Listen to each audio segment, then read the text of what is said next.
Use of Weapons by Iain M. Banks. Read by Peter Kenny. Use of Weapons follows a distinctive narrative structure, with two different time periods interlaced. A traditional chapter structure, which is referred to as Chapter 1, etc., is intercut with a series of flashbacks which run in reverse numeric order and are referred to as numeral 13, numeral 12, etc. To enjoy the story, simply listen to each audio file in the order they are named. File 1, File 2, and so on. Slight mechanical destruction. Zakalwe enfranchised. Those lazy curls of smoke above the city, black wormholes in the air of noontime's bright ground zero. Did they tell you what you wanted to be told? Or rain-skinned on a concrete fastness fortress island in the flood? You walked amongst the smashed machines and looked through undrugged eyes for engines of another war and an attrition of the soul and the device. With craft and plane and ship and gun and drone and field you played, and wrote an allegory of your regress in other people's tears and blood. The tentative poetics of your rise from a mere and shoddy grace. And those who found you, took, remade you, hey, my boy, it's you and us knife missiles now, our lunge and speed and bloody secret, the way to a man's heart is through his chest.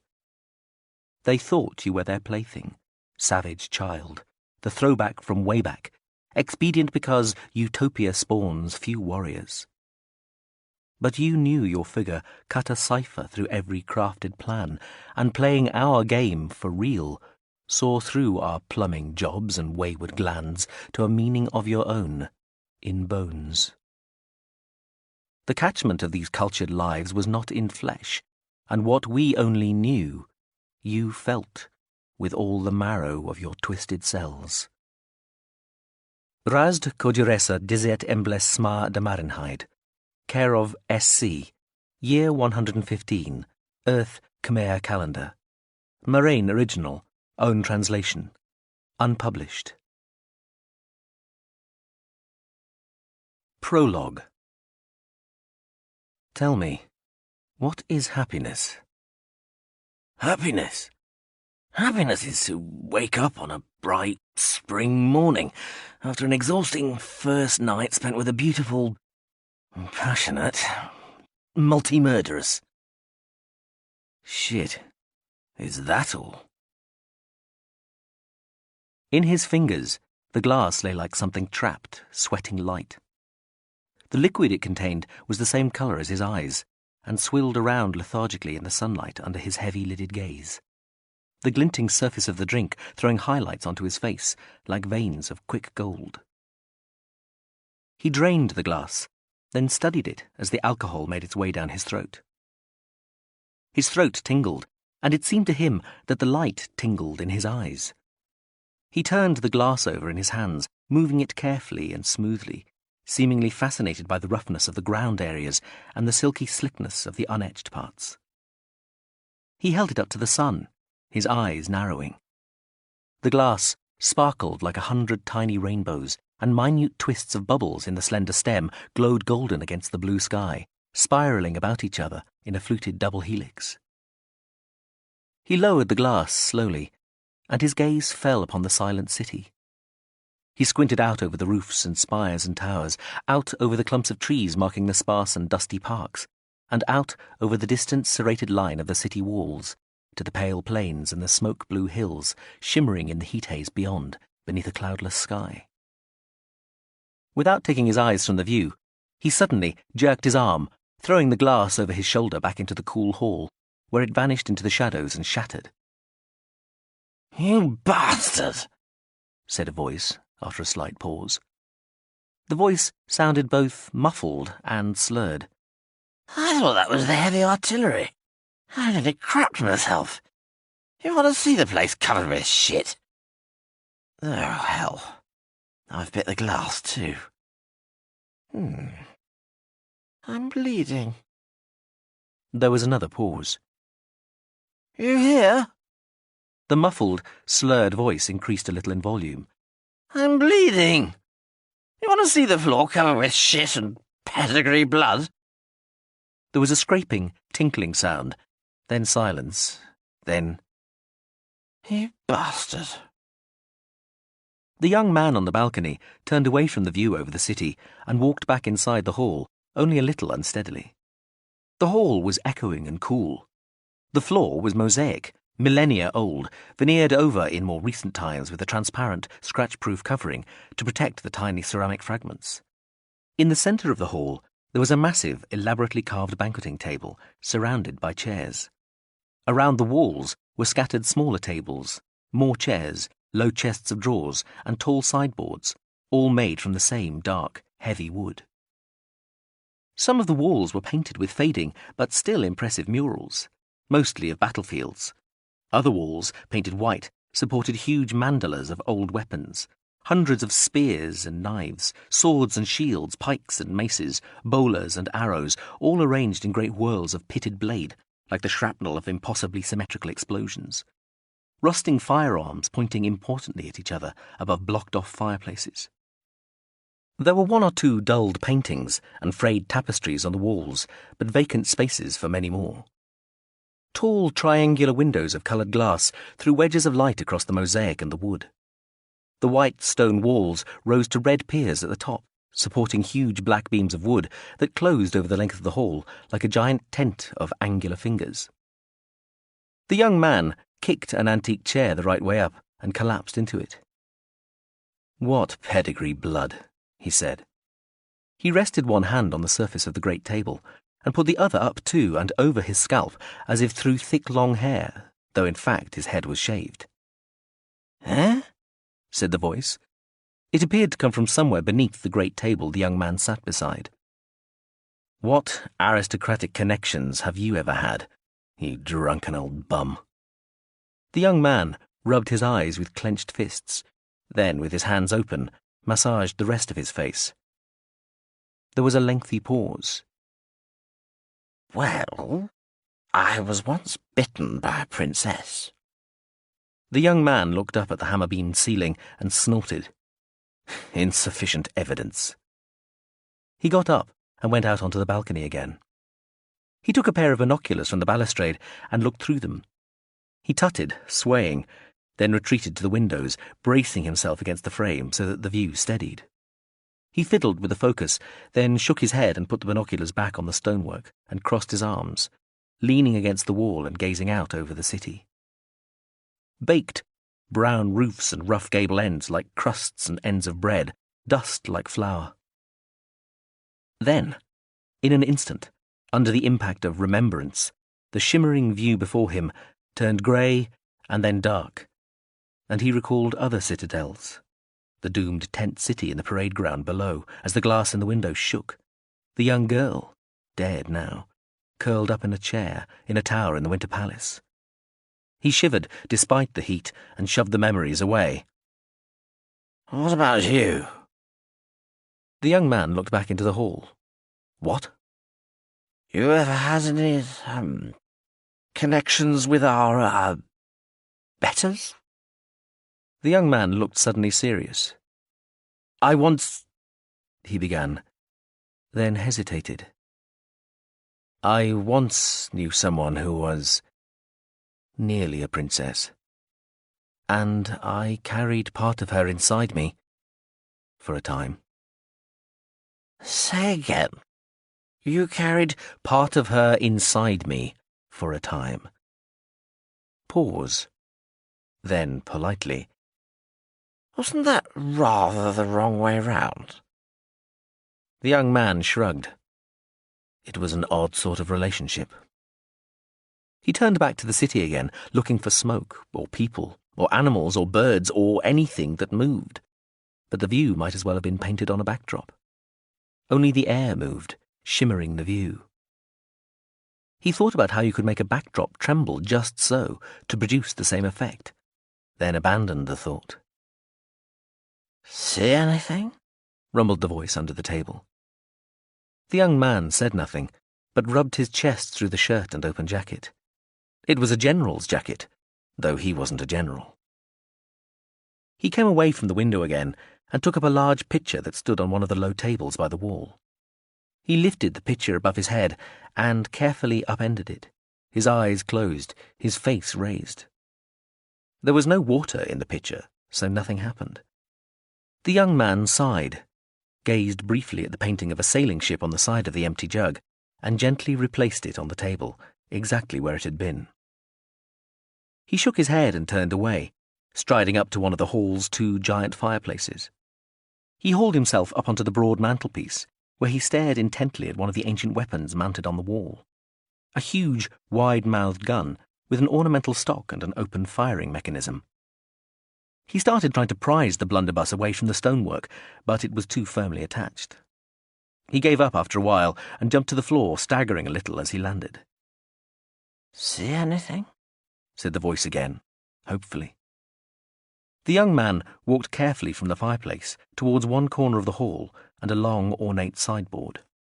Its top was covered by a profusion of bottles, as was a considerable area of the nearby floor.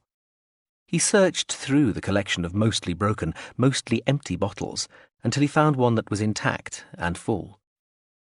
When he found it, he sat carefully on the floor, broke the bottle open against the leg of a nearby chair, and emptied into his mouth the half of the bottle's contents that hadn't spilled over his clothes or splashed across the mosaic.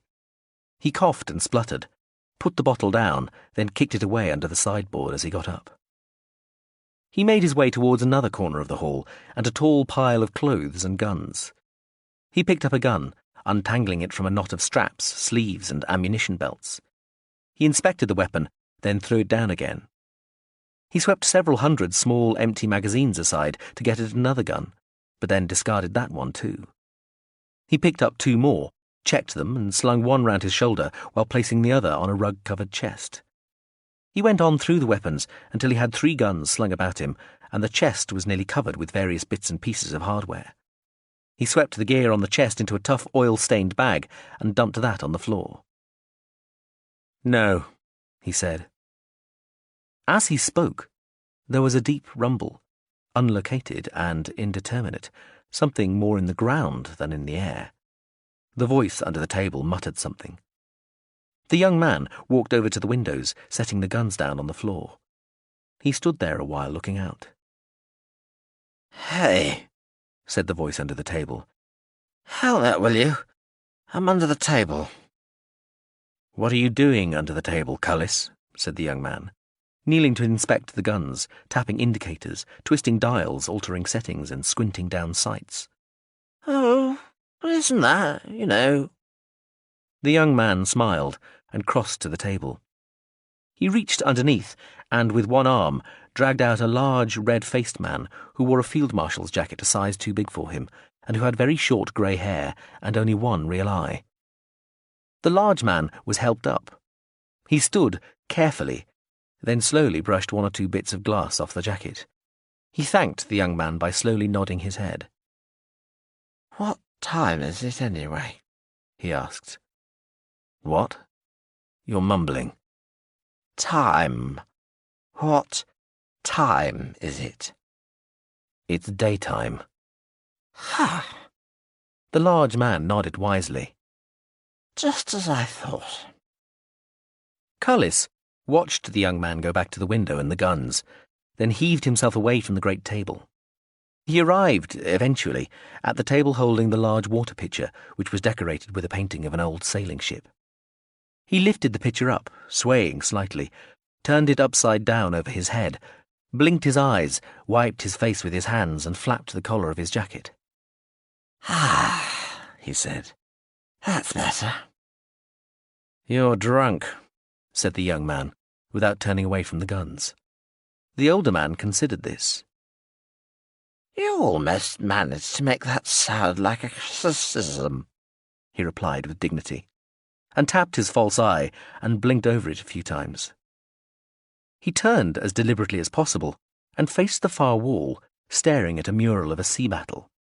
He fixed on one particularly large warship portrayed there and seemed to clench his jaw slightly. His head jerked back. There was a tiny cough and a whine that terminated in a miniature explosion. 3 meters away from the warship in the mural, A large floor-standing vase disintegrated in a cloud of dust. The large grey-haired man shook his head sadly and tapped his false eye again. "Fair enough," he said. "I'm drunk." The young man stood up, holding the guns he had selected, and turned to look at the older man. "If you had 2 eyes, you'd be seeing double. Here, catch." So saying, he threw a gun towards the older man, who stretched out one hand to catch it, at just the same time as the gun hit the wall behind him and clattered to the floor. Cullis blinked. "I think," he said, "I would like to go back under the table." The young man came over, picked up the gun, checked it again, and handed it to the older man, wrapping his large arms around it for him. Then he manoeuvred Cullis over to the pile of weapons and clothes. The older man was taller than the young man, and his good eye, and the false eye, which was in fact a light micro-pistol, stared down at the young man as he pulled a couple of ammunition belts from the floor and slung them over the older man's shoulders. The young man grimaced as Cullis looked at him. He reached up and turned the older man's face away, then from a breast pocket in the too big field marshal's jacket, extracted what looked like, and was, an armoured eye patch. He fitted the strap carefully over the taller man's grey, crew-cut head. "My God!" Cullis gasped. "I've gone blind!" The young man reached up and adjusted the eye patch. "Your pardon, wrong eye." "That's better." The older man drew himself up, taking a deep breath. "Where are the bastards?" His voice was still slurred. It made you want to clear your throat. "I can't see them. They're probably still outside. The shower yesterday is keeping the dust down." The young man put another gun into Cullis's arms. "The bastards!" "Yes, Cullis." A couple of ammunition boxes were added to the guns cradled in the older man's arms. "The filthy bastards!" "That's right, Cullis." "The... You know, I could do with a drink." Cullis swayed. He looked down at the weapons cradled in his arms, apparently trying to puzzle out how they had appeared there. The young man turned round to lift more guns from the pile, but changed his mind when he heard a large, clattering breaking noise behind him. "Shit," Cullis muttered from the floor. The young man went over to the bottle-strewn sideboard. He loaded up with as many full bottles as he could find and returned to where Cullis was snoring peacefully under a pile of guns, boxes, ammunition belts, and the dark, splintered remains of a formal banqueting chair. He cleared the debris off the older man and undid a couple of buttons on the too large field marshal's jacket, then stuffed the bottles inside, between jacket and shirt. Cullis opened his eye and watched this for a moment. "What time did you say it was?" He buttoned Cullis's jacket up halfway. "Time to go, I think." Fair enough. You know best, Zakalwe." Cullis closed his eye again. The young man Cullis had called Zakalwe walked quickly to one end of the great table, which was covered by a comparatively clean blanket. A large, impressive gun lay there. He picked it up and returned to the large, unimpressive form snoring on the floor. He took the old man by the collar and backed off towards the door at the end of the hall, dragging Cullis with him. He stopped to pick up the oil-stained bag full of weaponry he'd sorted out earlier, slinging that over one shoulder. He'd dragged Cullis halfway to the door when the older man woke up, and with his one good eye fixed him with an upside-down bleary stare. "Hey!" "What, Cullis?" he grunted, heaving him another couple of metres. Cullis looked round the quiet white hall as it slid past him. "Still think they'll bombard this place?" "Mm-hmm." The grey-haired man shook his head. "Nah," he said. He took a deep breath. "Nah," he repeated, shaking his head. "Never." "Cue incoming," the young man muttered, glancing around. Nevertheless, the silence continued as they reached the doors and he kicked them open. The stairs that led down to the rear entrance hall and out into the courtyard were of brilliant green marble, edged with agate. He made his way down, armaments and bottles clinking, gun bumping, dragging Cullis down step after step. the big man's heels thumping and scraping as he went. The old man grunted with each step and once mumbled, "Not so damn hard, woman." The young man stopped at that point and looked at the old man, who snored and dribbled saliva from the corner of his mouth. The young man shook his head and continued. On the third landing, he stopped for a drink, allowing Cullis to snore on, then felt sufficiently fortified to continue the descent. He was still licking his lips and had just grabbed Cullis's collar when there came an increasing, deepening whistling noise. He dropped to the floor and hauled Cullis half on top of him. The explosion was close enough to crack the high windows and loosen some plaster, which fell gracefully down through the triangular wedges of sunlight and pattered delicately on the stairs. "Cullis!" He grabbed the other man's collar again and leapt backwards down the stairs. "Cullis!" he yelled, skidding round the landing, almost falling. "Cullis, you dozy old prick, wake up!" Another falling howl split the air. The whole palace shuddered to the detonation, and a window blew in overhead. Plaster and glass showered down the stairwell. Half crouched and still pulling Cullis, he staggered and cursed down another flight of stairs. "Cullis!" he roared, tearing past empty alcoves and exquisitely rendered murals in the pastoral style. "Fuck your geriatric ass, Cullis! Wake up!" He skidded round another landing, the remaining bottles clanking furiously and the big gun knocking chunks out of decorative panels. The deepening whistle again. He dived as the stairs leapt up at him and glass burst overhead. Everything was white as the dust whirled.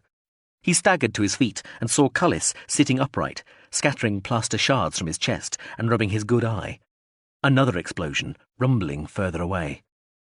Cullis looked miserable. He waved one hand through the dust. "This isn't fog, and that wasn't thunder, right?" "Right!" he shouted, already leaping downstairs. Cullis coughed and staggered after him. More shells were arriving as he reached the courtyard.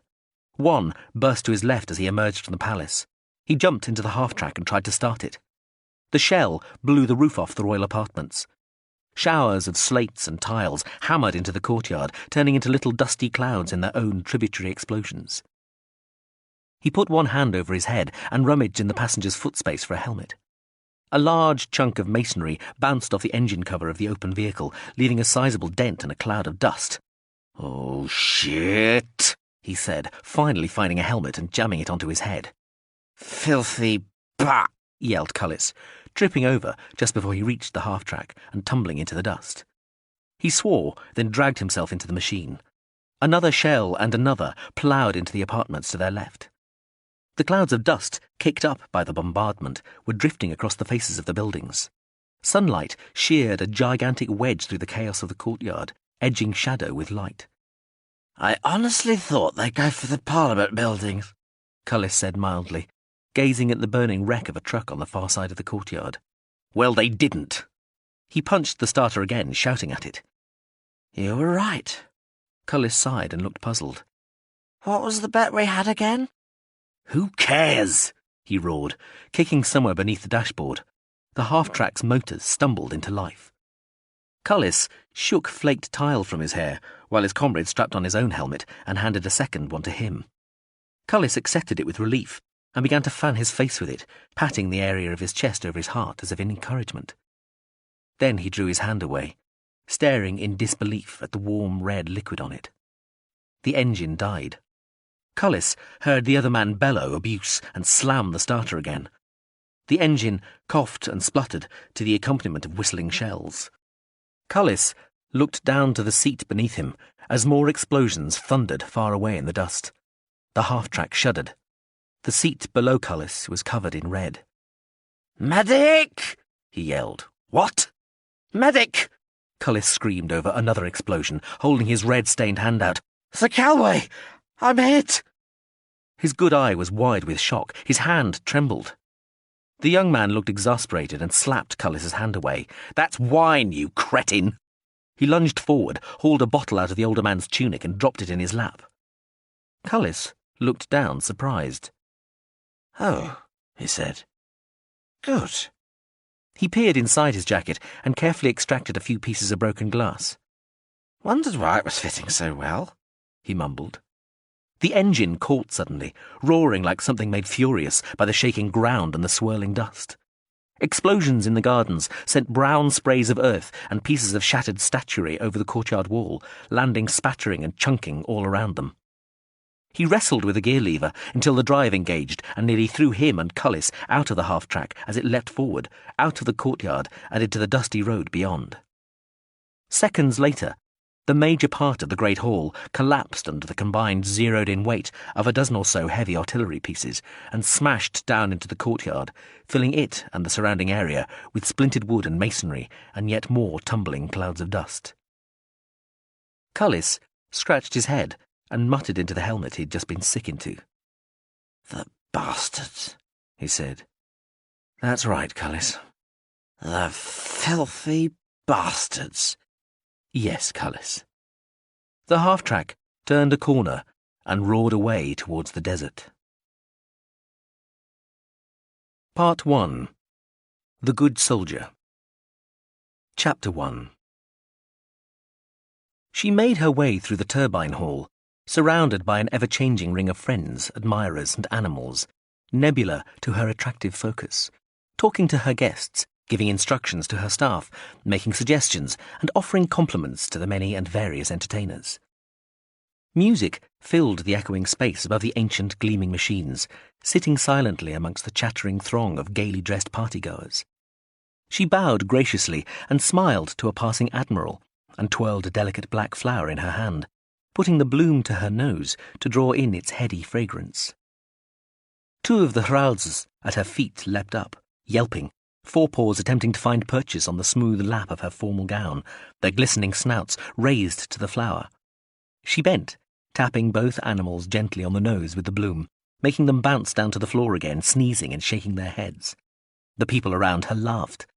Stooping, gown belling, she rubbed her hands through the pelt of one of the animals, shaking its big ears, then raised her head to the major domo as he approached, deferentially threading his way through the crowd around her.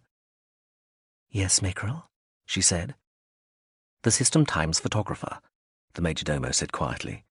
He straightened as she rose until he was looking up at her, his chin level with her bare shoulders. "Admitting defeat?" she grinned. "I believe so, ma'am. Requesting an audience." She laughed. "So well put. How many did we get this time?" The major domo sidled a little closer, looking nervously at one of the Hralzes when it snarled at him. 32 moving picture cameras, ma'am, over 100 still." She brought her mouth conspiratorially close to the major domo's ear and said, "Not counting the ones we found on our guests." "Quite, ma'am." "I'll see him? Her?" "Him, ma'am." "Him later. Tell him 10 minutes. Remind me in 20. West Atrium." She glanced at the single platinum bracelet she wore.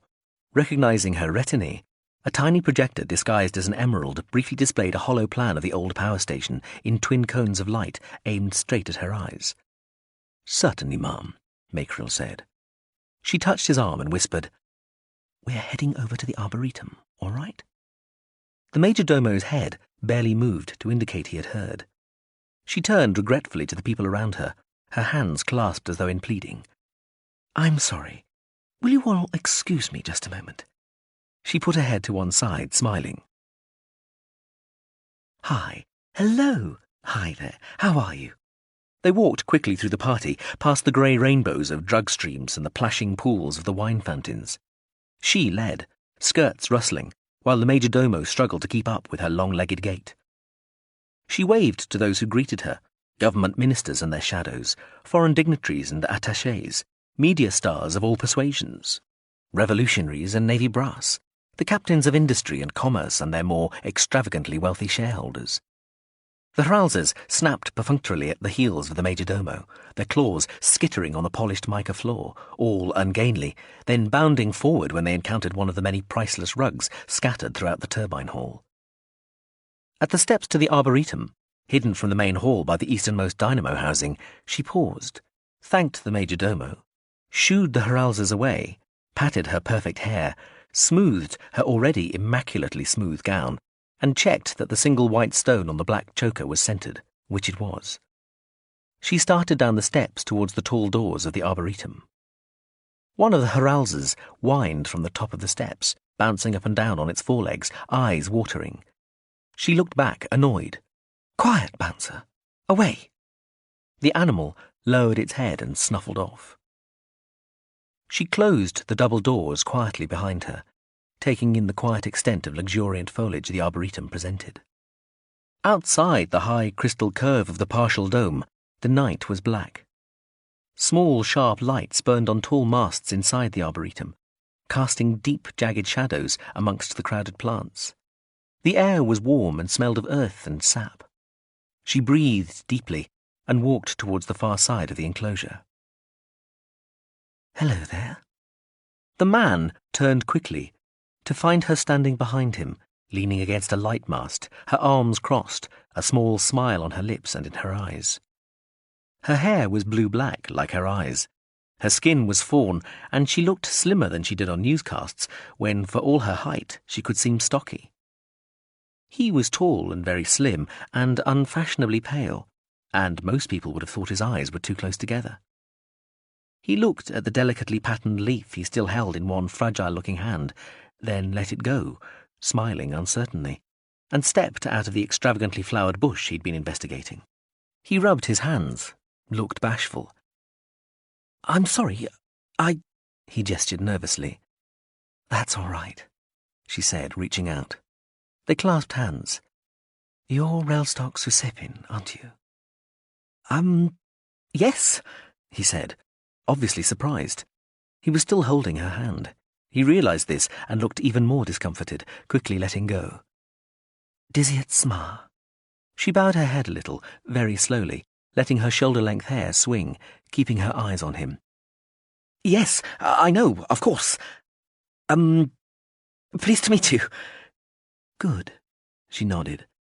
"And are you? I've heard your work." "Oh!"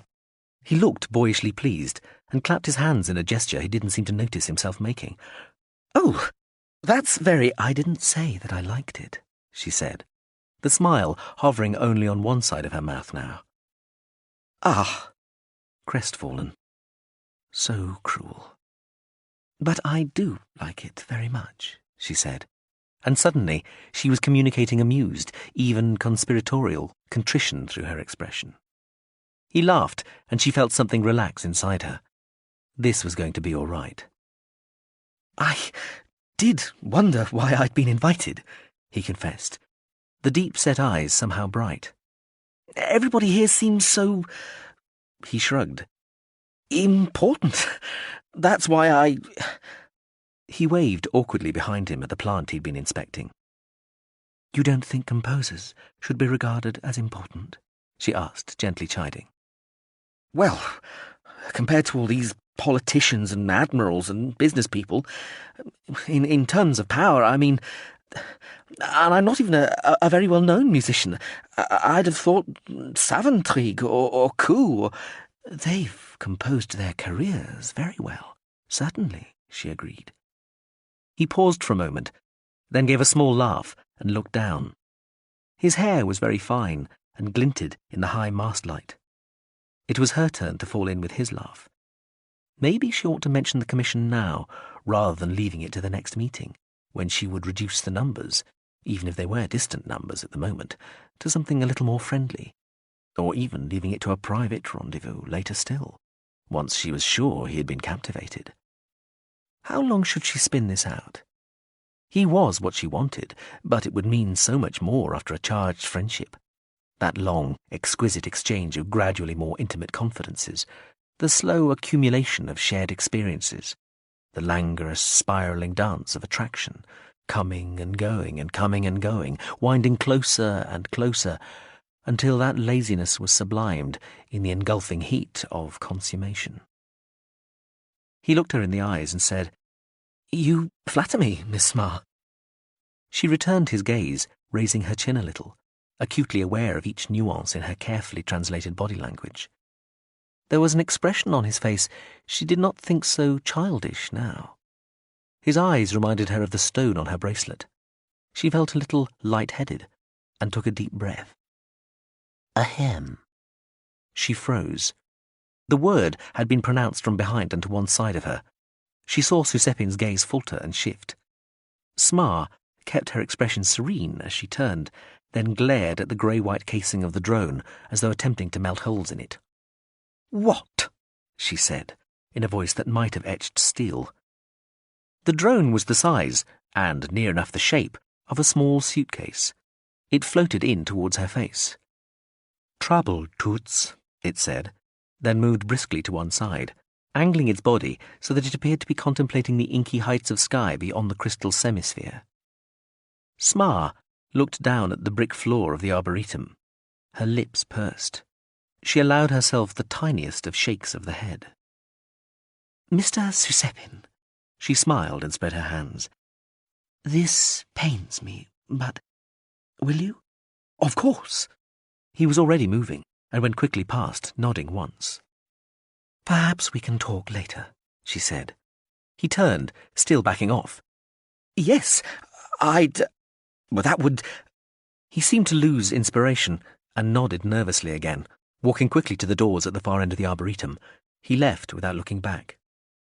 Smar whirled round to the drone, which was now humming innocently, and apparently staring into the depths of a gaudily coloured flower, its stubby snout half buried in the bloom. It noticed her and looked up. She stood with legs apart, put one fist on her hip and said, "Toots?" The drone's aura field flashed on, the mixture of purple regret and gunmetal puzzlement looking distinctly unconvincing. "I don't know, Smar. Just slipped out. Alliteration." Smar kicked at a dead branch, fixed the drone with a glare and said, "Well?" "You're not going to like this," the drone said quietly, retreating a little and going dark with sorrow. Smar hesitated. She looked away for a moment, shoulders suddenly slumping. She sat down on one of the tree roots, the gown crumpled around her. "It's Zakalwe, isn't it?" The drone flashed rainbow in surprise, so quickly she thought it might even have been genuine. "Good grief," it said. "How?" She waved the question away. "I don't know. Tone of voice? Human intuition? Just that time again. Life was getting to be too much fun." She closed her eyes and rested her head against the rough, dark trunk of the tree. "So?" The drone, Scafin Amtiscore, lowered itself to the same height as the woman's shoulder and floated near her. She looked at it. "We need him back again," it told her. "I sort of thought so," Smar sighed, flicking away an insect which had just landed on her shoulder. "Well, yes, I'm afraid nothing else will work. It has to be him personally." "Yeah, but does it have to be me personally?" "That's the consensus." "Wonderful," Smar said sourly. "You want the rest?" "Does it get any better?" "Not really." "Hell." Smar clapped her hands on her lap and rubbed them up and down. "Might as well have it all at once." "You would have to leave tomorrow." "Oh, drone, come on!" She buried her head in her hands. She looked up. The drone was fiddling with a twig. "You're kidding." "Afraid not." "What about all this?" She waved towards the turbine hall doors. "What about the peace conference? What about all the froth out there with their greased-up palms and their beady eyes? What about 3 years' work? What about an entire fucking planet?" "The conference will go ahead." "Oh, sure. But what about this pivotal role I was supposed to be playing?" "Ah," said the drone, bringing the twig right up to the sensing band on the front of its casing. "Well, oh, no. Look, I know you don't like—" "No, drone. It's not—" Smar got up suddenly and went to the edge of the crystal wall, looking out into the night. "Dizzy," the drone said, drifting closer. "Don't you dizzy me." "Smar, it isn't real. It's a stand-in. Electronic, mechanical, electrochemical, chemical, a machine. A mind-controlled machine, not alive in itself, not a clone, or—" "I know what it is, drone," she said, clasping her hands behind her. The drone floated closer to her, putting its feels to her shoulders, squeezing gently. She shook its grip off, looked down. "We need your permission, Dizzyet." "Yeah, I know that too." She looked up for stars that were twice hidden by cloud and by the lights of the arboretum. "You can, of course, stay here if you want to." The drone's voice was heavy, remorseful. "The peace conference is certainly important. It needs somebody to smooth things through, no doubt about that. And what's so goddamn crucial, I have to hightail it tomorrow." "Remember Wurenhutz?" "I remember Wurenhutz," she said, voice flat. "Well, the peace lasted 40 years, but it's breaking down now. Zakalwe worked with a man called Meichai?" She frowned, half turning her head to the drone. "Beishai. Soldrin Beishai. He became president of the cluster following our involvement.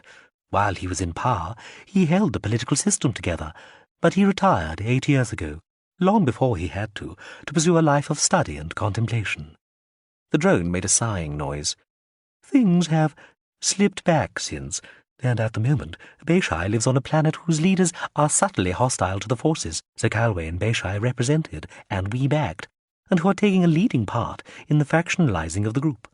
There are several small conflicts underway, and many more brewing. Full-scale war involving the entire cluster is, as they say, imminent." "And Zakalwe?"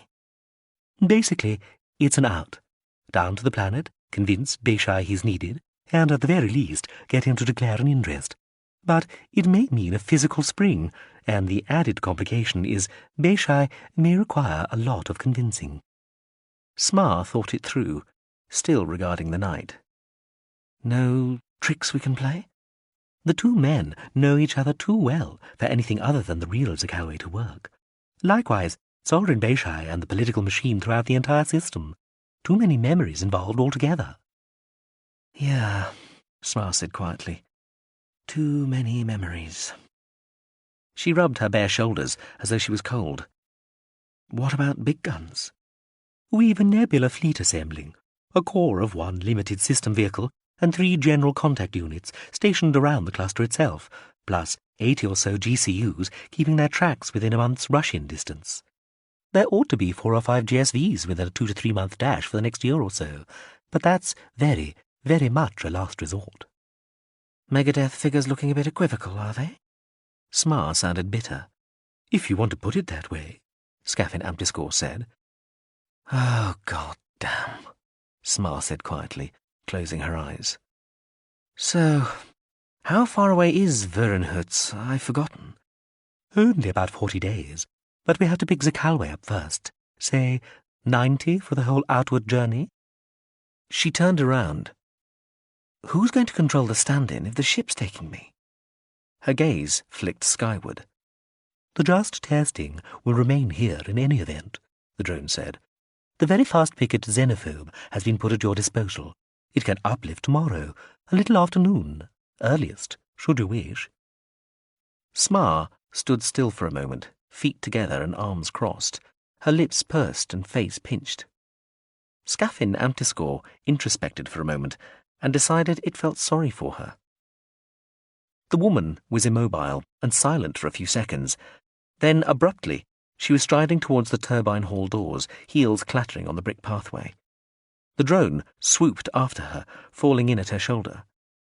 "What I wish," Smar said, "is that you had a better sense of timing." "I'm sorry. Did I interrupt something?" "Not at all. And what the hell's a very fast picket, anyway?"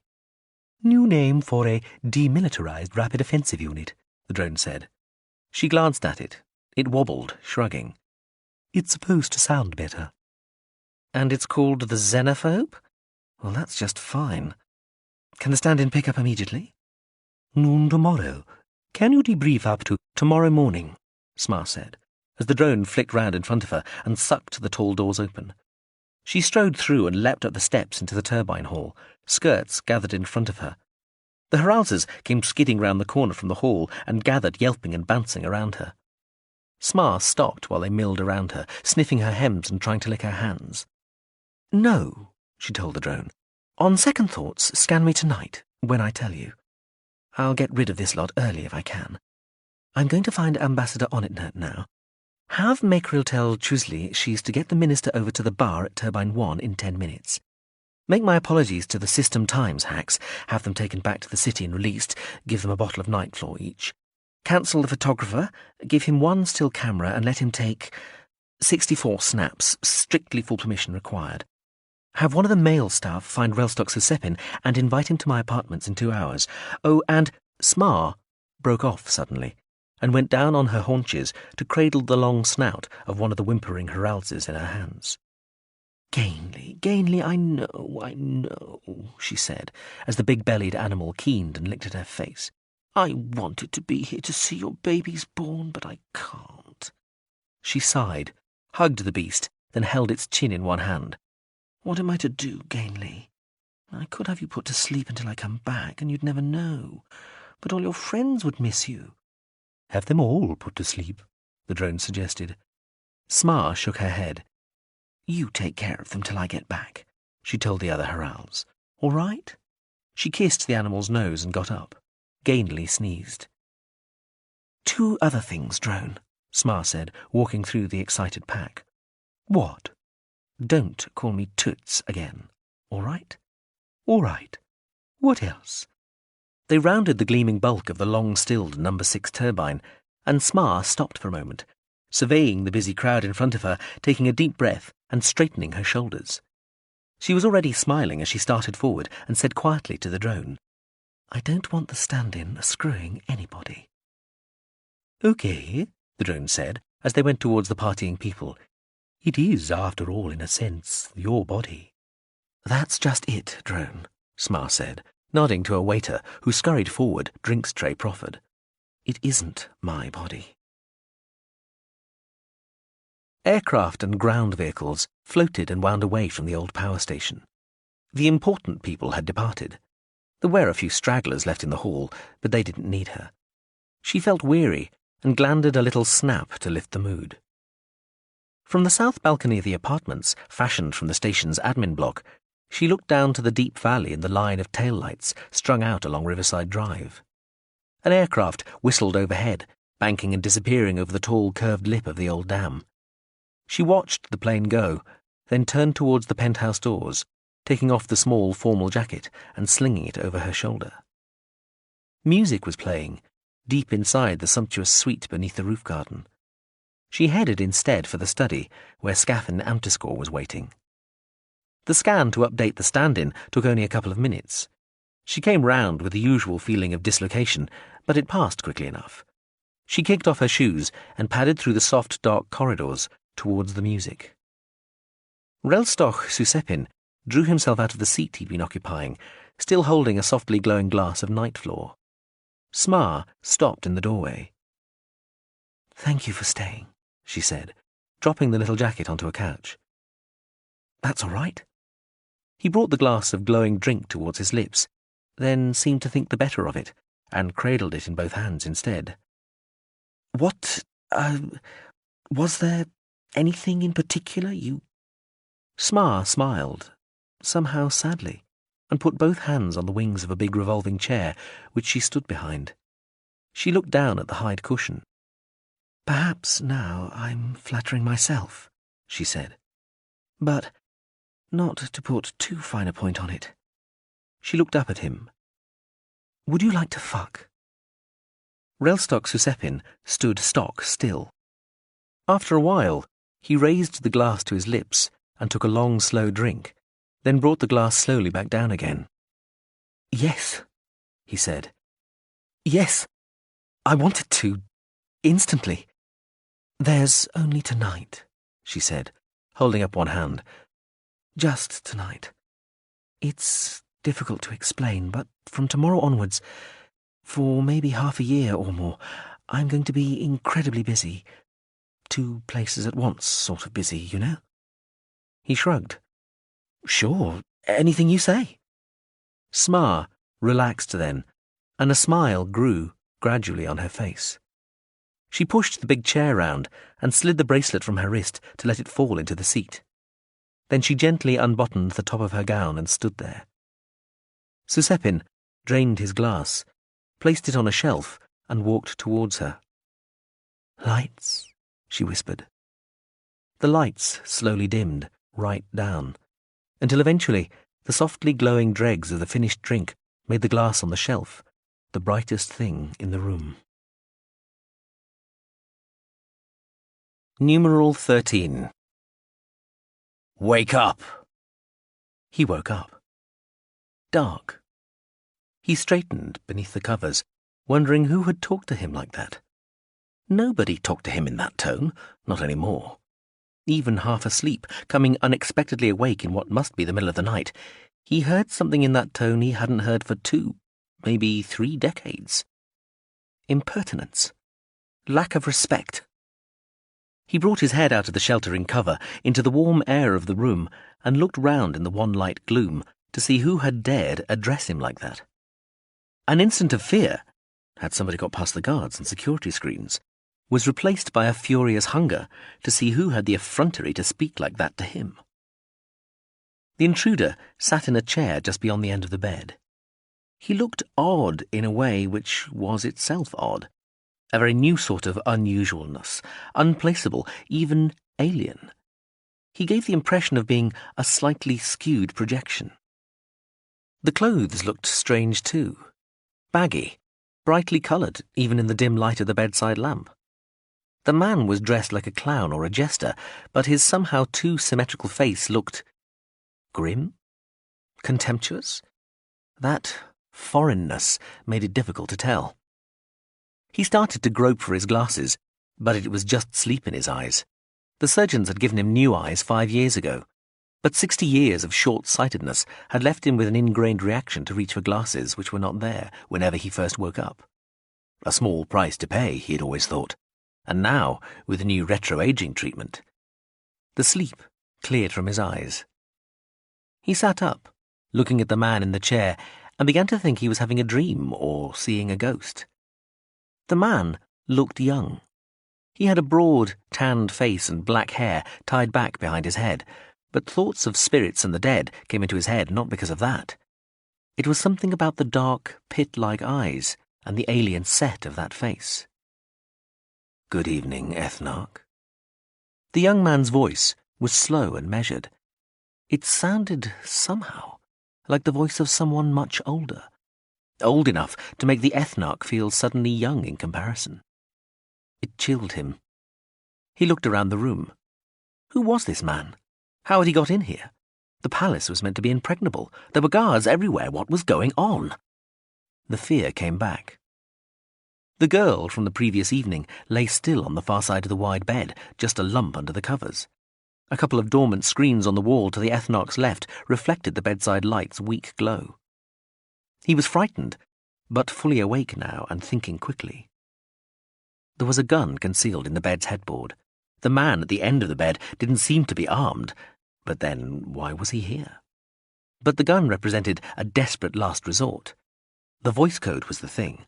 The mics and cameras in the room were on standby, their automatic circuits waiting for a specific sentence to activate them. Sometimes he wanted privacy in here. Other times he wanted to record something only for himself. And of course, he'd always known there was a possibility that somebody unauthorized might get in here, no matter how tight the security was. He cleared his throat. Well, well, this is a surprise. His voice was even. He sounded calm. He smiled thinly, pleased with himself. His heart, the heart of an athletic young anarchist woman up until 11 years ago, was beating quickly, but not worryingly so. He nodded. This is a surprise, he repeated. There, it was done. An alarm would already be ringing in the basement control room. The guards would come piling through the door in a few seconds. Or they might not risk that and instead release the ceiling gas cylinders, blasting them both into unconsciousness in a blinding fog. There was a danger that would rupture his eardrums, he thought, swallowing, but he could always take a new pair from a healthy dissident. Maybe he wouldn't even have to do that. The rumour was that the retro-aging might include the possibility of body parts regrowing. Well, nothing wrong with strength in depth, backups. He liked the feeling of security that gave one. Well, well, he heard himself say, just in case the circuits hadn't picked up the code first or second time round. This is indeed a surprise. The guards should be here any second. The brightly dressed young man smiled. He flexed oddly and leant forward until his elbows rested on the top of the bed's ornate footboard. His lips moved to produce what might have been a smile. He reached into one pocket of the baggy pantaloons and produced a small black gun. He pointed it straight at the ethnarch and said, "Your code won't work, ethnarch Cheradenine. There won't be any more surprises that you're expecting, and I'm not. The basement security center is as dead as everything else." The ethnarch Cheradenine stared at the little gun. He'd seen water pistols that looked more impressive. What is going on?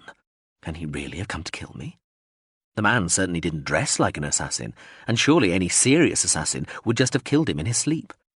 The longer this fellow sat here, talking, the more danger he was in, whether he had knocked out the links to the security centre or not. So he might be mad, but he probably wasn't an assassin. It was simply ludicrous that a real professional assassin would behave like this, and only an extremely able and completely professional assassin could have penetrated the palace security. Thus, the ethnarch Cheradenine tried to convince his suddenly wildly beating mutinous heart. Where were the damn guards?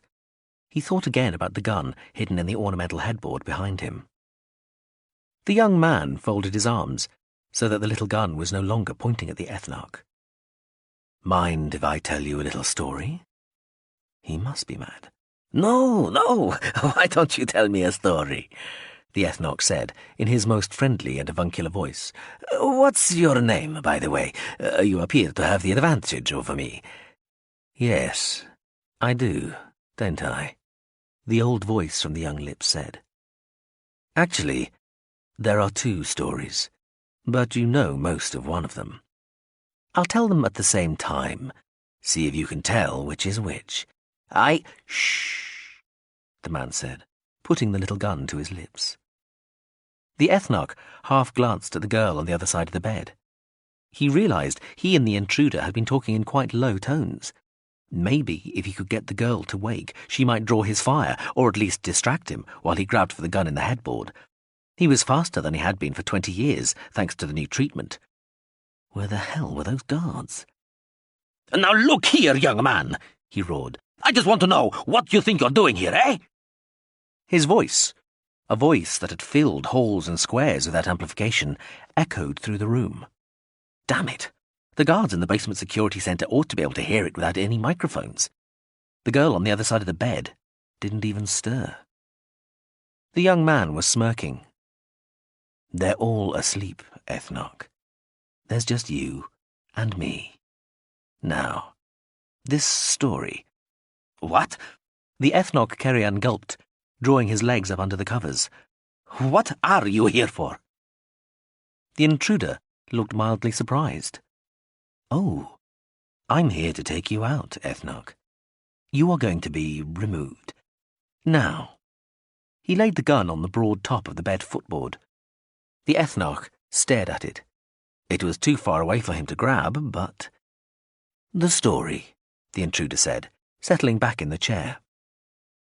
"Once upon a time, over the gravity well and far away, there was a magical land where they had no kings, no laws, no money, and no property, but where everybody lived like a prince, was very well behaved, and lacked for nothing.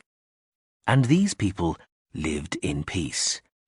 But they were bored, because paradise can get that way after a time, and so they started to carry out missions of good works.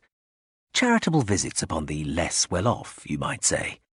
And they always tried to bring with them the thing that they saw as the most precious gift of all. Knowledge, information, and as wide a spread of that information as possible, because these people were strange, in that they despised rank, and hated kings, and all things hierarchic, even ethnarchs. The young man smiled thinly. So did the ethnarch. He wiped his brow and shifted back a little in the bed, as though getting more comfortable, heart still pounding.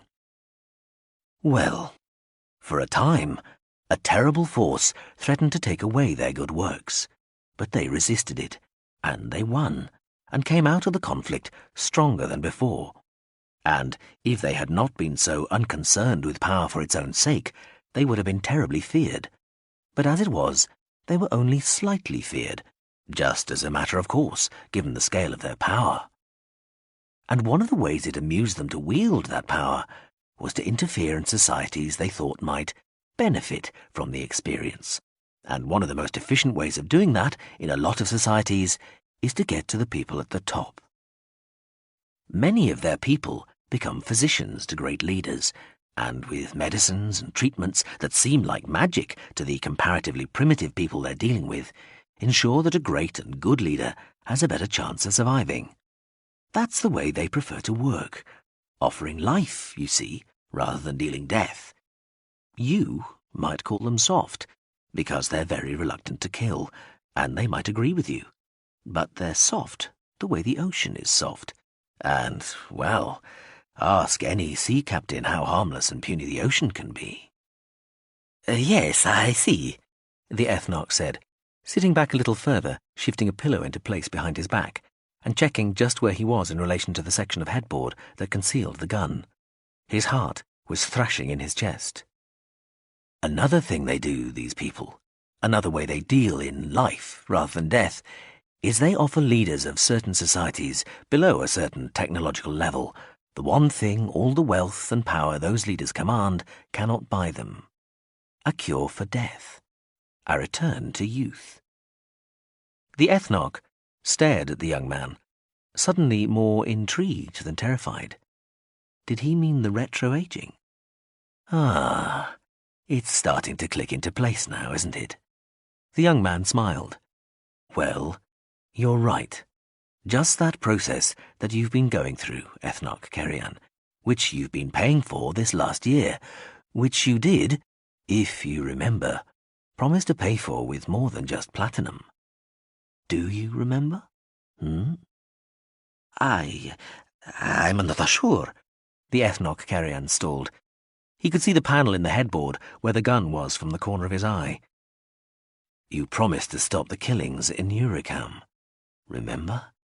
I may have said I'd review our segregation and resettlement policy in the... No. The young man waved his hand. I mean the killings, ethnarch. The death trains, remember? The trains where the exhaust comes out of the rear carriage eventually? The young man made a sort of sneer with his mouth, shook his head. Trigger any memories, that? No? I have no idea what you're talking about, the ethnarch said. His palms were sweating, cold and slick. He rubbed them on the bedclothes. The gun mustn't slip if he got to it. The intruder's gun was still lying on the bed's footboard. Oh, I think you do. In fact, I know you do. If there have been any excesses by any members of the security forces, they will be thoroughly... This isn't a press conference, ethnarch. The man tipped slightly back in his seat, away from the gun on the footboard. The ethnarch tensed, quivering. The point is, you made a deal and then didn't stick to it, and I'm here to collect on the penalty clause. You were warned, ethnarch. That which is given can also be taken away. The intruder tipped further back in his seat, glanced round the dark suite, and nodded at the ethnarch while putting his hands clasped behind his head. Say goodbye to all this, ethnarch Cheradenine. The ethnarch turned, banged the hidden panel with his elbow, and the section of headboard flicked round. He tore the gun from its clips and swung it at the man, finding the trigger and pulling. Nothing happened. The young man was watching him, hands still behind his neck, body rocking slowly back and forward in the chair. The ethnarch clicked the trigger a few more times. Works better with these, the man said, reaching into a shirt pocket and throwing a dozen bullets onto the bed at the ethnarch's feet. The gleaming bullets snicked as they rolled and gathered in a fold in the bedclothes. The ethnarch Cheradenine stared at them. I'll give you anything, he said, over a thick and dry tongue. He sensed his bowels start to relax and squeezed desperately, feeling suddenly like a child again, as though the retro-aging had taken him even further back.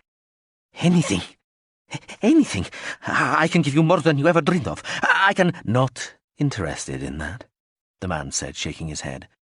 The story isn't finished yet. You see, these people, these nice, kind people who are so soft and prefer to deal in life, when somebody goes back on a deal with them, even when somebody kills after they've said they wouldn't, they still don't like to kill in return. They'd rather use their magic and their precious compassion to do the next best thing. And so, people disappear. The man sat forward again, leaning on the footboard. The ethnoc stared, shaking at him. They, these nice people, they disappear bad people, the young man said, and they employ people to come and collect these bad men and take them away. And these people, these collectors, they like to put the fear of death into their collectees, and they tend to dress. He gestured at his own colourfully motley clothes. Casually. And of course, thanks to the magic, they never have any problems getting into even the most heavily guarded palace. The ethnoc swallowed, and with one furiously shaking hand finally put down the useless gun he was holding. "Wait," he said, trying to control his voice. His sweat soaked the sheets. "Are you saying we're nearly at the end of the story?" the young man interrupted. "These nice people, who you would call soft, like I say, they remove the bad people, and they take them away. They put them somewhere they can't do any harm. Not a paradise, but not somewhere that feels like a prison either. And these bad people, they might have to listen sometimes to the nice people telling them how bad they've been. And they never again get the chance to change histories. But they live a comfortable, safe life, and they die peacefully, thanks to the nice people. And though some would say the nice people are too soft, the soft, nice people would say that the crimes committed by the bad people are usually so terrible there is no known way of making the bad people start to suffer even a millionth of the agony and despair they have produced. So what is the point in retribution? It would be just another obscenity to cap the tyrant's life with his own death. The young man looked briefly troubled, then shrugged. Like I say, some people would say they're too soft. He took the little gun from the footboard and put it into a pocket of his pantaloons. The man stood slowly. The ethnarch's heart still pounded, but in his eyes there were tears. The young man leant down, picked up some clothes and threw them at the ethnarch, who grabbed at them and held them to his chest. "My offer stands," the ethnoc Cheradenine said. "I can give you—" "Job satisfaction?" The young man sighed, staring at one set of fingernails. "That's all you can give me, ethnoc. I'm not interested in anything else. Get dressed. You're leaving." The ethnoc started to pull on his shirt. "Are you sure? I believe I have invented some new vices even the old empire didn't know about. I'd be willing to share them with you." "No, thank you." "Who are these people you're talking about, anyway?" The ethnoc fastened his buttons. "And may I yet know your name?" "Just get dressed." "Well, I still think we can come to some sort of arrangement." The ethnoc secured his collar. "And this is all really quite ridiculous, but I suppose I ought to be thankful you're not an assassin, eh?" The young man smiled, seemed to pick something from a fingernail. He put his hands in the pantaloon pockets as the ethnoc kicked the bedclothes down and picked up his breeches. "Yes," the young man said. "Must be rather awful thinking you're about to die." "Not the most pleasant experience," agreed the ethnoc, putting one leg, then another into his trousers. "But such a relief, I imagine, when you get the reprieve." "Hmm?" The ethnoc gave a small laugh. "A bit like being rounded up in a village and thinking you're going to be shot," the young man mused, facing the ethnoc from the foot of the bed, "and then being told your fate is nothing worse than resettlement." He smiled. The ethnoc hesitated. "Resettled by train," the man said, taking the little black gun out of his pocket. "By a train which contains your family, your street, your village. The young man adjusted something on the small black gun, and then ends up containing nothing but engine fumes and lots of dead people. He smiled thinly. What do you think, Ethnarch Kerrion? Something like that? The Ethnarch stopped moving, staring wide-eyed at the gun. The nice people are called the culture, the young man explained, and I always did think they were too soft. He stretched his arm out, holding the gun. I stopped working for them some time ago. I'm freelance now. The Ethnarch looked speechless into the dark, ancient eyes above the barrel of the black gun. I, said the man, am called Cheradenine Zakalwe. He levelled the gun at the Ethnarch's nose. You are called dead. He fired the gun. The Ethnarch had put his head back and started to scream, so the single shot pierced the roof of his mouth before it exploded inside his skull. Brains splattered over the ornate headboard. The body thumped into the skin-soft bedclothes and twitched once, spreading blood. He watched the blood as it pooled. He blinked a couple of times. Then, moving slowly, he peeled off the gaudy clothes. He put them in a small black rucksack. Underneath, the one-piece suit was shadow dark.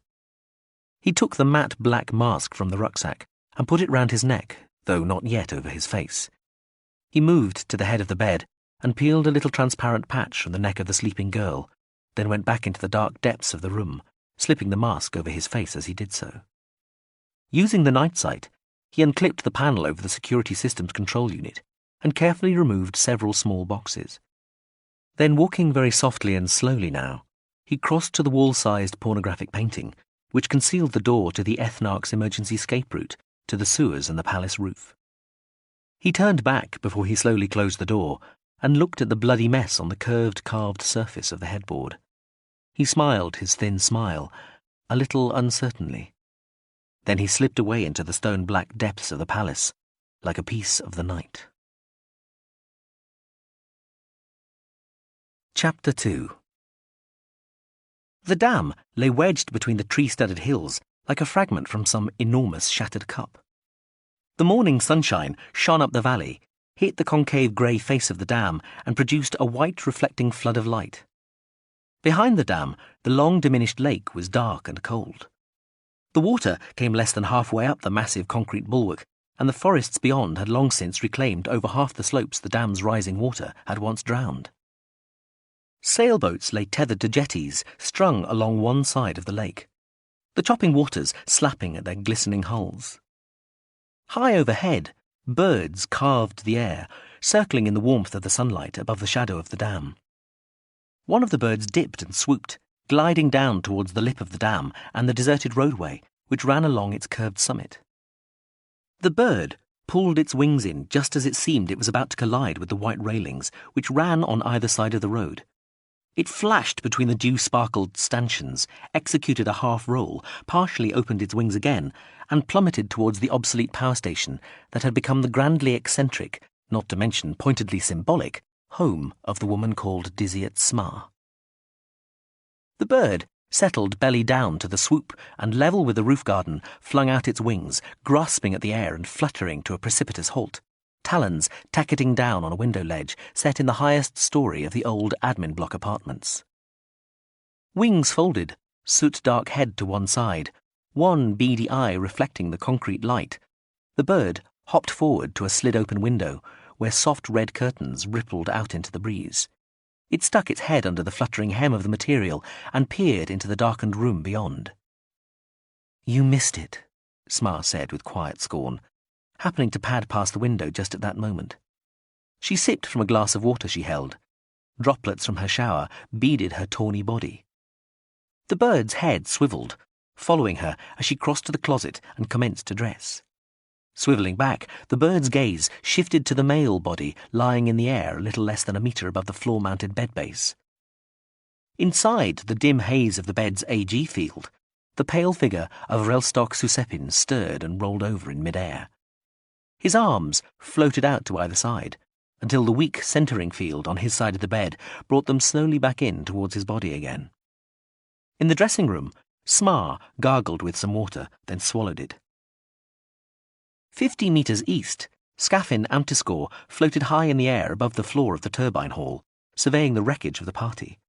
The section of the drone's mind that was controlling the guard drone disguised as a bird took a last look at the filigree of scratches on Susepin's buttocks and the already fading bite marks on Smar's shoulders as she covered them with a gauzy shirt, and then released the guard drone from its control.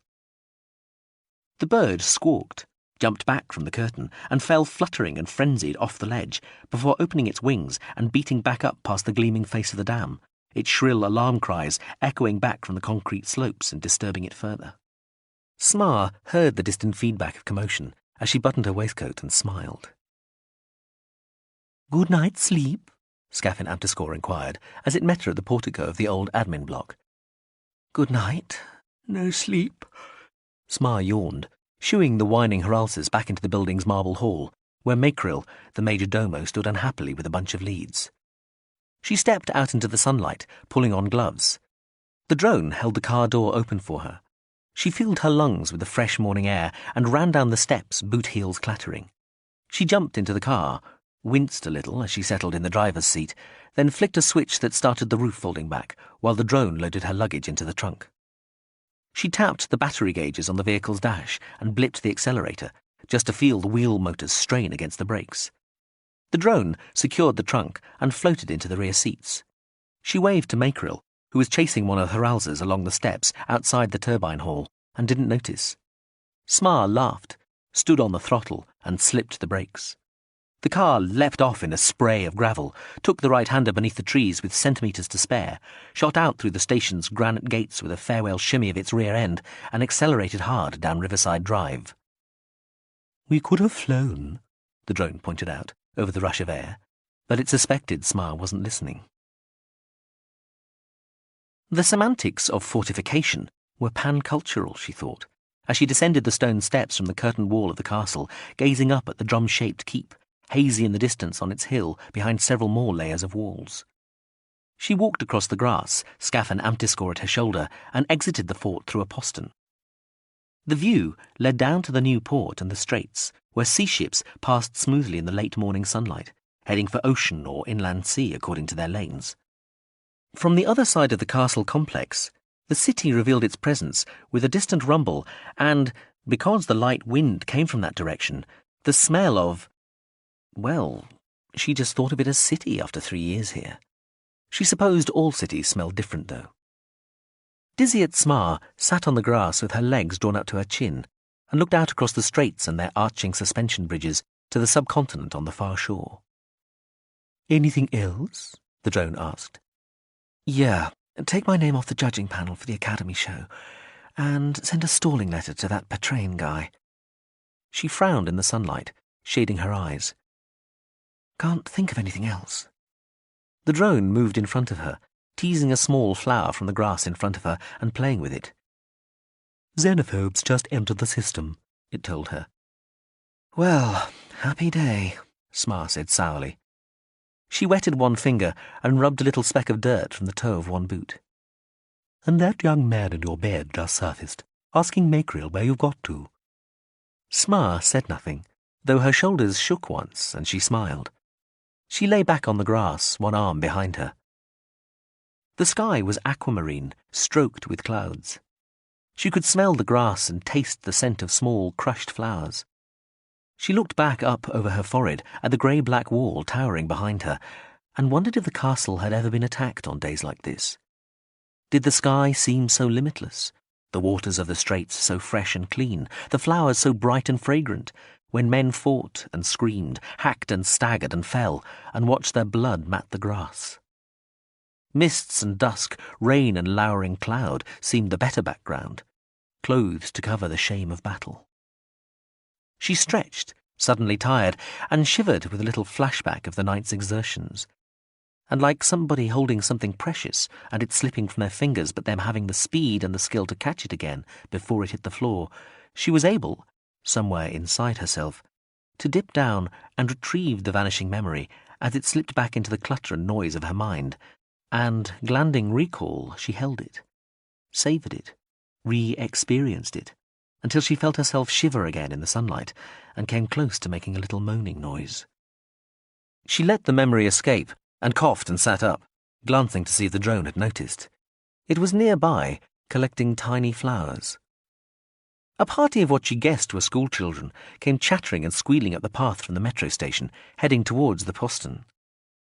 Heading and tailing the noisy column were adults, possessed of that air of calmly tired wariness she'd seen before in teachers and mothers with many children.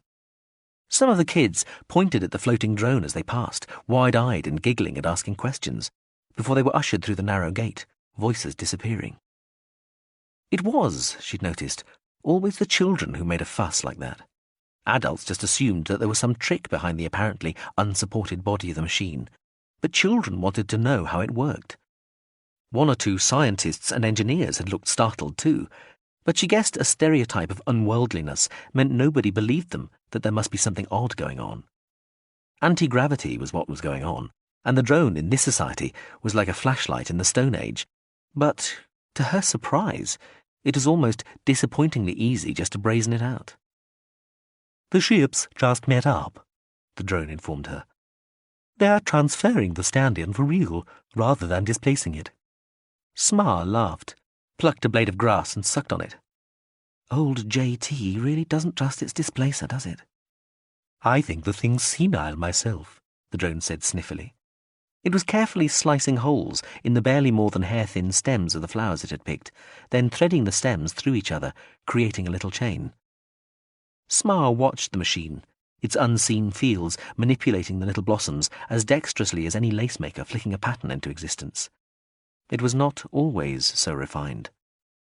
Once, maybe 20 years ago, far away on another planet, in another part of the galaxy altogether, on the floor of a dry sea forever scoured by howling winds, beneath the mesa that had been islands on the dust that had been silt, she had lodged in a small frontier town at the limit of the railway's reach, preparatory to hiring mounts to venture into the deep desert and search out the new child messiah.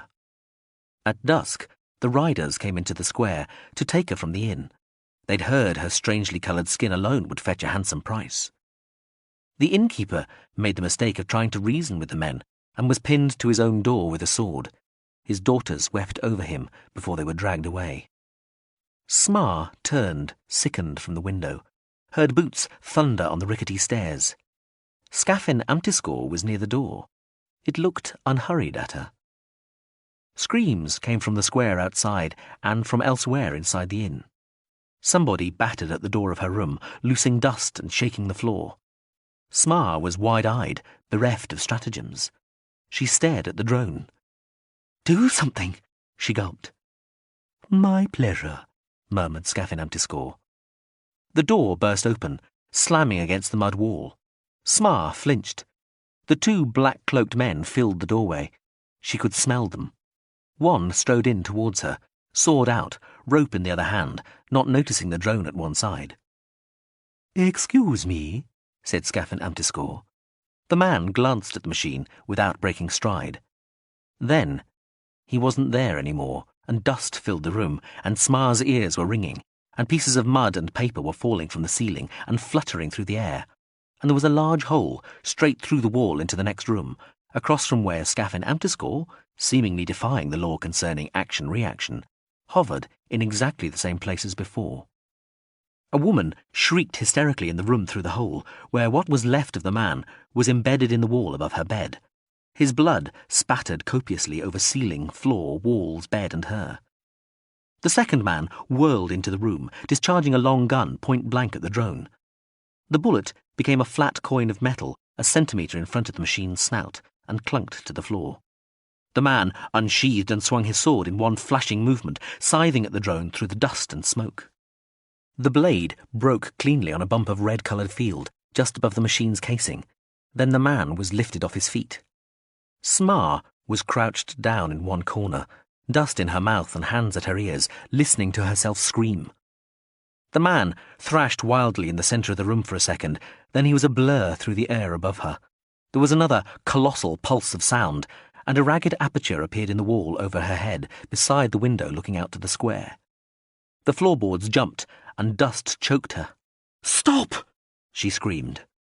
The wall above the hole cracked, and the ceiling creaked and bowed down, releasing lumps of mud and straw.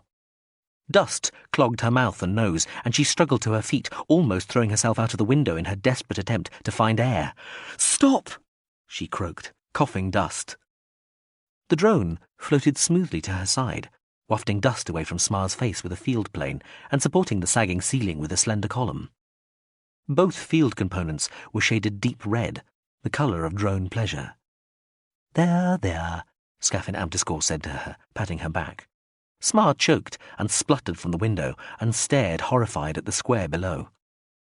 The body of the second man lay like a sodden red sack under a cloud of dust in the midst of the riders. While they were still staring, before most of the raiders could raise their swords, and before the innkeeper's daughters, being lashed to two of the mounts by their captors, realised what the almost unrecognisable lump on the ground in front of them was and started screaming again, something thrummed past Smar's shoulder and darted down towards the men. One of the warriors roared, brandishing his sword and lunging towards the door of the inn. He managed 2 steps. He was still roaring when the knife missile flicked past him, field outstretched. It separated his neck from his shoulders. The roar turned to a sound like the wind bubbling thickly through the exposed windpipe as his body crashed to the dust. Faster, and turning more tightly than any bird or insect, the knife missile made an almost invisibly quick circle round most of the riders, producing an odd stuttering noise. 7 of the riders, 5 standing, 2 still mounted, collapsed into the dust in 14 separate pieces. Smar tried to scream at the drone to make the missile stop, but she was still choking and now starting to retch. The drone patted her back. "There, there," it said concernedly. In the square, both of the innkeeper's daughters slipped to the ground from the mounts they had been tied to, their bonds slashed in the same cut that had killed all 7 men. The drone gave a little shudder of satisfaction. One man dropped his sword and started to run. The knife missile plunged straight through him.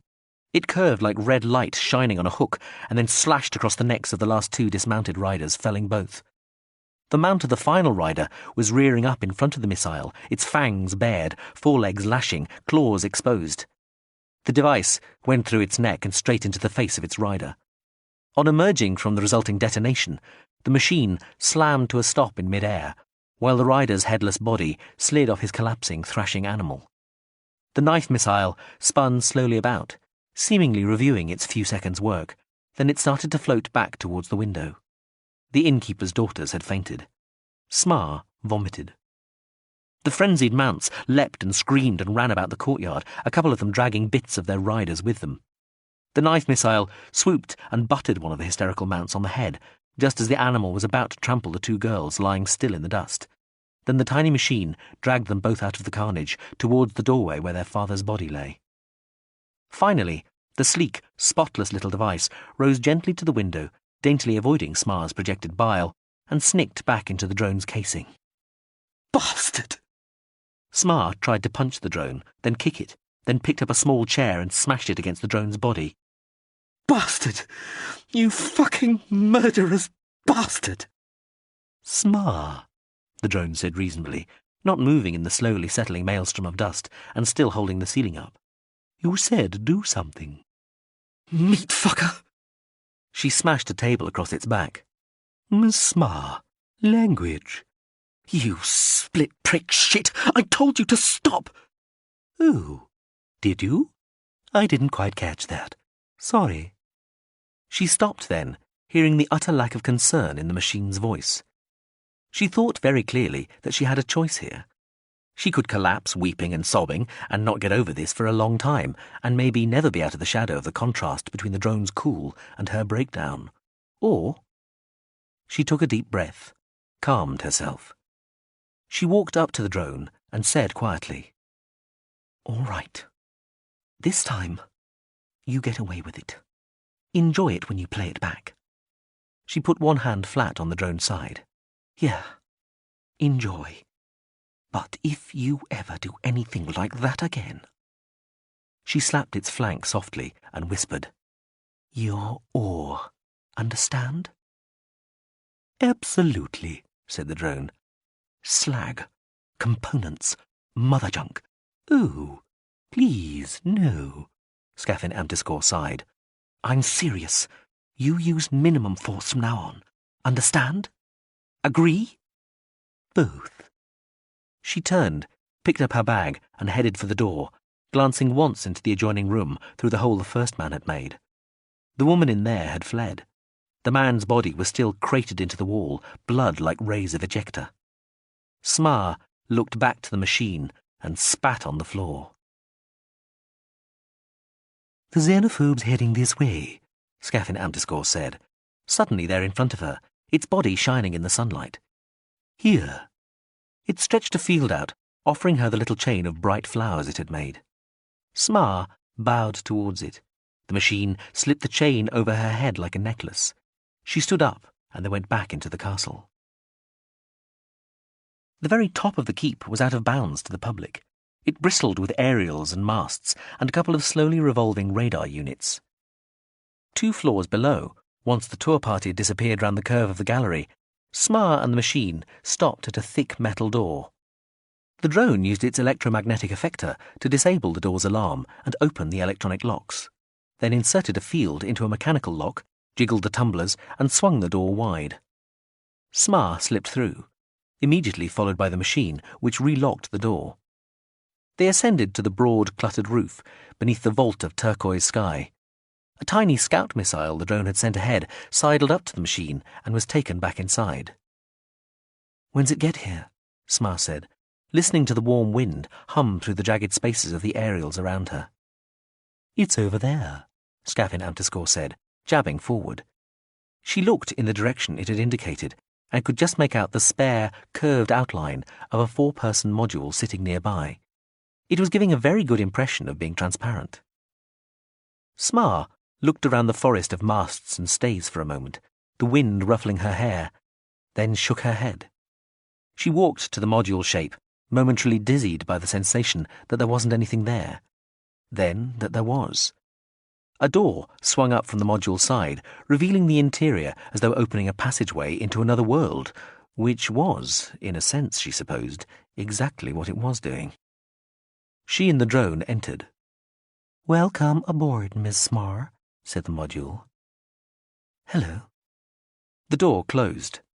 The module tipped back on its rear end like a predator preparing to pounce. It waited a moment for a flock of birds to clear the airspace 100 meters above.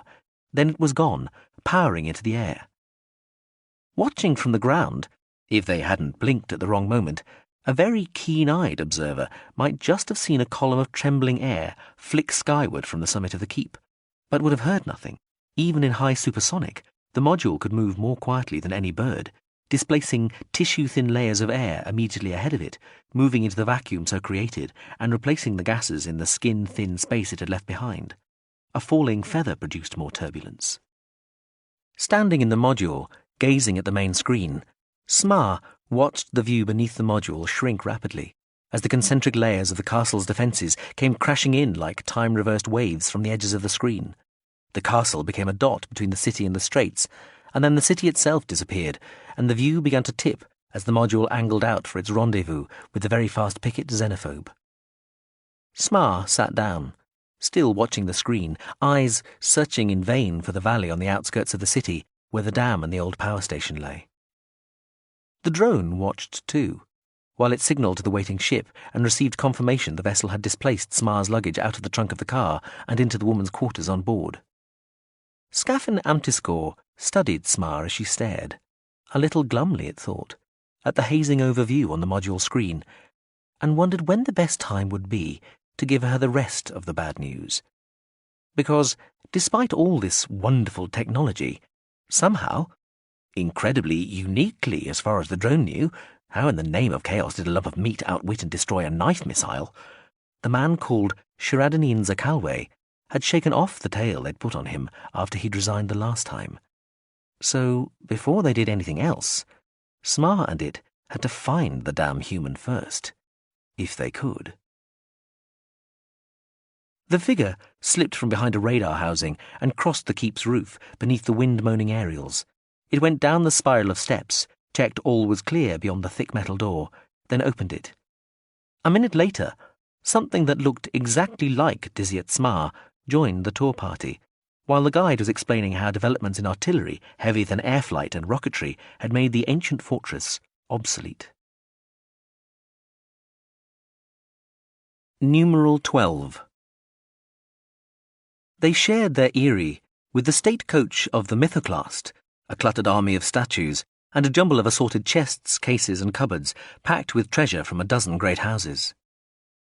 Astil Tremurst Kyver selected a roquelaure from a tall chiffonnier, closed the cabinet's door, and admired himself in the mirror. Yes, the cloak looked very fine on him, very fine indeed. He flourished it, pirouetting, drew his ceremonial rifle from its scabbard, and then made a circuit of the room around the grand state coach, making a kishaw, kishaw noise, and pointing the gun at each black-curtained window in turn as he swept by them, his shadow dancing gloriously across the walls and the cold grey outlines of the statues, before arriving back at the fireplace, sheathing the rifle, and sitting suddenly and imperiously down on a highly wrought little chair of finest bloodwood. The chair collapsed. He thumped into the flagstones, and the holstered gun at the side fired, sending a round into the angle between the floor and the curve of wall behind him. "Shit, shit, shit!" he cried, inspecting his breeks and cloak, respectively grazed and holed. The door of the state coach burst open, and someone flew out, crashing into an escritoire and demolishing it.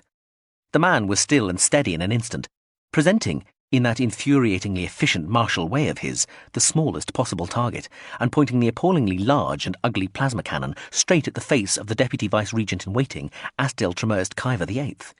"Eek! Zakalwe!" Kyver heard himself say, and threw the cloak over his head. Damn. When Kyver brought the cloak down again, with, he felt, all the not inconsiderable dignity he could muster, the mercenary was already rising from the debris of the little desk, taking a quick look round the room and switching off the plasma weapon.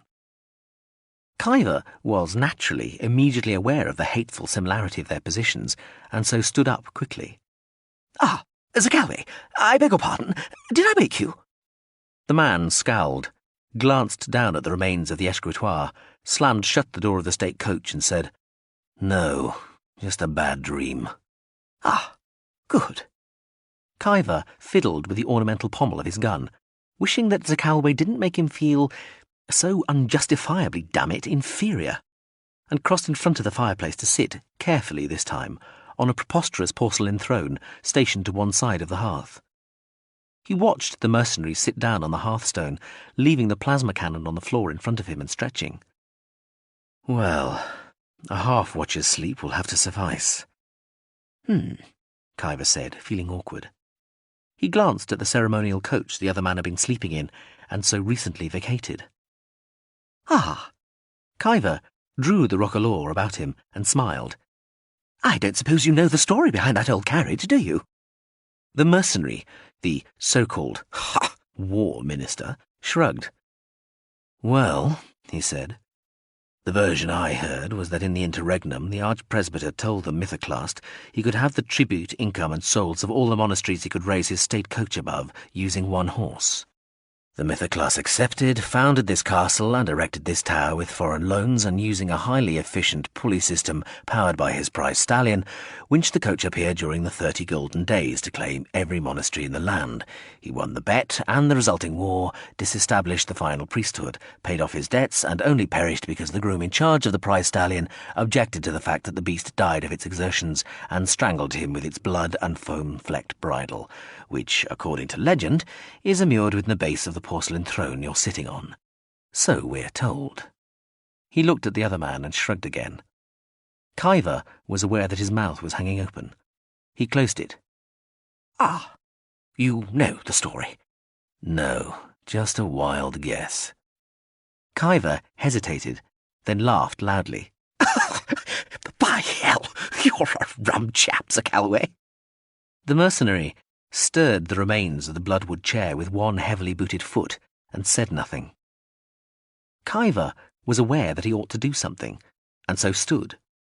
He wandered to the nearest window, drew back the drape and unlocked the interior shutters, levered the external shutters aside, and stood, arm against the stones, gazing out at the view beyond. The Winter Palace besieged. Outside on the snow-strewn plain, amongst the fires and trenches, there were huge wooden siege structures and missile launchers, heavy artillery and rock-throwing catapults, juried field projectors and gas-powered searchlights, a heinous collection of blatant anachronisms, developmental paradoxes, and technological juxtapositions. and they called it progress. I don't know, Kyver breathed. Men fire guided missiles from their mount saddles, jets are shot down by guided arrows, throw knives explode like artillery shells, or, like as not, get turned back by ancestral armour, backed by these damned field projectors. Where's it all to end, Zakalwe? Here, in about 3 heartbeats, if you don't close those shutters or pull the blackout drapes behind you. He stabbed at the logs in the grate with a poker. Ha! Kyver withdrew rapidly from the window, half ducking as he pulled the lever to close the external shutters. Quite. He hauled the drape across the window, dusting down his hands, watching the other man as he prodded at the logs in the fire. Indeed. He took his place on the porcelain throne again. Of course, Mr. so-called War Minister Zakalwe liked to pretend he did have an idea where it was all going to end. He claimed to have some sort of explanation for it all, about outside forces, the balance of technology, and the erratic escalation of military wizardry. He always seemed to be hinting at greater themes and conflicts beyond the mere here and now, forever trying to establish some frankly laughable otherworldly superiority, as though that made any difference to the fact that he was nothing more than a mercenary. A very lucky mercenary, who'd happened to catch the ear of the sacred heirs and impress them with a mixture of absurdly risky exploits and cowardly plans, while the one he'd been paired with, him, Astil Tremurst Kyver VIII, Deputy Regent in waiting no less, had behind him 1,000 years of breeding, natural seniority, and, indeed, for that was just the way things were, damn it, superiority.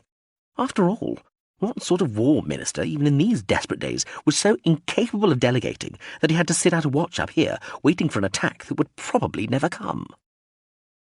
Kyver glanced at the other man, sitting staring into the flames, and wondered what he was thinking. I blame Smar. She got me into this crock of shit. He looked around the cluttered spaces of the room. What had he to do with idiots like Kyver, with all this historical junk, with any of this? He didn't feel part of it, could not identify with it, and he did not entirely blame them for not listening to him.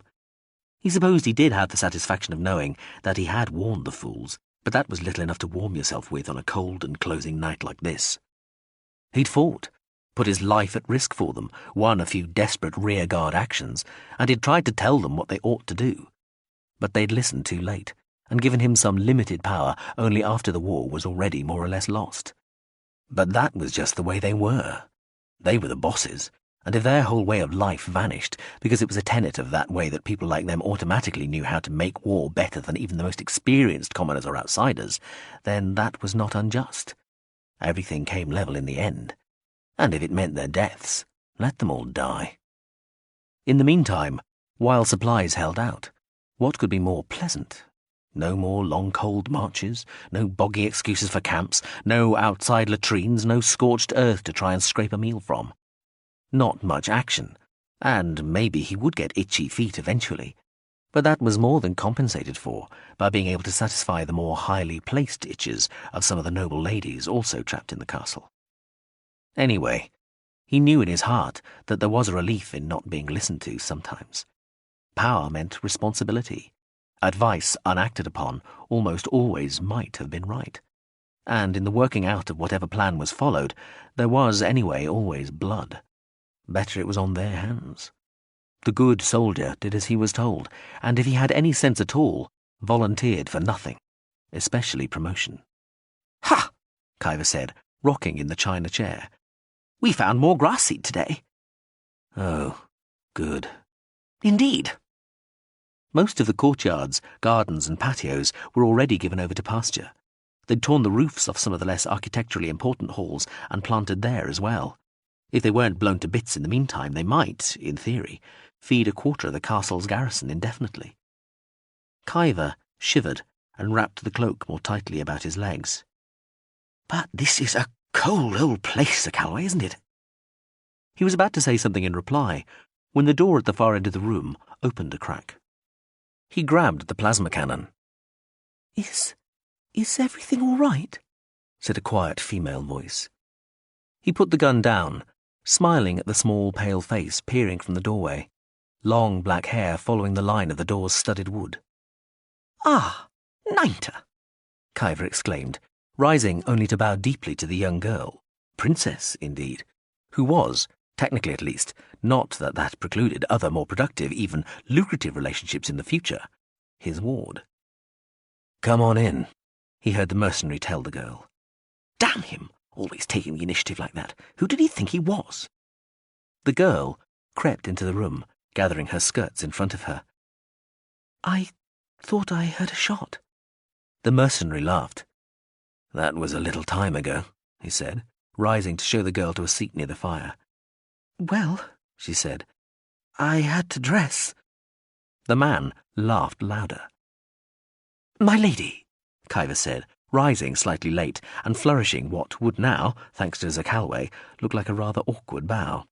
"Forfend, we should have disturbed your maidenly slumber." Kyver heard the other man stifle a guffaw as he kicked a log further into the fire. The Princess Ninta giggled. Kyver felt his face heat up and decided to laugh. Ninta, still very young, but already beautiful in a delicate, fragile way, wrapped her arms round her drawn-up legs and stared into the fire. He looked from her to Kyver in the silence that followed, except that the Deputy Vice-Regent-in-Waiting said, "Yes, well," and thought, as the logs crackled and the scarlet flames danced, how like statues the two young people suddenly looked. Just once, he thought, I'd like to know whose side I'm really on in something like this. Here I am, in this absurd fortress packed with riches, crowned with concentrated nobility, such as it was, he thought, watching Kyver's vacant-looking eyes, facing out the hordes beyond, all claw and tackle, brute force and brute intelligence, trying to protect these delicate, simpering products of a millennia's privilege, and never knowing whether I'm doing the tactically or the strategically right thing. The minds did not assume such distinctions. To them, there was no cut-off between the two. Tactics cohered into strategy, strategy disintegrated into tactics, in the sliding scale of their dialectical moral algebra. It was all more than they ever expected the mammal brain to cope with. He recalled what Smar had said to him long, long ago back in that new beginning, itself the product of so much guilt and pain, that they dealt in the intrinsically untoward, where rules were forged as you went along and were never the same twice anyway, where just by the nature of things nothing could be known or predicted or even judged with any real certainty. It all sounded very sophisticated and abstract and challenging to work with, but in the end it came down to people and problems. This girl was what it came down to here, this time. Barely more than a child, and trapped in the great stone castle with the rest of the cream, or scum, depending on how you looked at it, to live or die, depending on how well I advise, and on how capable these clowns are of taking that advice. He looked at the girl's flame-lit face, and felt something more than distant desire, for she was attractive, or fatherly protectiveness, for she was so young and he, despite his appearance, so old. Call it, he didn't know what, a realization, an awareness of the tragedy the whole episode represented, the breakup of the rule, the dissolution of power and privilege, and the whole elaborate, top-heavy system this child represented. The muck and dirt, the king with fleas. For theft, mutilation. For the wrong thoughts, death. An infant mortality rate as astronomical as the life expectancy was minute. And the whole grisly working package wrapped in a skein of wealth and advantage designed to maintain the dark dominion of the knowing over the ignorant. And the worst of it was the pattern, the repetition, the twisted variations of the same depraved theme in so many different places. So this girl, called a princess, would she die? The war was going against them, he knew, and the same symbolic grammar that presented her with the prospect of power if things went well also dictated her use, her expendability, if all failed about them. Rank demanded its tribute, the obsequious bow or the mean stab, according to the outcome of this struggle. He saw her suddenly old in the flickering firelight. He saw her shut in some slimed dungeon, waiting, hoping, scabbed with lice and ragged in sackcloth, head shaved, eyes dark and hollow in the raw skin, and finally marched out one snow-filled day to be nailed to a wall with arrows or bullets, or face the cold axe blade. Or maybe that too was too romantic. Maybe there would be some desperate flight to asylum, a lonely and bitter exile spent growing old and worn, barren and senile, forever remembering the evermore golden old times, composing futile petitions, hoping for a return, but growing, slowly, inevitably, into something like the pampered uselessness her upbringing had always conditioned her for, but without any of the compensations she'd been bred to expect from her station. With a feeling of sickness, he saw that she meant nothing. She was just another irrelevant part of another history, heading, with or without the culture's carefully evaluated nudges in what they saw as the right direction, for what would probably be better times and an easier life for most. But not her, he suspected. Not right at this moment. Born 20 years earlier, she might have expected a good marriage, a productive estate, access to the court, and lusty sons, talent and daughters.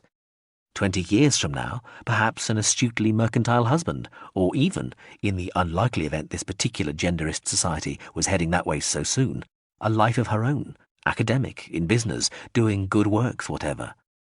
But probably death.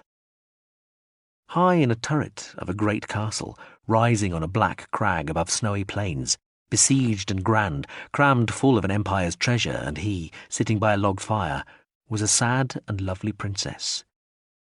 I used to dream about such things, he thought. I used to long for them, ache for them. They seemed the very stuff of life, its essence. So why does all this taste of ashes? I should have stayed on that beach, Smar. Perhaps, after all, I am getting too old for this. He made himself look away from the girl. Smar said he tended to get too involved, and she was not totally wrong. He'd done what they'd asked. He'd be paid, and at the end of all this, after all, there was his own attempt to claim absolution for a past crime. Livueta, say you will forgive me. Oh, the Princess Ninta had just noticed the wreckage of the bloodwood chair. Yes. Kaiva stirred uncomfortably. That was, me, I'm afraid. Was it yours? Your family's? Oh, no. But I knew it. It belonged to my uncle, the Archduke. It used to be in his hunting lodge. It had a great big animal's head above it. I was always frightened to sit in it, because I dreamt the head would fall from the wall, and one of the tusks would stick right into my head and I'd die. She looked at both men in turn and giggled nervously. Wasn't I silly? Ha! Said Kaiva, while he watched them both and shivered and tried to smile. Well, Kaiva laughed, you must promise not to tell your uncle that I broke his little seat, or I shall never be invited to one of his hunts again. Kaiva laughed louder. Why, I might even end up with my head fixed on one of his walls. The girl squealed and put a hand to her mouth. He looked away, shivering again, then threw a piece of wood onto the fire, and did not notice then or afterwards that it was a piece of the bloodwood chair he had added to the flames, and not a log at all. Chapter 3. Smar suspected a lot of ship crews were crazy. For that matter, she suspected a fair few of the ships themselves weren't totally together in the sanity department either. There were only 20 people on the very fast picket Xenophobe, and Smar had noticed that, as a general rule, the smaller the crew, the weirder the behaviour. So she was already prepared for the ship's staff being pretty off the wall, even before the module entered the ship's hangar. The young crewman sneezed, covering his nose with one hand while extending the other to Smar as she stepped from the module. Smar jerked her hand back, looking at the young man's red nose and streaming eyes. Estiscov, Visma, the fellow said, blinking and sniffing and looking hurt. Pekafos. Smar put her hand out again cautiously. The crewman's hand was extremely hot. Thank you, Smar said. Scathin Amtiscore, the drone said from behind her. Hello. The young man waved at the drone. He took a small piece of cloth from one sleeve and dabbed at his leaky eyes and nose. Are you entirely all right? Smar said. Don't really, he said. Got a cold. Please. He indicated to one side. Come with me. A cold? Smar nodded, falling into step alongside the fellow, He was dressed in a jalaba, as though he'd just got out of bed. Yes, The young man said, leading the way through the xenophobe's collection of small craft, satellites and assorted paraphernalia towards the rear of the hangar. He sneezed again, sniffed. something of a fad on the ship at the moment. Here, Smar, immediately behind the man as they walked between two closely parked modules, turned quickly back to look at Scafin Amtiscore and mouthed the word, "What?" at it. But the machine wobbled, shrugging.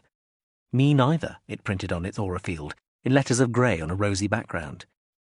They're all thought to be abusing to relax our immune systems and catch colds, the young crewman explained, showing her and the drone into an elevator at one end of the hangar. "All of you?" Smar said, as the door closed and the elevator rolled and rose. "The whole crew?" Yes, they're not all at the same time. The people who recovered said it's very pleasant after it's over. "Yes," Smar said, glancing at the drone, which was keeping a standard pattern of formal blue on its aura field, apart from one large red dot on its side that probably only she could see. It was pulsing rapidly. When she noticed it, she almost started laughing herself. She cleared her throat. "Yes, I suppose it would be." The young man sneezed mightily. "Due for a spot of R&R soon, are we?" Scafin Amtiscore asked him. Smar nudged the machine with her elbow. The young crewman looked puzzledly at the machine. Just finished some, actually. He glanced away to the elevator door as it started to open. Scafin Amtiscore and Smar exchanged looks. Smar crossed her eyes. They stepped into a wide social area, floored and walled with some dark red wood, polished to the point of gleaming. It supported a variety of richly upholstered couches and chairs, and a few low tables. The ceiling wasn't particularly high, but very attractive, composed of great flutes of gathered-up material rippling in from the walls and hung with many little lanterns. From the light level, it looked to be early morning ship time. A group of people round one of the tables broke up and came towards her. Miss Smar, the young crewman said, indicating Smar, his voice seeming to get thicker all the time. The other people, about 50-50 men and women, smiled, introduced themselves. She nodded, exchanged a few words. The drone said hello. One of the people in the group held a little bundle of brown and yellow fur, cradled against one shoulder, rather as one might hold a baby. "Here," the man said, presenting the tiny furry creature to Smar. She took it reluctantly. It was warm, had 4 limbs arranged conventionally, smelled attractive, and wasn't any sort of animal she'd ever seen before. It had large ears on a large head, and as she held it, it opened its huge eyes and looked at her. "That's the ship," the man who handed her the animal said. "Hello," the tiny being squeaked. Smar looked it up and down. "You're the xenophobe?" "It's representative. The bit you can talk to. You can call me Zenny." It smiled. It had little round teeth. "I know most ships just use a drone, but It glanced at Scafin Amtiscore. they can be a bit boring, don't you think?" Smar smiled and sensed Scafin Amtiscore's aura flicker out of the corner of her eye. "Well, sometimes," she agreed. "Oh, yes.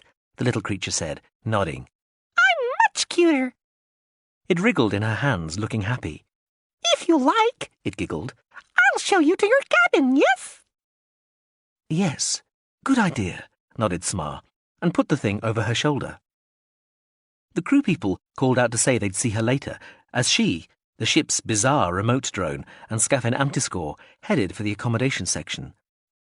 "Ooh, you're nice and warm."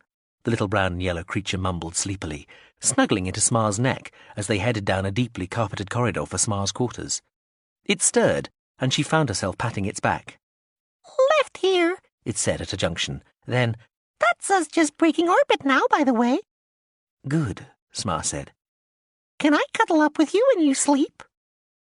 Smar stopped, detached the creature from her shoulder with one hand, and stared it in the face. "What?"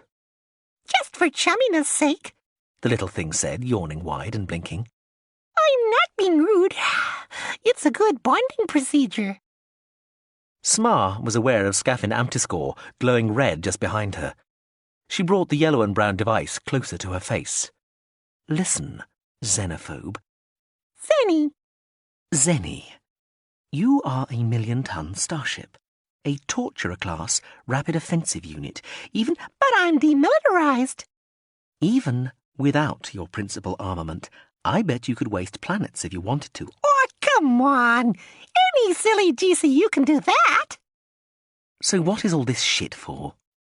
She shook the furry little remote drone quite hard. Its teeth chattered. It's for a laugh, it cried. Sma, don't you appreciate a joke? I don't know. Do you appreciate being drop-kicked back to the accommodation area? Oh, what's your problem, lady? Have you got something against small furry animals or what? Look, Miss Sma, I know very well I'm a ship, and I do everything I'm asked to do, including taking you to this frankly rather fuzzily specified destination, and do it very efficiently, too. If there was the slightest sniff of any real action and I had to start acting like a warship, this construct in your hands would go lifeless and limp immediately, and I'd battle as ferociously and decisively as I've been trained to. Meanwhile, like my human colleagues, I amuse myself harmlessly. If you really hate my current appearance, all right, I'll change it. I'll be an ordinary drone, or just a disembodied voice, or talk to you through Scaffin Amtiscore here, or through your personal terminal. The last thing I want to do is offend a guest. Sma pursed her lips. She patted the thing on its head and sighed. Fair enough. I can keep this shape? By all means. Oh, goody! It squirmed with pleasure, then opened its big eyes wide and looked hopefully at her. Cuddle? Cuddle. Sma cuddled it, patted its back. She turned to see Scaffin Amtiscore lying dramatically on its back in mid-air, its aura field flashing the lurid orange that was used to signal sick drone in extreme distress. Sma nodded goodbye to the little brown and yellow animal as it waddled away down the corridor which led back to the social area. It waved back with one chubby little paw, then closed the cabin door and made sure the room's internal monitoring was off. She turned to Scaffin Amtiscore. How long are we on this ship for? 30 days, Scaffin Amtiscore suggested. Sma gritted her teeth and looked round the fairly cosy-looking but, compared to the echoing spaces of the old power station mansion, rather small cabin. 30 days with a crew of viral masochists and a ship that thinks it's a cuddly toy. She shook her head, sat into the bedfield. Subjectively, drone, this could be a long trip. She collapsed back into the bed, muttering. Scaffin Amtiscore decided right now would probably still not be the best time to tell the woman about Zakalwe being missing. I'll just go and take a look around if you don't mind, it said, drifting towards the door over the neat line of bags that was Sma's luggage. Yeah, on you go. Sma waved one arm lazily, then shucked off the jacket and let it fall to the deck. The drone had almost made it to the door when Sma sat bolt upright, a frown on her face, and said, Wait a minute. What did the ship mean about rather fuzzily specified destination? Doesn't it know where the hell we're going? Uh-oh, thought the drone. It spun in the air. Ah, it said. Sma's eyes narrowed. We are just going to get Zakalwe, aren't we? Yes, of course. We're not doing anything else? Absolutely not. We find Zakalwe, we brief him, we take him to Vernhutz. Simple as that. We might be asked to hang around for a bit, overseeing, but that isn't definite yet. Yes, I expected that, but where exactly is Zakalwe? Where exactly? The drone said. Well, I mean, you know, that's all right, Sma said, exasperated. Approximately, then.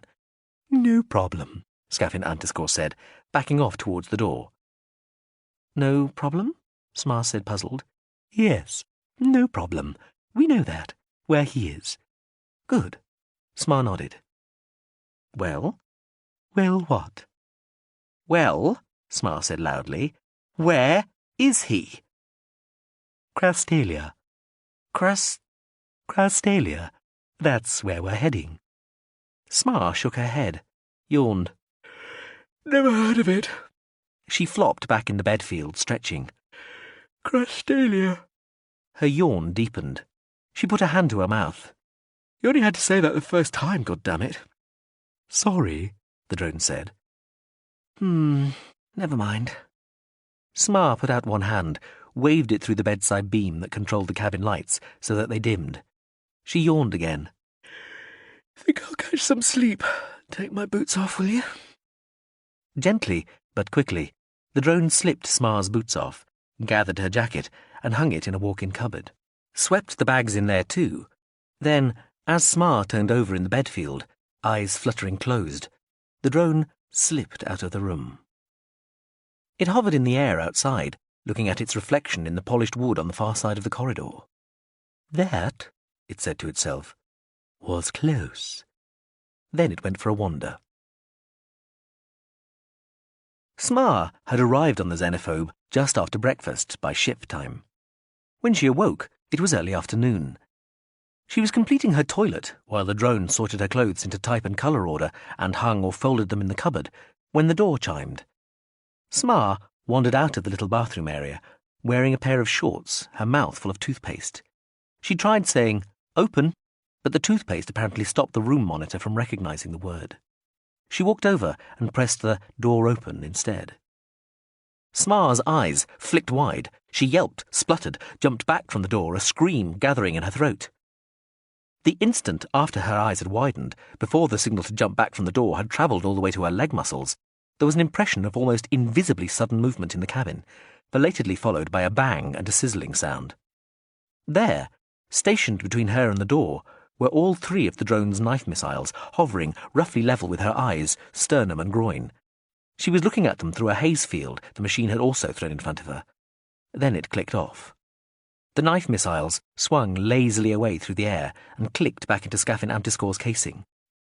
"Don't do that to me," the machine muttered, returning to sorting out Smar's socks. Smar wiped her mouth and stared at the 3-metre-tall, brown and yellow-coloured furry monster cowering in the corridor outside the door. "Ship! Zenny! What the hell are you doing?" "I'm sorry," the huge creature said, its voice only a little deeper than when it had been baby-sized. "I thought if you didn't relate to a small furry animal, perhaps a bigger version." "Shit," Smar said, shaking her head. "Come in," she called, heading back for the bathroom area. "Or did you just want to show me how much you've grown?" She rinsed out the paste and spat.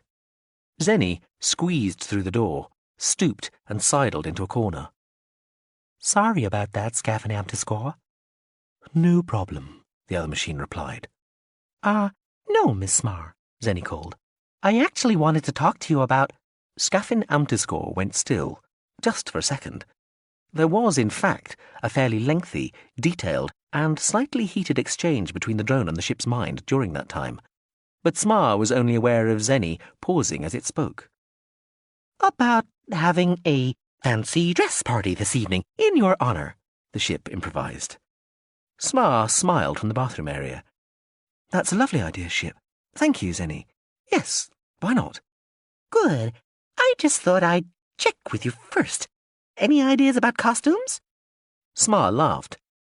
"Yeah, I'll go as you. Make me one of those suits you're wearing." Yes. Good idea.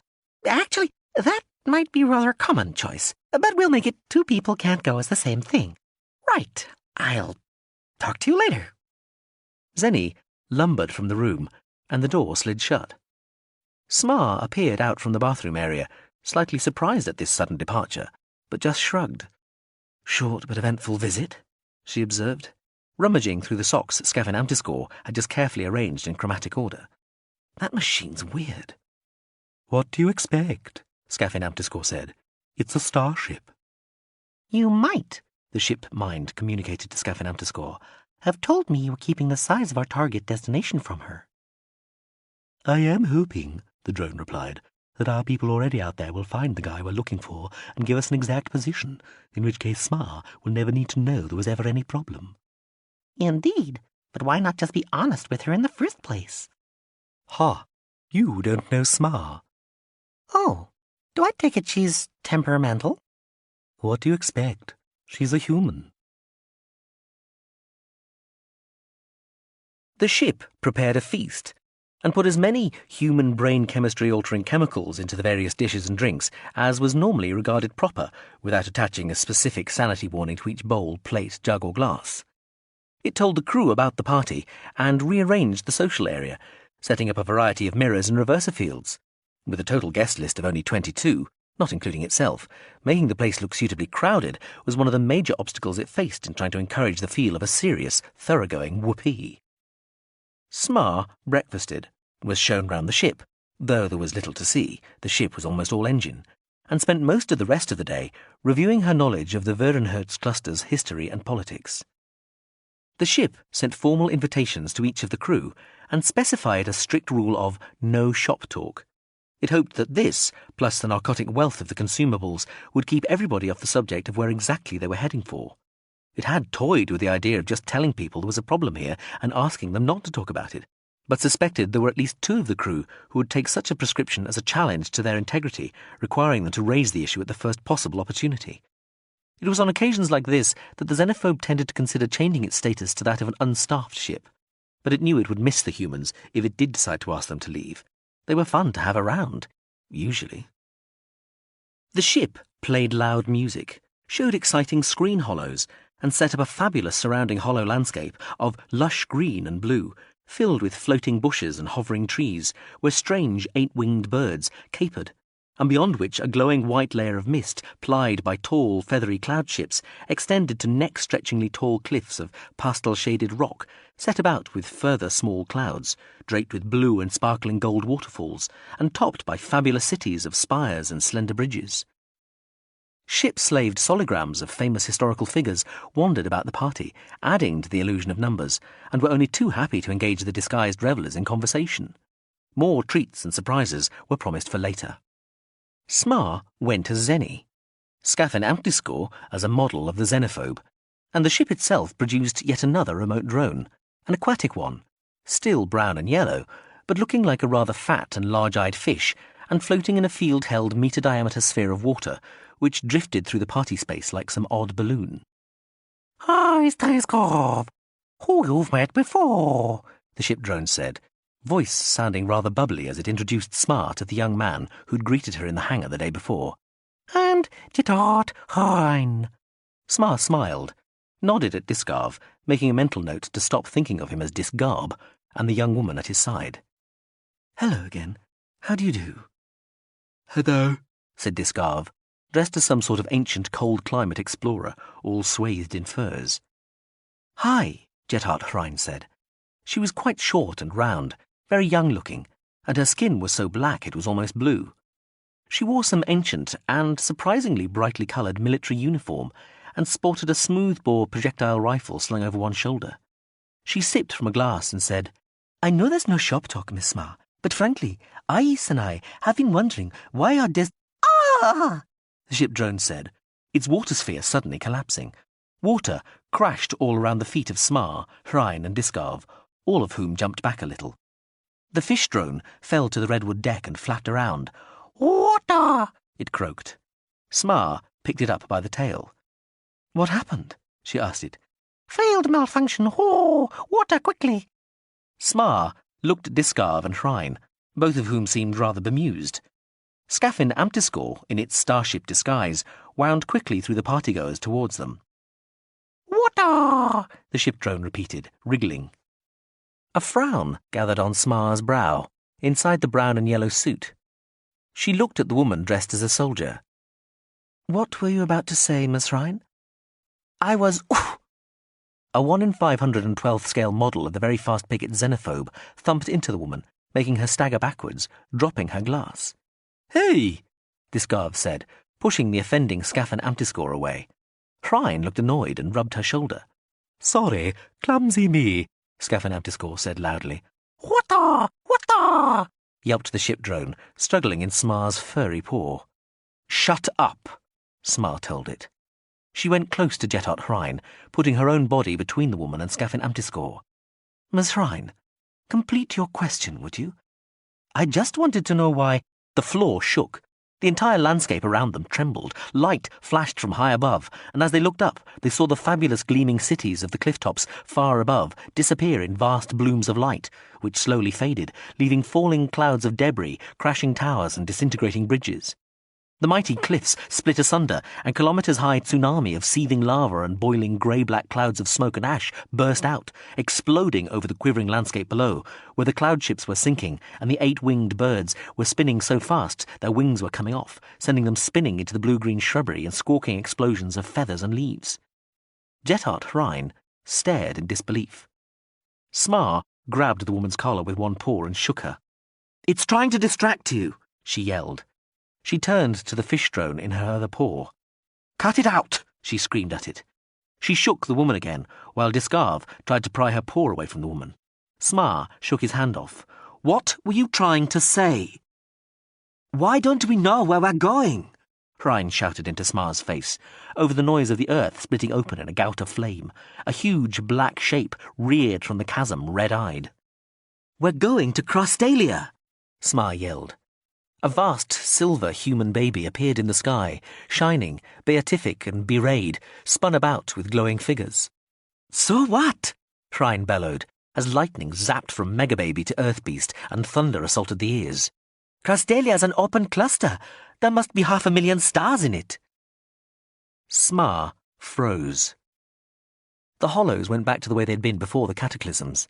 The music resumed, but it was quieter now, and very soothing.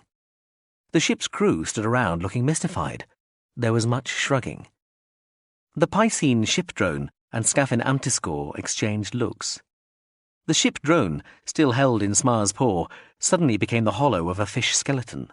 Scafin Amtiscore projected the model of the xenophobe, tumbling, disintegrating, and trailing smoke to the deck. They both flashed back to their previous disguises as Smar turned slowly and looked at them both. "An open cluster?" she said, and took off the brown and yellow head of the fancy dress suit. Smar's mouth was in the shape of a smile. It was not an expression Scafin Amtiscore had learned to view with anything other than extreme trepidation. "Oh, shit. I think we are in the presence of one annoyed human female, Scafin Amtiscore." "You don't say. Any ideas?" "None whatsoever. You can feel this. My fish-like ass is out of here." "Ship, you can't do this to me." "Can and am. This is your prototype. Talk to me later. Bye." The fish drone went limp in Smar's paw. She let it drop to the water-slicked floor. The drone dispensed with the warship disguise. It floated in front of her, fields on clear. It dipped its front a little, held it there. "Smar," it said quietly. "I'm sorry. I didn't lie, but I did deceive." "My cabin," Smar said calmly, after a brief pause. "Excuse us," she said to Discarve and Hrine, and walked away, followed by the drone. She floated on the bed in the lotus position, naked but for the shorts, the Zenny suit discarded on the floor. She was glanding calm, and she looked more sad than furious. Scafin Amtiscore, expecting a fight, was feeling awful, faced with such measured disappointment. "I thought if I told you, you wouldn't come." "Drone, this is my job." "I know, but you are so reluctant to leave." "After 3 years with no warning, what do you expect? But how long did I actually hold out? Even knowing about the stand-in? Come on, Drone. You told me what the situation was, and I accepted. There was no need to keep quiet about Zakalwe giving us the slip." "I'm sorry," the drone said, very quietly. "This is inadequate, I know, but I really am sorry. Please say you might be able to forgive me one day." "Oh, don't take the contrition bit too far. Just tell me things in future." "All right." Smar let her head drop for a moment, then brought it back up. "You can start by telling me how Zakalwe got away. What did we have trailing him?" "A knife missile." "A knife missile?" Smar looked suitably amazed. She rubbed her chin with one hand. "Quite a late model, too," the drone said. "Nanoguns, monofilament warps, effector, 0.7 value brain." "And Zakalwe got away from this beast?" Smar was almost laughing. "Not just away. He wasted it. Shit, Smar breathed. I didn't think Zakalwe was that smart. Was he smart, or just incredibly lucky? What happened? How did he do it? Well, it's very secret, the drone said, so please don't tell anybody at all. My honour, Smar said ironically, palm on chest. Well, the drone said, making a sighing noise, it took him a year to set up, but on the place where we dropped him, after his last job for us, the local humanoids share their planet with large sea-going mammals of about equivalent intelligence. Quite a viable symbiotic relationship with much cross-cultural contact. Zakalwe, using the exchange we'd given him as payment for his work, bought a company which made medical and signalling lasers. His trap involved a hospital facility the humanoids were setting up on the coast of an ocean to treat these sea-going mammals. One of the pieces of medical equipment being tested was a very large nuclear magnetic resonance scanner. A what? Fourth most primitive way of looking inside your average water-based living being. Go on. The process involves the use of extremely strong magnetic fields. Zakalwe was supposedly testing a laser attached to the machine on a holiday when there was nobody else around, when he somehow got the knife missile to enter the scanning machine and then turned on the power. I thought knife missiles weren't magnetic. They're not, but there was just enough metal in it to set up crippling eddy currents if it tried to move too fast. But it could still move. Not fast enough to get out of the way of the lasers Zakalwe had set up at one end of the scanner. It was only supposed to illuminate, to help produce hollows of the mammals, but Zakalwe had in fact installed a military-strength device. It grilled the knife missile. Wow. Smar nodded, staring down at the floor. The man never ceases to amaze. She looked at the drone. Zakalwe must have wanted away from us awful bad. It looks that way, agreed the drone. So maybe there's no way he'll want to work for us again. Maybe he never wants even to hear from us again. I'm afraid that must be a possibility. Even if we can find him. Quite. And all we know is that he's somewhere in an open cluster called Crastalia? Smar's voice sounded tinged with disbelief. It's a bit more focused than that, Scaffin__ said. There are maybe 10 or 12 systems he could be in by now, if he left immediately after stiffing the knife missile and took the fastest ships available. Thankfully, the tech level in the meta-civilization isn't that high. The drone hesitated, then said, To be honest, we might have been able to catch up with him if we'd gone in fast and strong immediately, but I think the controlling minds were so impressed with Zakalwe's trick, they thought he deserved to get away. We kept a very general watch on the volume, but it's only in the last 10 days the search has become serious. We're bringing in ships and people from wherever we can now. I'm sure we'll find him. 10 or 12 systems, drone, Smar said, shaking her head.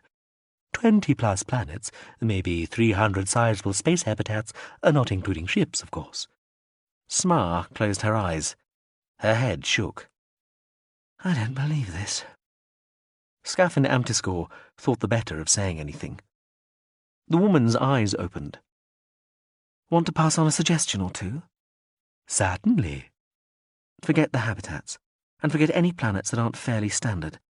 Check out deserts, temperate zones, forests but not jungles, and no cities.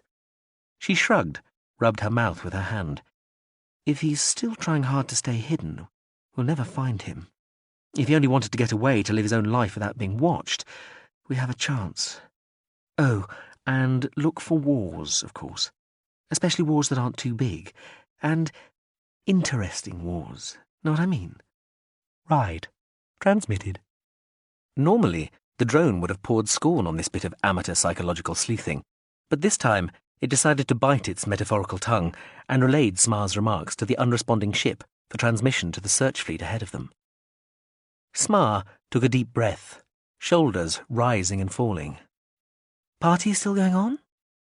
Yes, Scaffin__ said, surprised. Smar jumped off the bed and stepped into the Zenny suit. Well, let's not be party poopers.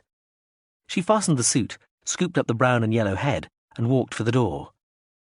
Smar, the drone said, following. I thought you'd be mad. Maybe I will be once the calm wears off, she admitted, opening the door and putting the suit head on. But just right now, I really can't be bothered. They went down the corridor. She looked back at the clear-fielded machine behind her. Come on, drone. It's meant to be fancy dress. But try something a little more imaginative than a warship this time. The machine said. Any suggestions? I don't know, Smar sighed. What would suit you? I mean, what is the perfect role model for a cowardly, lying, patronising, hypocritical bastard with no trust in or respect for another person? There was silence from behind as they approached the noise and light of the party. So she turned round, and instead of the drone, saw a classically proportioned, handsome, but somehow anonymous-looking young man following her down the corridor, his gaze just moving up from her behind to her eyes. Smar laughed. Yes, very good. She walked a few more steps. On second thoughts, I think I preferred the warship. Numeral 11. He never wrote things in the sand. He resented even leaving footprints. He saw it as a one-way commerce. He did the beachcombing and the sea provided the materials. The sand was the middleman, displaying the goods as though it was a long, soggy shop counter. He liked the simplicity of this arrangement. Sometimes he watched the ships passing far out to sea.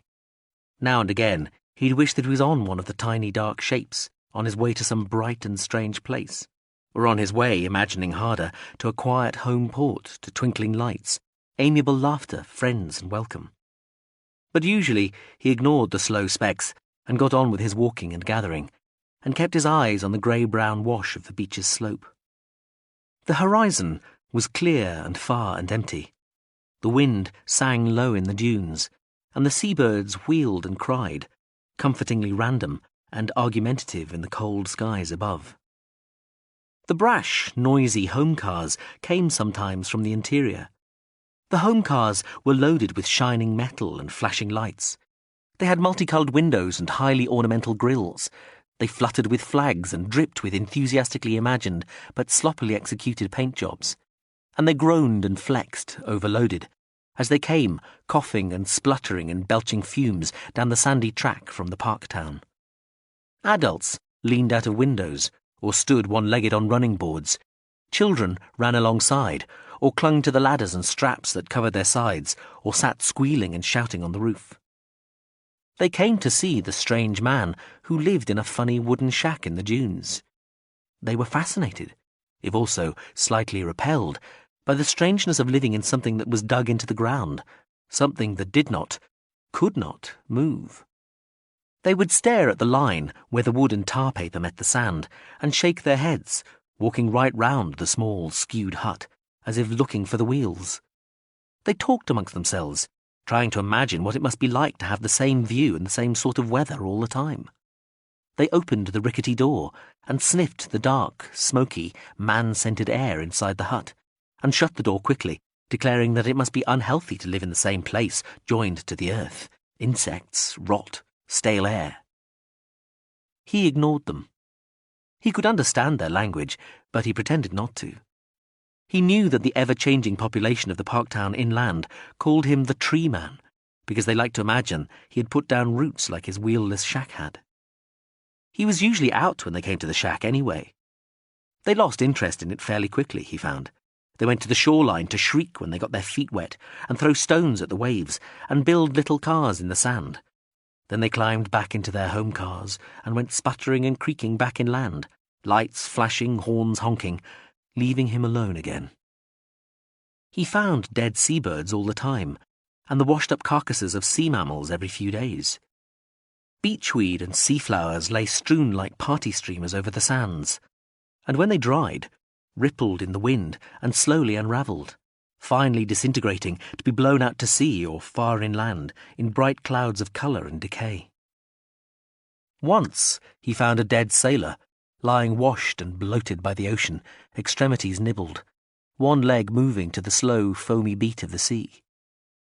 He stood and looked at the man for a while, then emptied his canvas bag of its flotsam booty, tore it flat, and gently covered the man's head and upper torso with it. The tide was ebbing, so he did not drag the body further up the beach. He walked to the Parktown, for once not pushing his little wooden cart of tide treasure before him, and told the sheriff there. The day he found the little chair, he ignored it, but it was still there when he walked back past that stretch of beach on his return.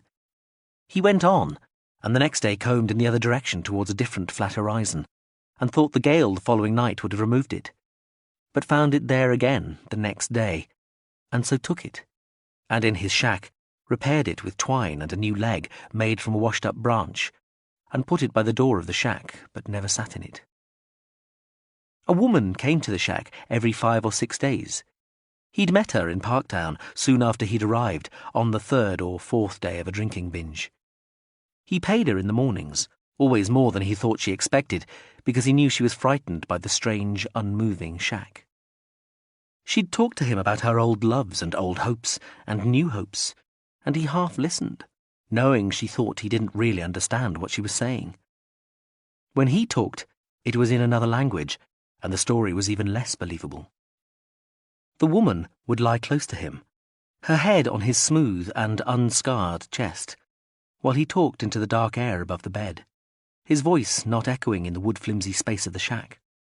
And he'd tell her, in words she would never understand, about the magic land where everyone was a wizard, and nobody ever had terrible choices to make, and guilt was almost unknown, and poverty and degradation were things you had to teach children about to let them understand how fortunate they were, and where no hearts broke.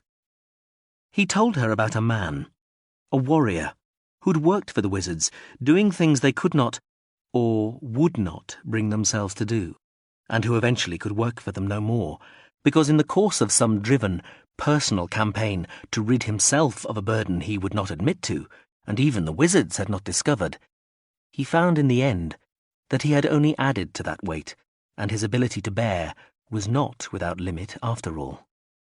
And he told her, sometimes, about another time and another place, far away in space and far away in time, and even further away in history, where 4 children had played together in a huge and wonderful garden, but seen their idyll destroyed with gunfire, and of the boy who became a youth, and then a man, but who forever after carried more than love for a girl in his heart. Years later, he would tell her, a small but terrible war was waged in this faraway place, and the garden itself laid waste. And eventually, the man did lose the girl from his heart. Finally, when he had almost talked himself to sleep, and the night was at its darkest, and the girl was long since gone to the land of dreams, sometimes he would whisper to her about a great warship, a great metal warship, becalmed in stone, but still dreadful and awful and potent, and about the 2 sisters who were the balance of that warship's fate, and about their own fates, and about the chair and the chair maker. Then he would sleep, and when he woke each time, the girl and the money would be gone. He would turn back to the dark tar-paper walls then, and seek sleep, but not find it, and so rise and dress and go out, and comb the horizon-wide beach again, under the blue skies or the black skies, beneath the wheeling seabirds, screaming their meaningless songs to the sea and the brine-charged breeze. The weather varied, and because he'd never bothered to find out, he never knew what season it was. But the weather swung between warm and bright, and cold and dull, and sometimes sleet came, chilling him, and winds blew around the dark hut, keening through the gaps in the planks and the tar paper, and stirring the slack disturbances of sand on the floor inside the shack like a braided memories. Sand would build up inside the hut, blown in from one direction or another, and he would scoop it carefully, throw it out the door to the wind like an offering, and wait for the next storm.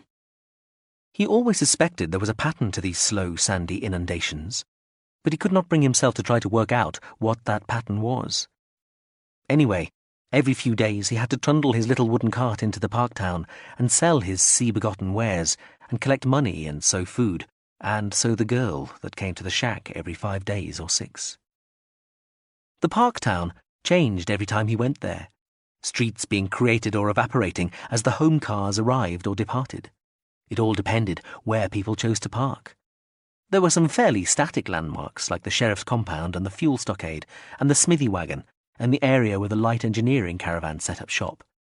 But even those changed slowly, and all about them was in constant flux, so that the geography of the Parktown was never the same on 2 visits. He drew a secret satisfaction from this inchoate permanence, and did not hate going there as much as he pretended. The track there was rutted and soft, and never got any shorter. He always hoped the random shiftings of the park town might slowly draw its bustle and light closer to him, but it never happened, and he would console himself with the thought that if the park town came closer, then so would the people and their bumbling inquisitiveness.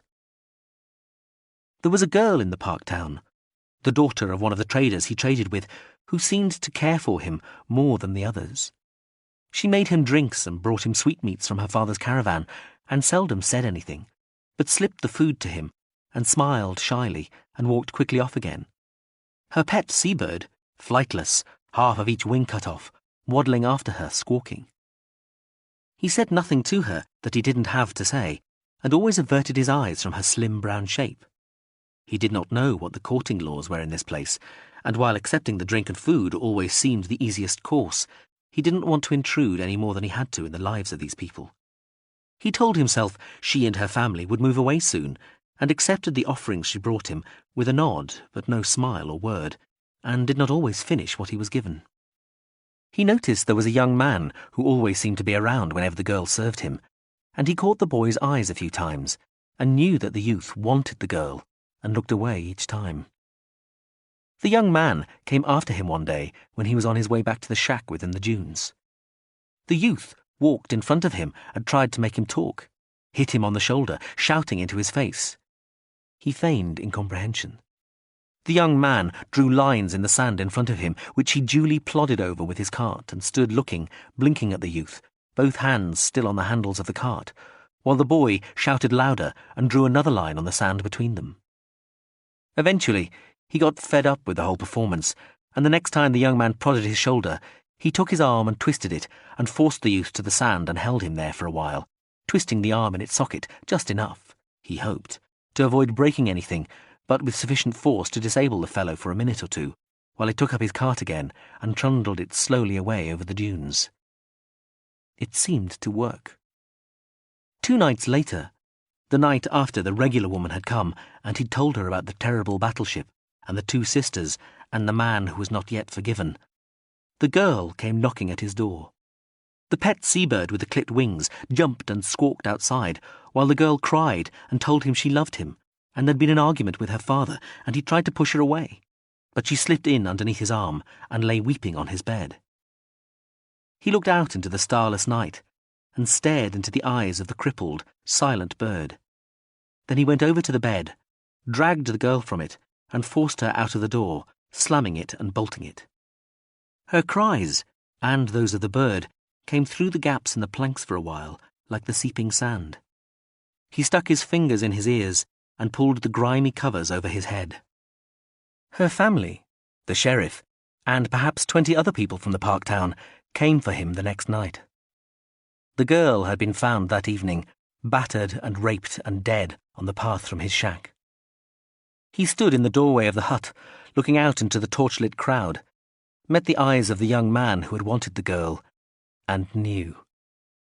There was nothing he could do, because the guilt in one pair of eyes was outshone by the vengeance in too many others, and so he slammed the door and ran, across the shack and straight through the rickety planks on the far side and out into the dunes and the night.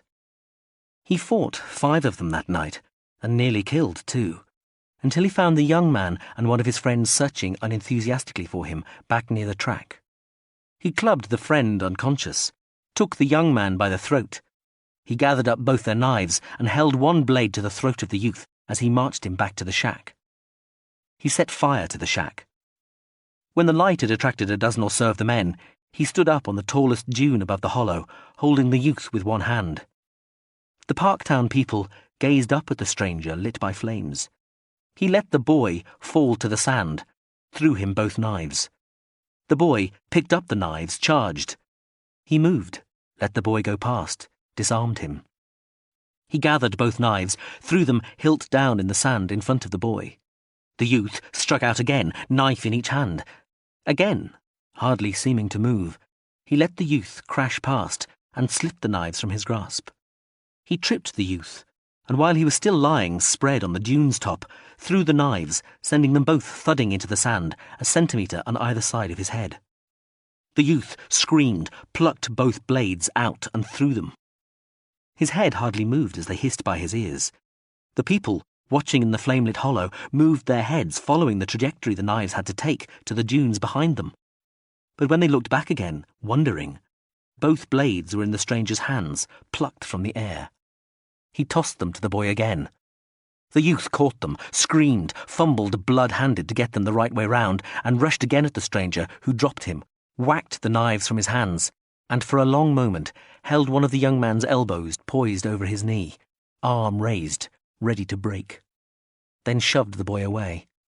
He picked up the knives again, placed them in the open palms of the youth. He listened to the boy sobbing into the dark sand, while the people watched. He got ready to run again, glancing behind him.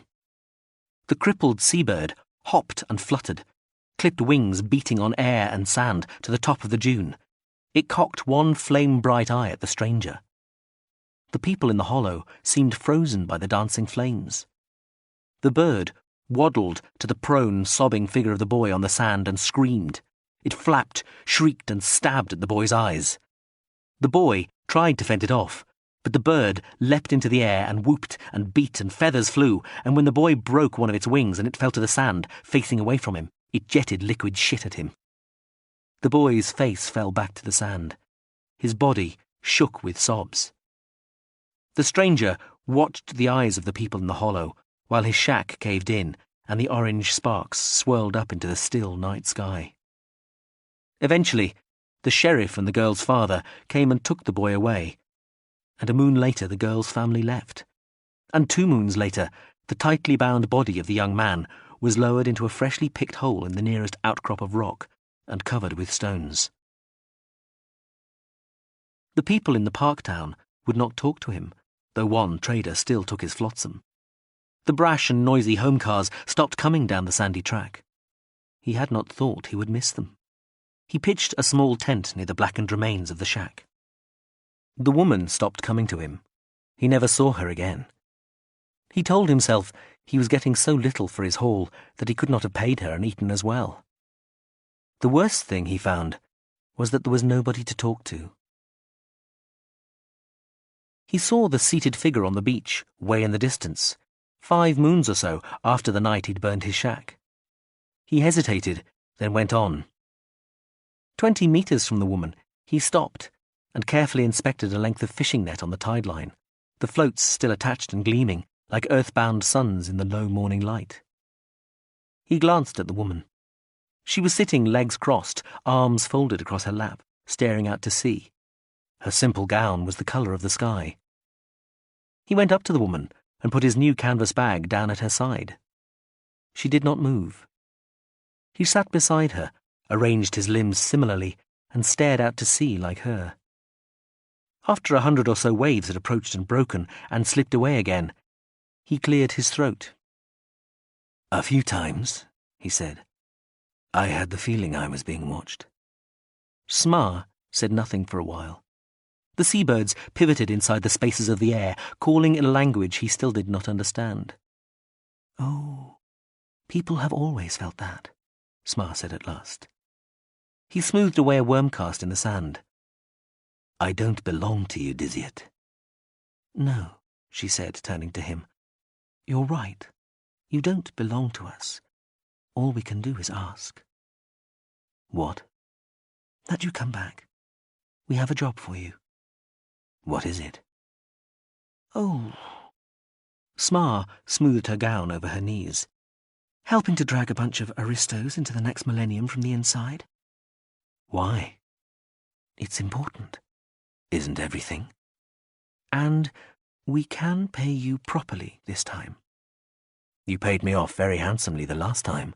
Lots of money and a new body. What more can a chap ask for?" He gestured at the canvas bag at her side and at himself, clothed in salt-stained rags. "Don't let this fool you. I haven't lost the loot. I'm a rich man. Very rich here." He watched the waves roll up towards them, then break and foam and fall away again. "I just wanted the simple life for a while." He gave a sort of half-laugh and realized it was the first time he'd even started to laugh since he'd come here. I know, Smar said. But this is different. Like I said, we can pay you properly now. He looked at her. Enough. No more being cryptic. What do you mean? She turned her gaze to him. He had to work hard at not looking away. We found Livweta, she said. He stared into her eyes for a time, and then blinked and looked away. He cleared his throat, looking back out to the glittering sea, and had to sniff and wipe his eyes. Smar watched as the man moved one hand slowly to his chest, not realizing he was doing it, and rubbed at the skin there, just over his heart.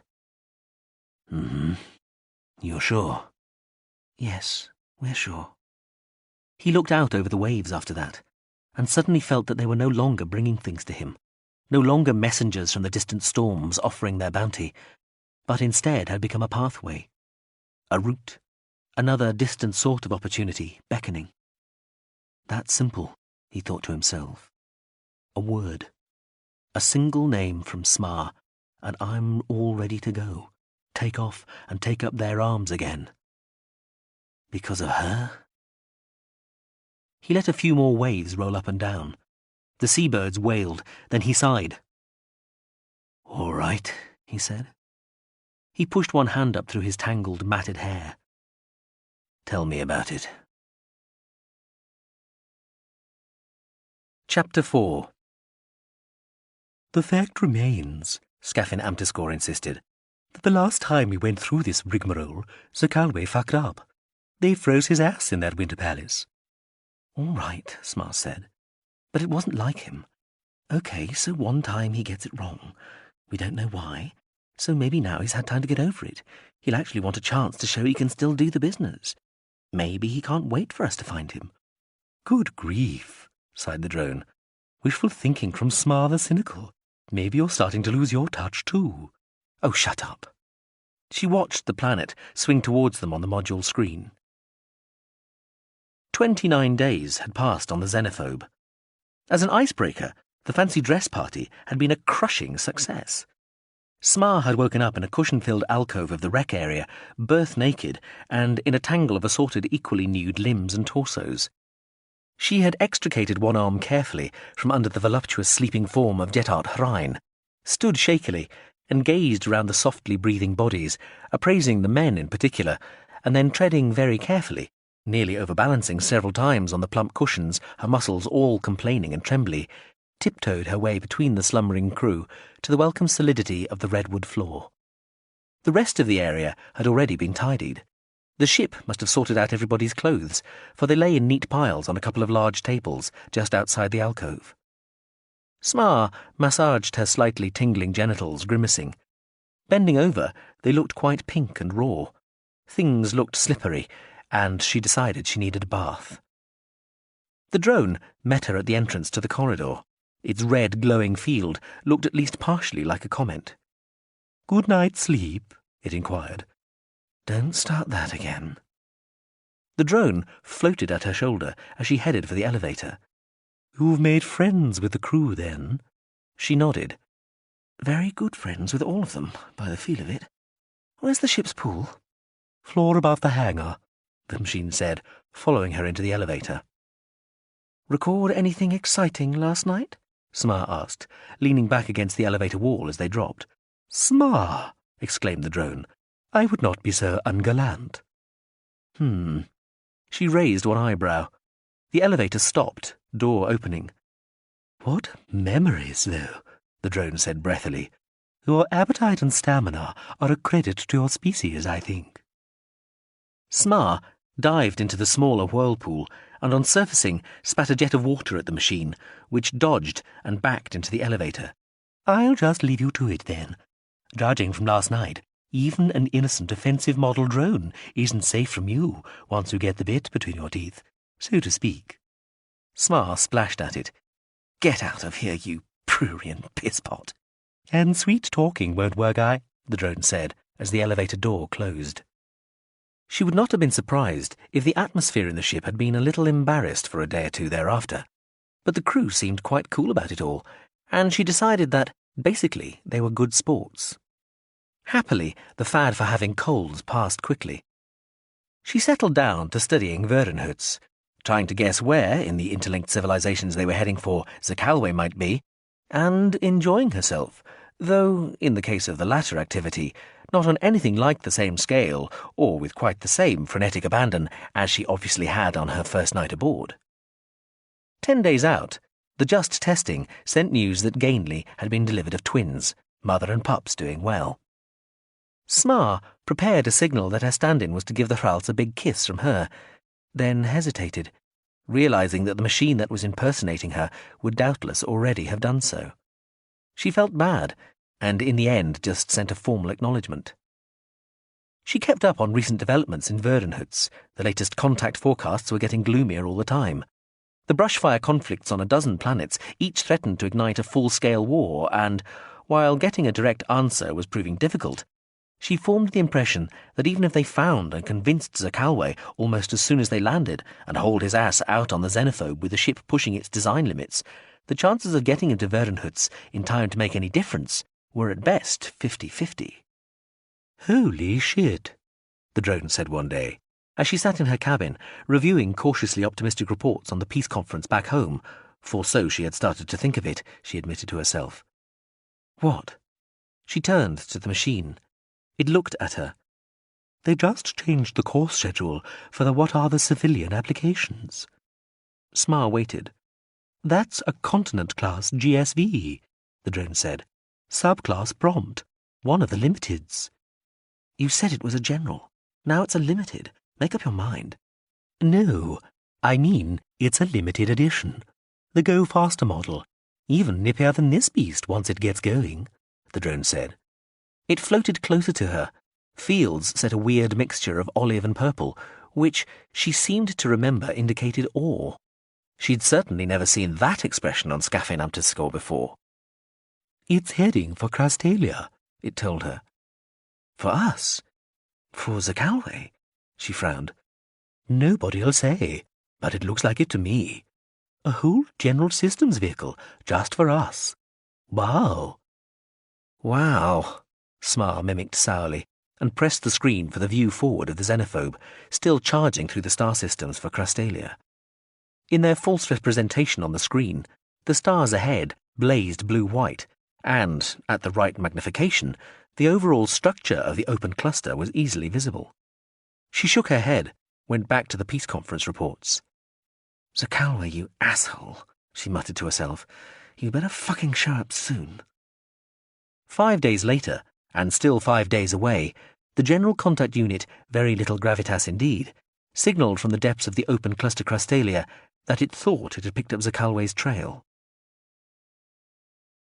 The blue-white globe filled the screen. The module dipped its nose, plunging into the atmosphere. "I just get the feeling this is going to be a complete debacle," the drone said. "Yes," Smar said, "but you're not in charge." "I'm serious," the machine told her. "Zakalwe's lost it. He doesn't want to be found. He won't be talked round, and even if by some miracle he can be, he can't do the same thing with Beishai. The man's washed up." Smar had a sudden, strange flash of memory then, back to the horizon-wide beach, and the man who'd sat at her side for a while, watching the wide ocean roll its waves up and down the glistening slope of sand. She shook herself out of it. "He's still together enough to junk a knife missile," she told the machine, watching the hazy, cloud-shadowed ocean scroll beneath the dropping module. They were approaching the cloud tops. "That was for him. For us it'll be another Winter Palace job. I can feel it." She shook her head, apparently hypnotized by the view of cloud and curving ocean. "I don't know what happened there. He got into that siege and just wouldn't break out. We warned him. We told him in the end. But he just wouldn't. Couldn't do it. I don't know what happened to him. I really don't. He just wasn't himself." "Well, he lost his head on Foals. Maybe he lost more than that. Perhaps he lost it all on Foals. Maybe we didn't quite save him in time." "We got to him in time," Smar said, remembering Foals as well now, as they plunged into a bulging cloud top and the screen went grey. She didn't bother to adjust the wavelength, apparently content to look at the glowing, featureless interior of the cumulus. "It was still traumatic," the drone said. I'm sure, but... She shrugged. The view of ocean and clouds burst clear onto the screen again, and the module angled steeper, powering down towards the waves. The sea flashed up towards them. Smar turned the screen off. She looked bashfully at Scafin Amtiscore. I never like watching that, she confessed. The drone said nothing. Inside the module, all was peace and quiet. After a moment, she asked, We in yet? Doing our submarine impression, the drone said crisply. Landfall in 15 minutes. She turned the screen back on, got it to adjust for a sonic display, and watched the rolling seafloor speed by beneath. The module was manoeuvring hard, swinging and diving and zooming, all the time avoiding sea creatures as it followed the slowly rising slope of continental shelf towards the land. The view on the screen was disconcerting. She switched it off again, turned to the drone. He'll be all right, and he'll come with us. We still know where that woman is. Liverwater the contemptuous, sneered the drone. Short shrift she gave him last time. She'd have blown his head off if I hadn't been there. Why the hell should Zakalwe want to meet her again? I don't know, Smar frowned. He won't say, and Contact hasn't got round to doing the full procedure on the place we think he came from. I think it must involve something from his past, something he did once before we ever heard of him. I don't know. I think he loves her, or did, and still thinks he does, or just wants... What? Wants what? Go on, you tell me. Forgiveness? Smar, given all the things Zakalwe's done, just since we've known him, they'd have to invent a personal deity for him alone to even start forgiving him. Smar turned away to look at the blank screen again. She shook her head and said quietly, It doesn't work that way, Scafin Amtiscore. Or any other way, the drone thought to itself, but didn't say anything. The module surfaced in a deserted dock in the middle of the city, amongst the flotsam and jetsam. It roughed the texture of its outermost fields so that the oily scum on the surface of the water stuck to it. Smar watched its top hatch close and stepped off the back of the drone onto the pitted concrete of the dock.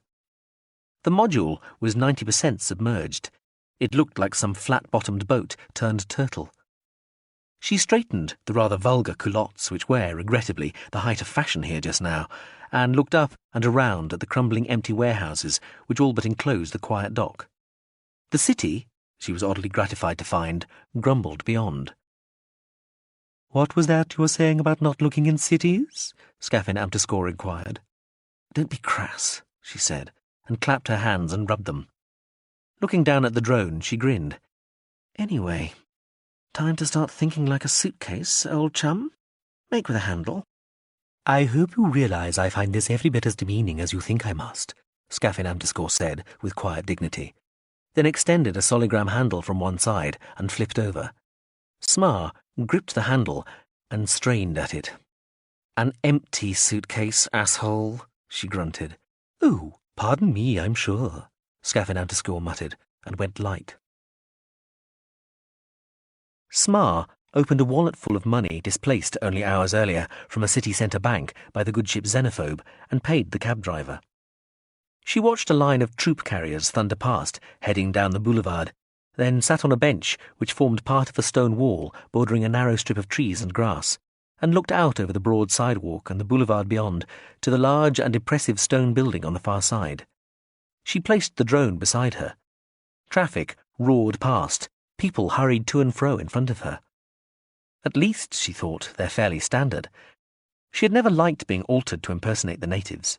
Anyway, they had inter-system travel here and were fairly used to seeing people who looked different, even alien on occasion. As usual, of course, she was very tall in comparison, but she could live with a few stares.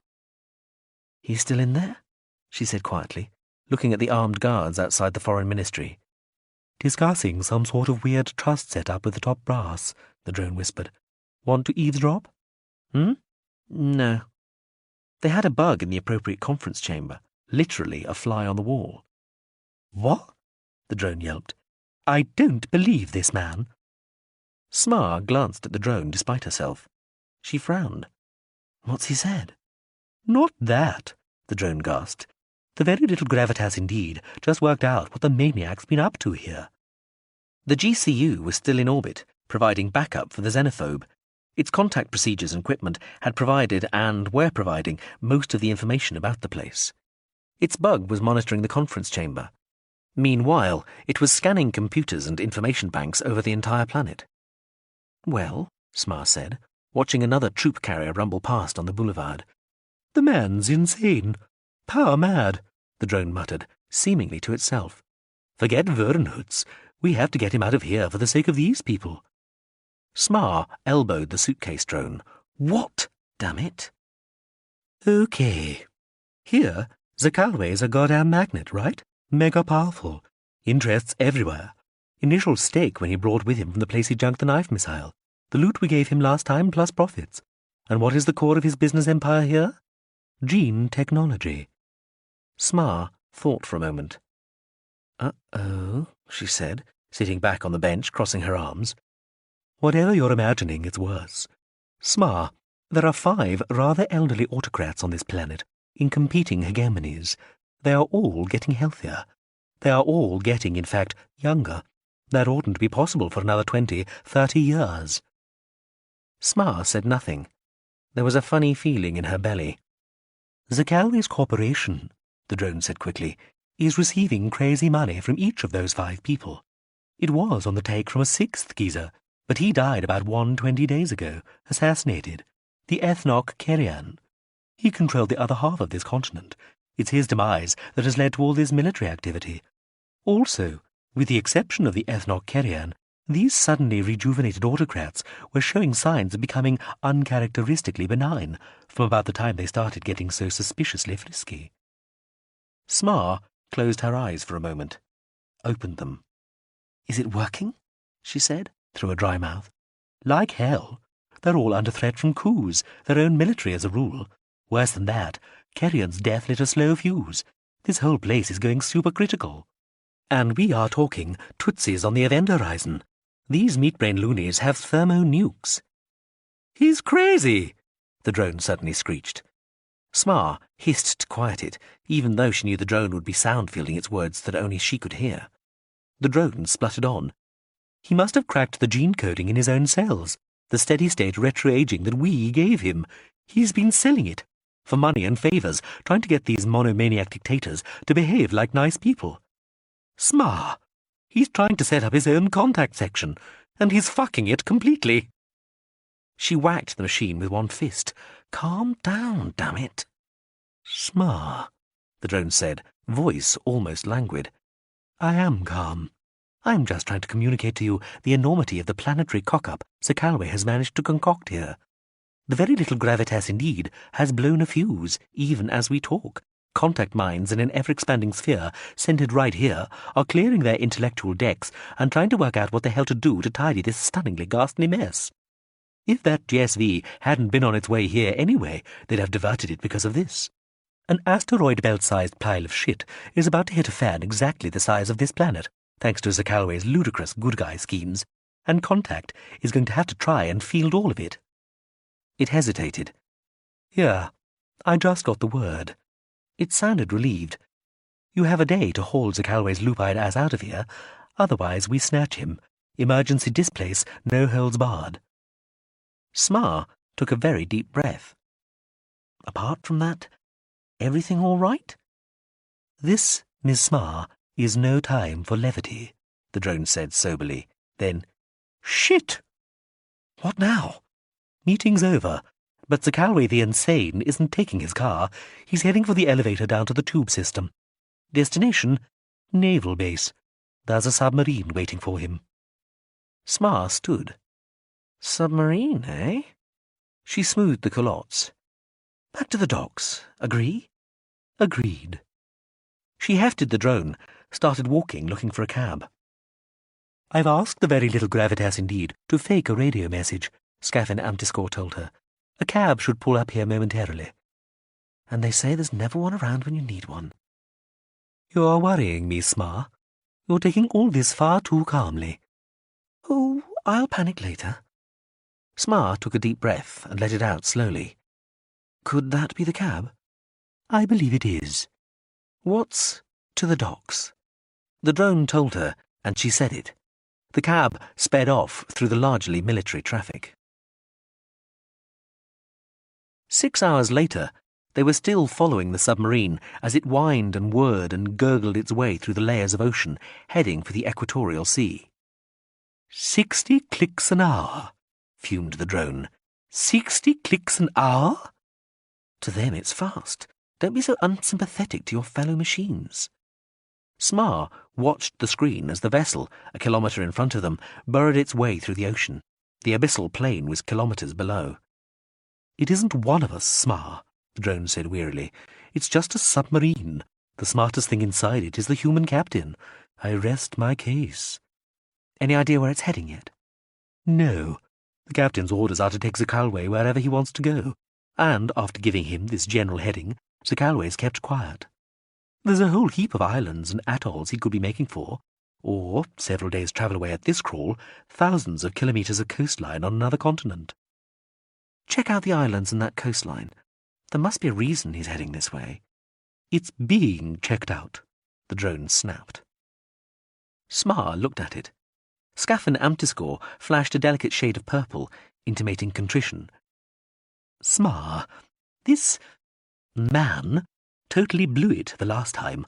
We're 5 or 6 million down on that last job, all because he wouldn't break out of the Winter Palace and balance things out.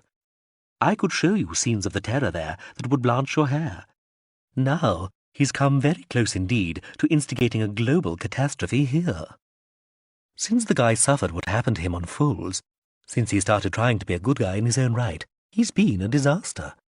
If we do get him, and we can get him to Vernhutz, I just worry what sort of chaos he'll engender there.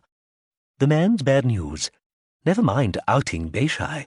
Offing Zakalwe would be doing everybody a favour. Smar looked into the centre of the drone's sensory band. 1, she said, don't talk about human lives as though they're just collateral. She breathed deeply. 2, remember the massacre in the courtyard of that inn? She asked calmly. The guys through the walls, and your knife missile let off the leash. 1, sorry to have offended your mammalian sensibilities.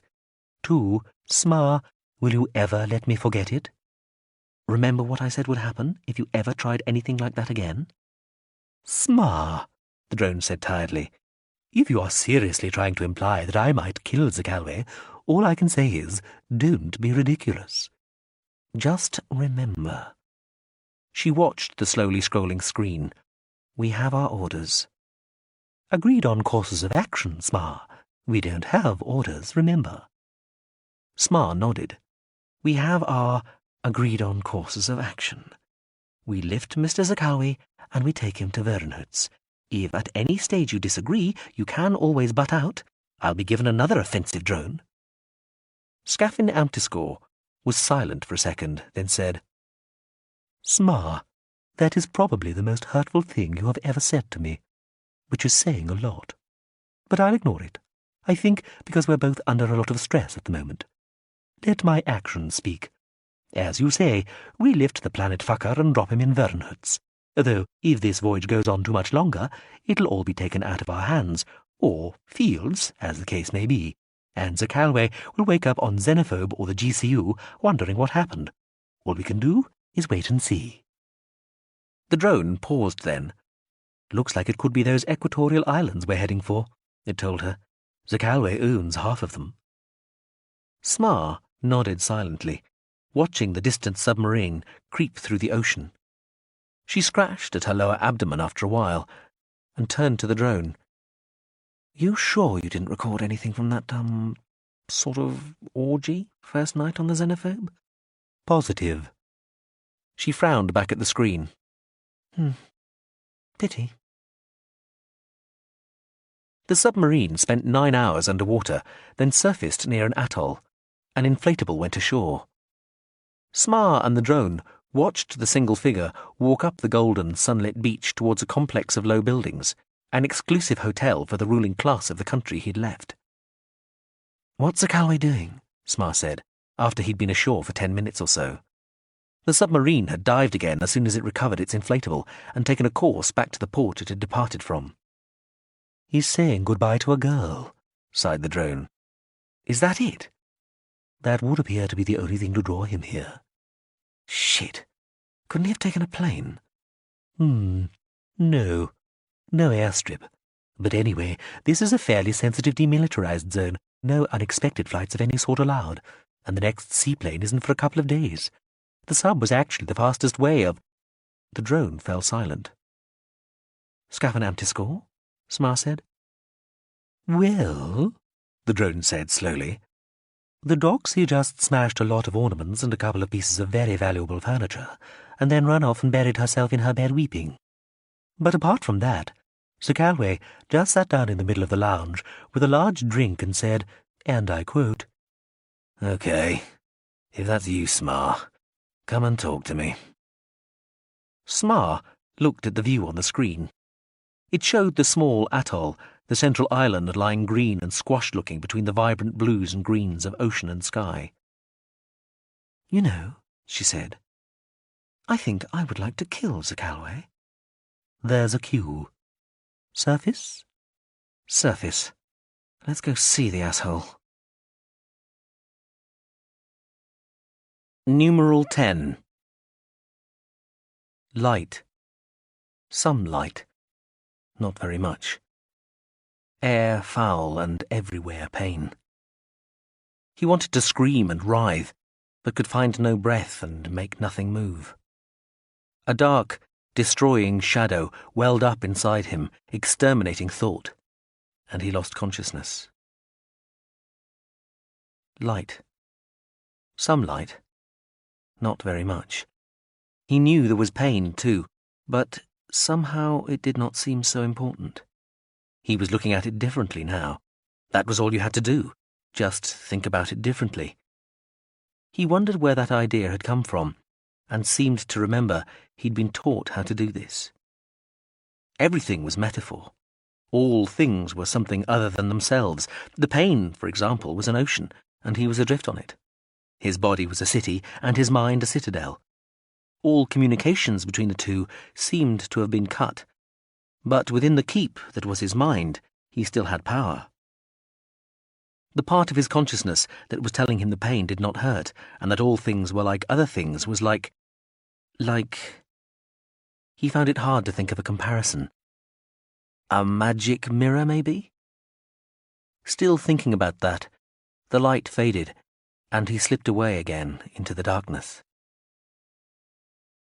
Light. Some light. He'd been here before, hadn't he? Not very much. He seemed to have left the keep that was his mind, and now he was in a storm-struck, leaking boat, images dancing before him. The light grew slowly in strength until it was almost painful. He felt suddenly terrified because it seemed to him that he really was on a tiny, creaking, leaking boat, tossed, scudding across a seething black ocean in the teeth of a howling gale. But now there was light, and it appeared to come from somewhere above him. But when he tried to look at his hand, or the tiny boat, he still couldn't see anything. The light shone into his eyes, but it failed to illuminate anything else. The idea terrified him. The tiny boat was swamped by a wave, and he was submerged again in the ocean of pain, burning through every pore of his body.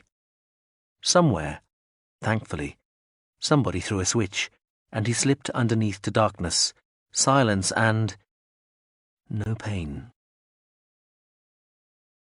Light. Some light. He remembered this. The light showed a small boat, assaulted by waves on a broad, dark ocean. Beyond, unreachable for now, there was a great citadel on a small island. And there was sound. Sound? That was new. Been here before, but not with sound. He tried to listen very hard, but could not make out the words. Still, he formed the impression that maybe somebody was asking questions. Somebody was asking questions. Who? He waited for a reply from outside or from within himself, but nothing came from anywhere. He felt lost and abandoned, and the worst of it was that he felt abandoned by himself. He decided to ask himself some questions. What was the citadel? That was his mind. The citadel was supposed to come with the city attached, which was his body.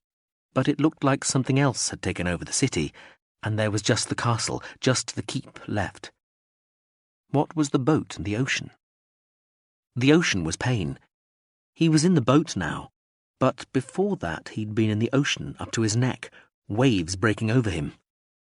The boat was some learned technique which was protecting him from the pain, not letting him forget it was there, but keeping its debilitating effects away from him, letting him think. So far, so good, he thought. Now, what is the light? He might have to come back to that one. Same with, what is the sound? He tried another question, where is this happening? He searched his sodden clothes, but found nothing in any of the pockets. He looked for a name tag that he felt ought to be sewn onto his collar, but it seemed to have been ripped off. He searched the small boat, but still found no answers. So he tried to imagine being in the distant keep over the towering waves, and visualized himself walking into a cavernous storeroom of jumble and nonsense and memories buried deep in the castle, but could see nothing in detail. His eyes closed, and he wept with frustration, while the small boat juddered and tipped underneath him. When he opened his eyes, he was holding a little clip of paper with the word "Falls" printed on it. He was so surprised he let the slip of paper go. The wind whipped it away into the dark sky over the black waves. But he had remembered. Falls was the answer. The planet of Falls. He felt relieved, and a little proud. He'd discovered something. What was he doing here? Funeral. He seemed to remember something about a funeral. Surely it had not been his own. Was he dead? He thought about this question for a while. He supposed it was possible. Maybe there was an afterlife after all.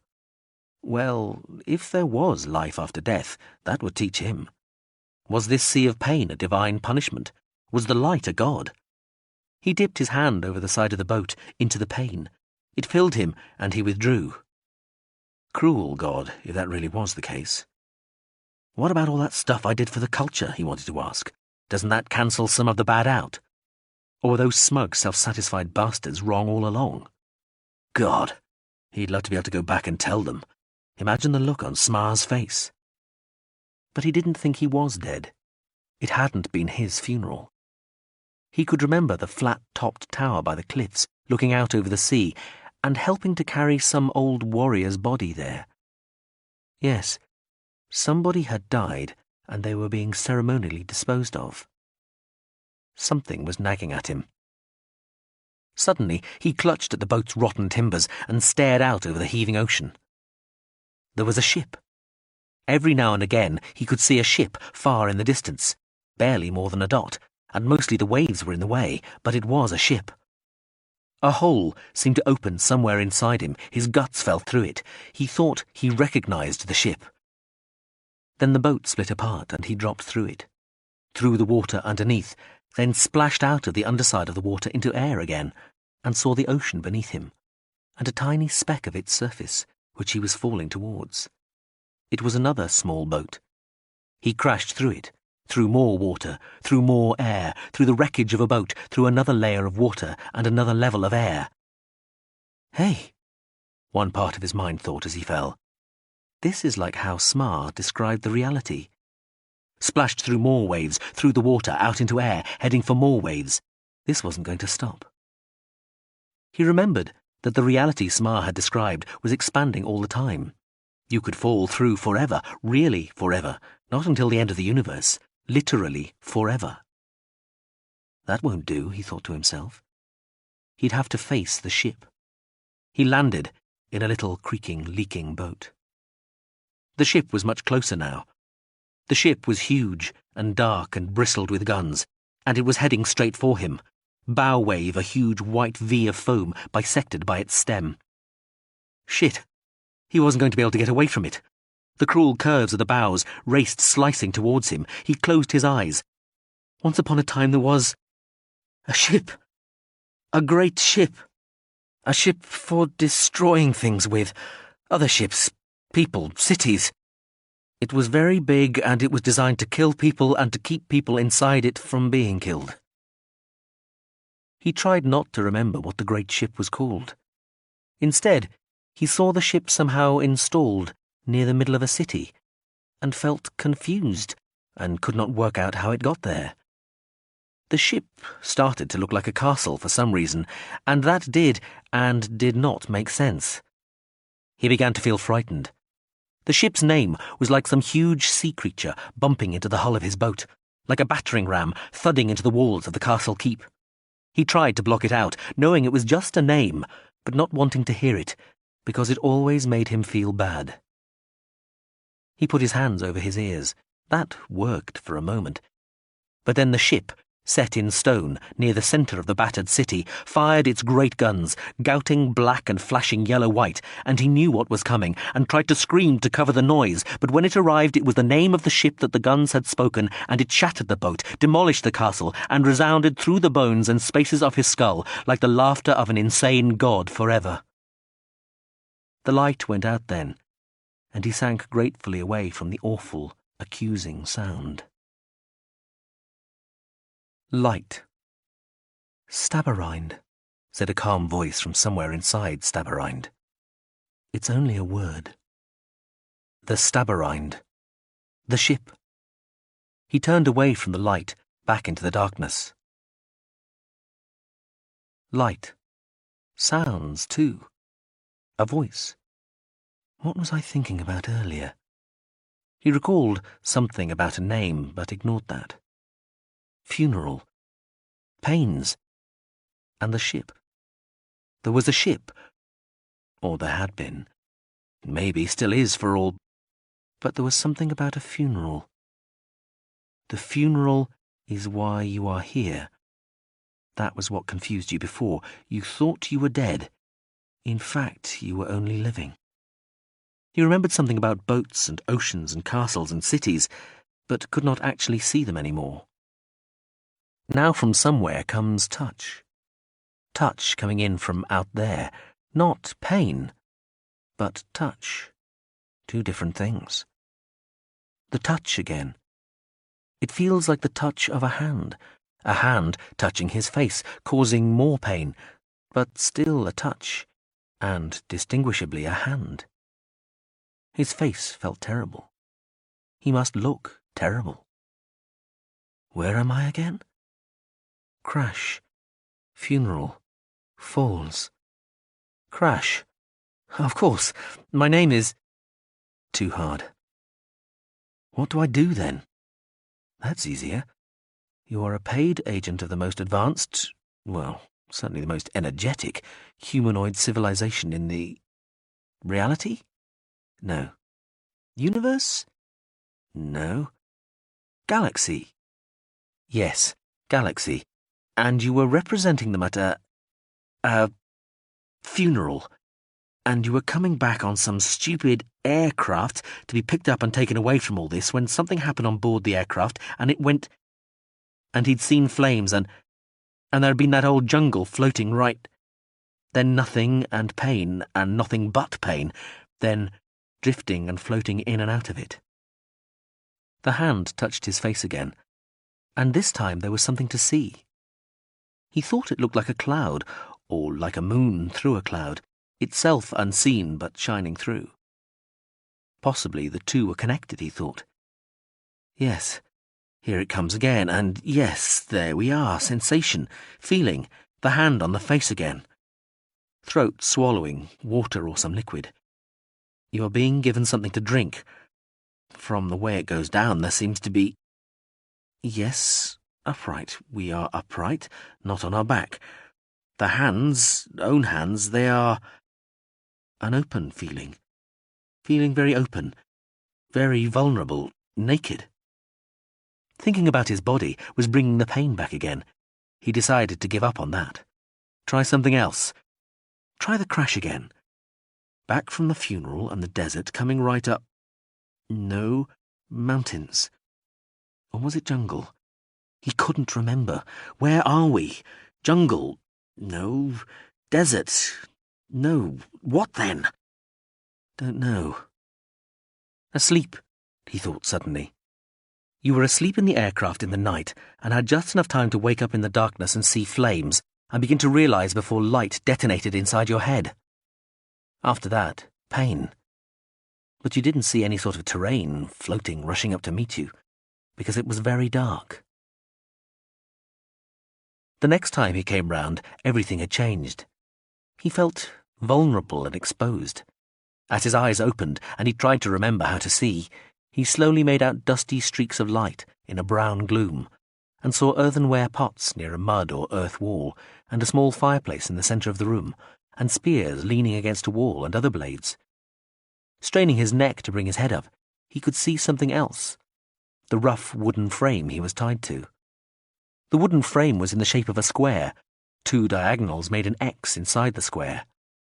He was naked, his hands and feet lashed one to each corner of the frame, which was propped against a wall at about 45 degrees. A thick hide strap secured his waist to the centre of the X, and all over his body were markings of blood and paint. He relaxed his neck. Oh, shit, he heard himself croak. He didn't like the look of this. Where the hell was the culture? They ought to be rescuing him. That was their job. He did their dirty work. They looked after him. This was the deal. So where the hell were they? The pain came back, like an old friend by now, from almost everywhere. Straining his neck like that had hurt. Sore head, maybe concussion. Broken nose, cracked or broken ribs, 1 broken arm, 2 broken legs, maybe internal injuries. His insides felt pretty sore, too. The worst, in fact. He felt bloated and full of decay. Shit, he thought. I might actually be dying. He shifted his head, grimacing. Pain poured in as if some protecting shell on his skin had been cracked by the movement, and looked at the ropes lashing him to the wooden frame. Traction was no way to treat a fracture, he told himself, and laughed very briefly, because with the first contraction of his stomach muscles, his ribs pulsed suddenly, as though they were at red heat. He could hear things, distant noises of people shouting now and again, and children yelling, and some sort of animal baying. He closed his eyes, but heard nothing more distinct. He opened them again. The wall was earth, and he was probably underground, for there were thick sawn-off roots sticking into the space around him. The light was composed of 2 nearly vertical shafts, slightly angled beams of direct sunlight, so near midday, near the equator. Underground, he thought, and felt sick. Nice and hard to find. He wondered if the plane had been on course when it crashed, and how far from the crash site he'd been carried. No point in worrying about it. What else could he see? Crude benches, a coarse cushion, dented. It looked like somebody had sat there facing him. He assumed it was the owner of the hand he had felt, if there had been one. There was no fire in a circle of stones set underneath one of the holes in the roof. Spears leant against the wall, and other weaponish things were strewn about the place. They were not battle weapons, ceremonial or maybe torture. He caught a whiff of something awful just then, and knew it was gangrene, and knew it must be him. He began to slip over the edge again, uncertain whether he was falling asleep or really going unconscious, but hoping for one or the other, willing either, because all this was more than he could handle just now. Then the girl came in. She had a jug in her hand and set it down before looking at him. He tried to speak, but couldn't. Maybe he hadn't really spoken earlier when he'd thought he said shit. He looked at the girl and attempted to smile. She went out again. He felt somehow heartened seeing the girl. A man would have been bad news, he thought. A girl meant things might not be so bad after all. Maybe. The girl came back with a bowl of water. She washed him, rubbing away the blood and the paint. There was some pain. Predictably, nothing happened when she washed his genitals. He'd have liked to show signs of life just for form's sake. He tried to speak, but failed. The girl let him sip some water from a shallow bowl, and he croaked at her, but nothing distinguishable. She left again. The next time she came back with some men. They wore many strange clothes, like feathers and skins and bones, and wooden tiles of armour laced with gut. They were painted too, and they brought pots and small sticks with them and used them to paint him again. They finished and stood back. He wanted to tell them he didn't suit red, but nothing came out. He felt himself falling away, out into the darkness. When he came to again, he was moving. The entire frame he was strapped to had been lifted and carted out of the gloom. He faced the sky. Blinding light filled his eyes, dust filled his nose and mouth, and shouts and screams filled his mind. He felt himself shiver like a fever victim, tearing pain from each shattered limb. He tried to shout and to raise his head to see, but all there was noise and dust. His insides felt worse, skin taut over his belly. Then he was upright again, and the village was beneath him. It was small. There were some tents, some wicker and clay dwellings, and some holes in the ground. Semi-arid, an indeterminate scrub stamped down inside the perimeter of the village, vanished quickly beyond it into a yellow glowing mist. The sun was just visible low down. He couldn't work out if it was dawn or dusk. What he really saw were the people. They were all in front of him. He was up on a mound, the frame tied to 2 large stakes, and the people were beneath him, all on their knees, heads bowed. There were tiny children, their heads forced down by nearby adults. There were old people held up from collapsing completely by those around them, and every age in between. Then in front of him walked 3 people, the girl and 2 of the men. The men, one on either side of the girl, lowered their heads, knelt down quickly and arose again and made a sign. The girl did not move, and her gaze was fixed on a point between his eyes. She was dressed in a bright red gown now. He could not remember what she had worn before. One of the men held a large earthenware pot. The other had a long, curved, broad-bladed sword. "Hey," he croaked. He couldn't manage anything else. The pain was getting very bad now. Being upright didn't do his broken limbs any good at all. The chanting people seemed to swing about his head. The sunlight dipped and veered, and the 3 people in front of him became many, multiplying and wavering, unsteady in the waste of mist and dust before him. Where the hell was the culture? There was a terrible roaring noise in his head, and the diffuse glow in the midst, which was the sun, was starting to pulse. The sword glittered to one side. The earthenware pot gleamed on the other. The girl stood directly in front of him and put her hand into his hair, grasping it. The roaring noise was filling his ears, and he could not tell if he was shouting and screaming or not. The man to his right raised the sword. The girl pulled his hair, yanking his head out. He screamed above the roaring noise as his broken bones grated. He stared at the dust at the hem of the girl's robe. "You bastards," he thought, not sure, even then, exactly who he meant. He managed to scream one syllable. "L." Then the blade slammed into his neck. The name died. Everything had ended, but it still went on. There was no pain. The roaring noise was actually quieter. He was looking down at the village and the crouching people. The view swung. He could still feel the pull of the roots of his hair straining at the skin on his scalp. He was swung round. The slack, headless body dribbled blood down its chest. That was me, he thought. Me. He was swung round again. The man with the sword was wiping blood from the blade with a rag. The man with the earthenware pot was trying not to look into his staring eyes and holding the pot out towards him, the lid in his other hand. So that's what it's for, he thought, feeling somehow stunned into an eerie calmness. Then the roaring noise seemed to gather and start to fade at once. The view was going red. He wondered how much longer this could go on. How long did a brain survive without oxygen?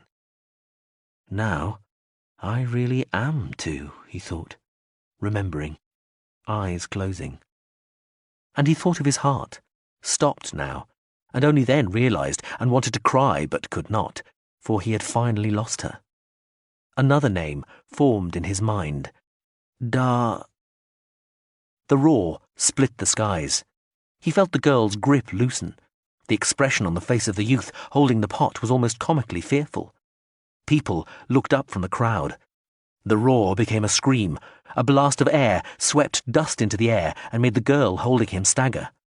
A dark shape swung quickly through the air above the village. A little late, he heard himself think, slipping away. There was more noise for a second or two, screams maybe, and something whacked into his head, and he was rolling away, dust in his mouth and eyes. But he was starting to lose interest in all that stuff, and was happy to let the darkness wash over him. Maybe he was picked up again later, but that seemed to happen to somebody else. When the terrible noise came, and the great carved black rock landed in the middle of the village, just after the sky's offering had been separated from his body and so joined to the air, everybody ran into the thinning mist to get away from the screaming light. They gathered, whimpering at the waterhole. After only 50 heartbeats, the dark shape appeared above the village again, rising hazily into the thinner mists near the sky. It did not roar this time, but moved quickly off with a noise like the wind, and shrank to nothing. The shaman sent his apprentice back to see how things stood. The quaking youth disappeared into the mist. He returned safely, and the shaman led the still terrified people back to the village. The body of the sky offering still hung limply on the wooden frame at the summit of the mound. His head had disappeared. After much chanting and grinding entrails, spotting shapes in the mists and 3 trances, the priest and his apprentice decided it was a good omen, and yet a warning at the same time. They sacrificed a meat animal belonging to the family of the girl who had dropped the sky offering's head, and put the beast's head in the earthenware pot instead. Chapter 5. Dizzy, how the devil are you? He took her hand and helped her up onto the wooden pier from the roof of the just-surfaced module. He put his arms round her. Good to see you again. He laughed.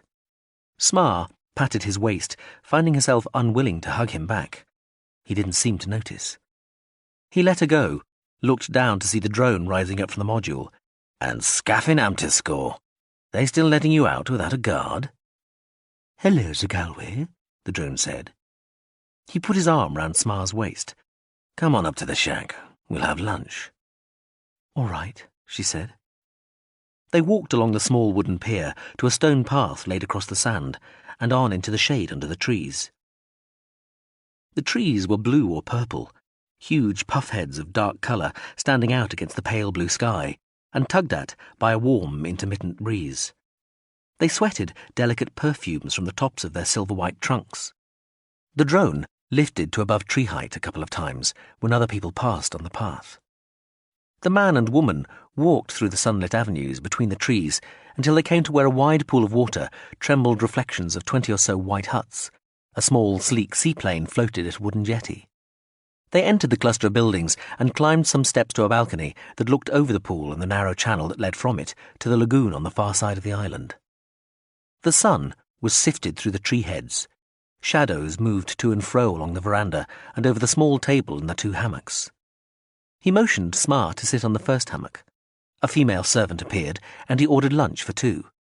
When the servant had gone, Scaffin Amtiscore floated down and sat on the parapet of the veranda's wall, overlooking the pool. Smar levered herself into the hammock carefully.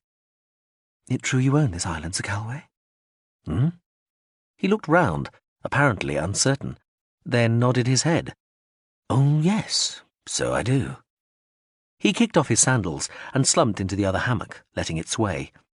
He picked up a bottle from the floor and, with each sway of the hammock, poured a little more from the bottle into 2 glasses on the small table.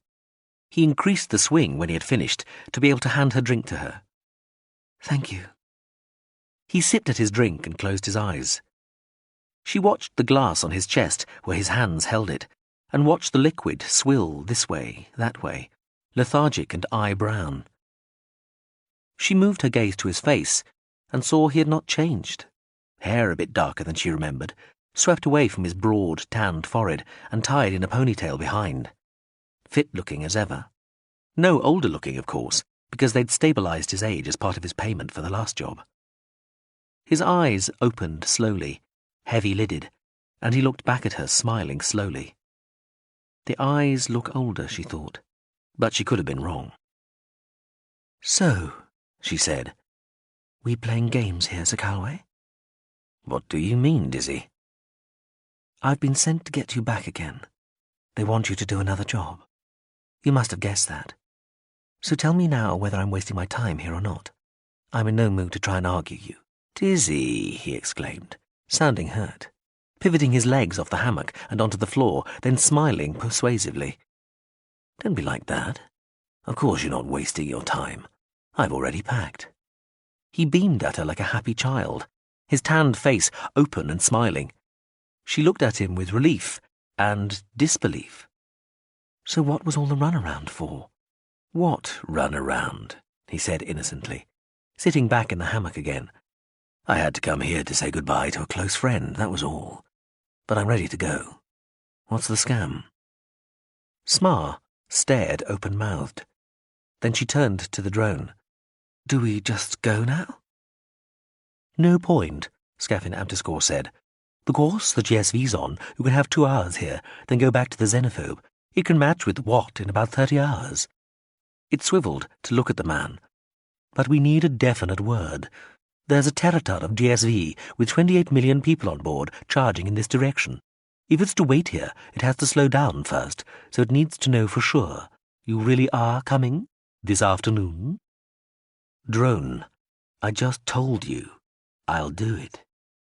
He leaned towards Smar. "What is the job again?" "Vernhutz," she told him. "Soldrin Beishai?" He beamed, teeth gleaming. "Old Soldrin still above ground? Well, it'll be good to see him again." "You have to talk him back into his working clothes again." He waved one hand airily. "Easy," he said, drinking. Smar watched him drink. She shook her head.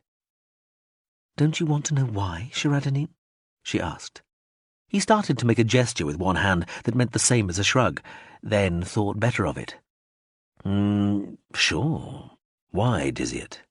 He sighed. "Vernhutz is coalescing into 2 groups. The people gaining the upper hand at the moment want to pursue aggressive terraforming policies. That's sort of," he burped, "redecorating a planet, right?"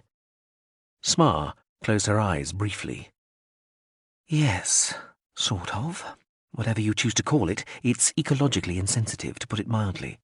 These people, they call themselves the humanists, also want a sliding scale of sentient rights, which will have the effect of letting them take over whatever even intelligently inhabited worlds they're militarily able to. There are a dozen brushfire wars going on right now. Any one of them could spark the big one, and to an extent the humanists encourage these wars, because they appear to prove their case that the cluster is too crowded and needs to find new planetary habitats. They also, Scaffin Amtiscore said, refuse to acknowledge machine sentience fully. They exploit proto-conscious computers and claim only a human subjective experience has any intrinsic value. Carbon fascists." "I see." He nodded and looked very serious. "And you want old Beishai to get into harness with these humanist guys, right?" "Cheradenine," Smar scolded, as Scaffin Amtiscore's fields went frosty. He looked hurt. "But they're called the humanists." "That's just their name, Zakalwe." "Names are important," he said, apparently serious. "It's still just what they call themselves. It doesn't make them the good guys." "Okay." He grinned at Smar. "Sorry." He tried to look more businesslike. "You want him pulling in the other direction, like last time?" "Yes," Smar said. "Fine. Sounds almost easy. No soldiering?" "No soldiering." "I'll do it." He nodded. "Do I hear the sound of a barrel bottom being scraped?" Scaffin Amtiscore muttered. "Just send the signal," Smar told it. "Okay," said the drone. "Signal sent."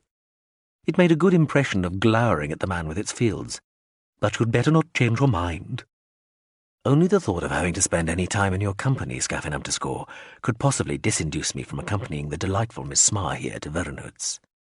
He glanced concernedly at the woman. "You are coming, I hope." Smar nodded. She sipped at her drink while the servant laid some small dishes on the table between the hammocks. "Just like that, Zakalwe," she said, once the servant had gone again. "Just like what, Dizzyet?" He smiled over his glass. "You're leaving. After what? 5 years? Building up your empire, sorting out your scheme to make the world a safer place, using our technology, trying to use our methods. You're prepared just to walk away from it all, for however long it takes. Damn it! Even before you knew it was Vernhertz, you'd said yes. Could have been on the other side of the galaxy for all you knew. Could have been the clouds. You might have been saying yes to a 4-year trip." He shrugged. "I like long voyages."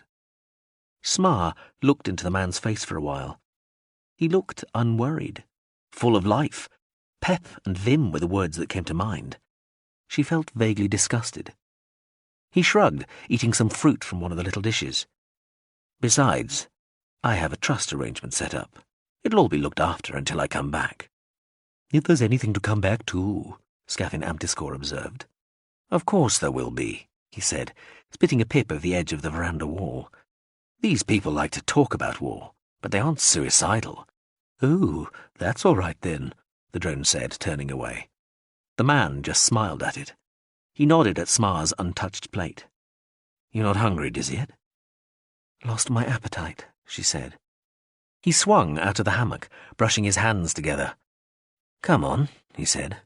"Let's go for a swim."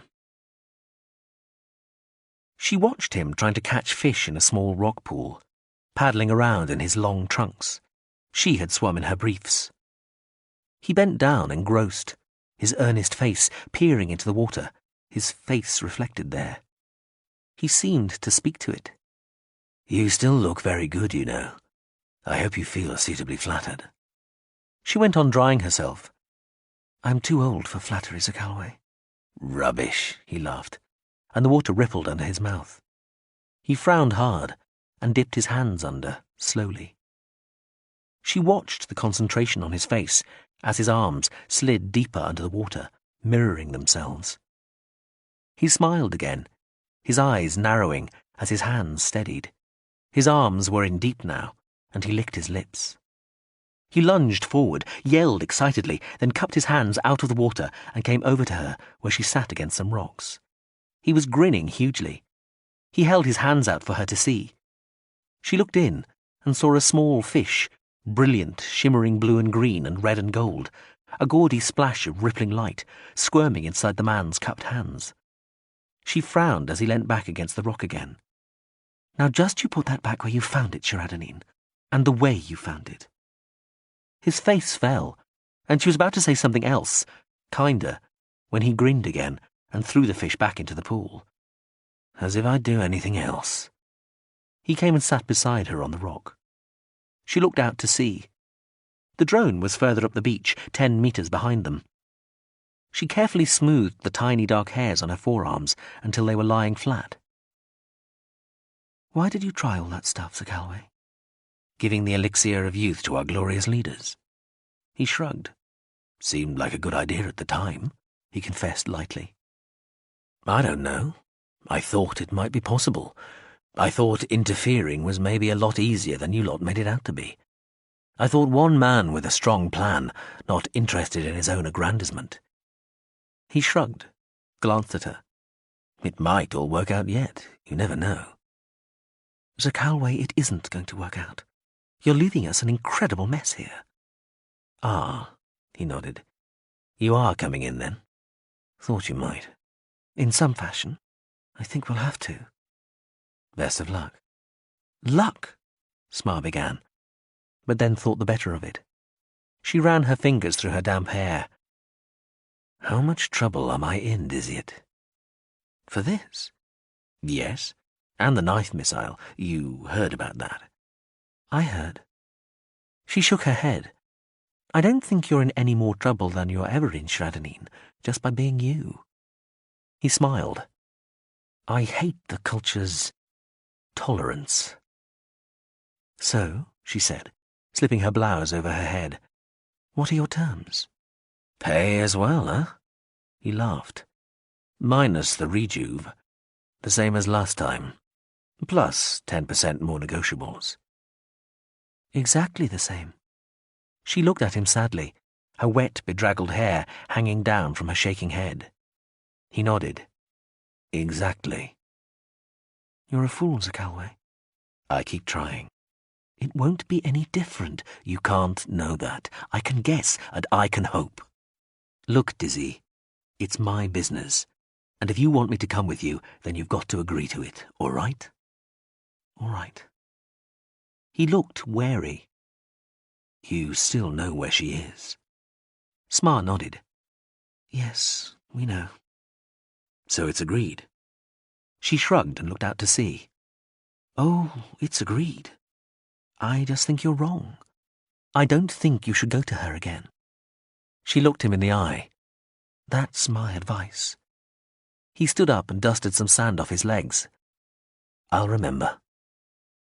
They walked back to the huts and the still sea pool in the centre of the island. She sat on a wall, waiting while he made his final goodbyes. She listened for crying or the sound of breakages, but in vain. The wind blew her hair gently, and to her surprise, despite it all, she felt warm and well. The scent from the tall trees stretched around her, and their shifting shadows made the ground seem to move in time with the breeze, so that air and trees and light and earth swayed and rippled like the bright dark water in the island's central pool. She closed her eyes, and sounds came to her like faithful pets nuzzling her ear. Sounds of the brushing tree heads, like tired lovers dancing. Sounds of the ocean swirling over rocks, softly stroking the golden sands. Sounds of what she did not know. Perhaps soon she would be back in the house below the grey-white dam. What an asshole you are, Zakalwe, she thought. I could have stayed home. They could have sent the stand-in, damn it. They could probably have just sent the drone and you'd still have come. He appeared looking bright and fresh and carrying a jacket. A different servant carried some bags. Okay, let's go, he said. They walked to the pier while the drone tracked them overhead. By the way, she said, why 10% more money? He shrugged as they walked onto the wooden pier. Inflation. Smar frowned. What's that?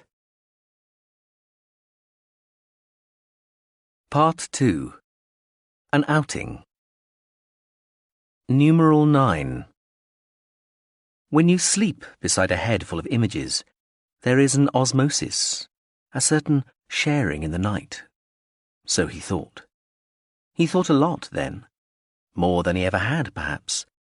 Or maybe he was just more aware of the process and the identity of thought and passing time. Sometimes he felt as though every instant he spent with her was a precious capsule of sensation, to be lovingly wrapped and carefully placed somewhere inviolable, away from harm. But he only fully realized that later. It wasn't something he was fully aware of at the time. At the time, it seemed to him that the only thing he was fully aware of was her. He lay, often, looking at her sleeping face in the new light that fell in through the open walls of the strange house, and he stared at her skin and hair with his mouth open, transfixed by the quick stillness of her, struck dumb with the physical fact of her existence as though she was some careless star thing that slept on, quite unaware of its incandescent power. The casualness and ease with which she slept there amazed him. He couldn't believe that such beauty could survive without some superhumanly intense conscious effort. On such mornings, he would lie and look at her and listen to the sounds that the house made in the breeze. He liked the house. It seemed fit. Normally, he'd have hated it. Here and now, though, he could appreciate it and happily see it as a symbol. Open and closed, weak and strong, outside and inside. When he'd first seen it, he'd thought it would blow away in the first serious gale, but it seemed these houses rarely collapsed.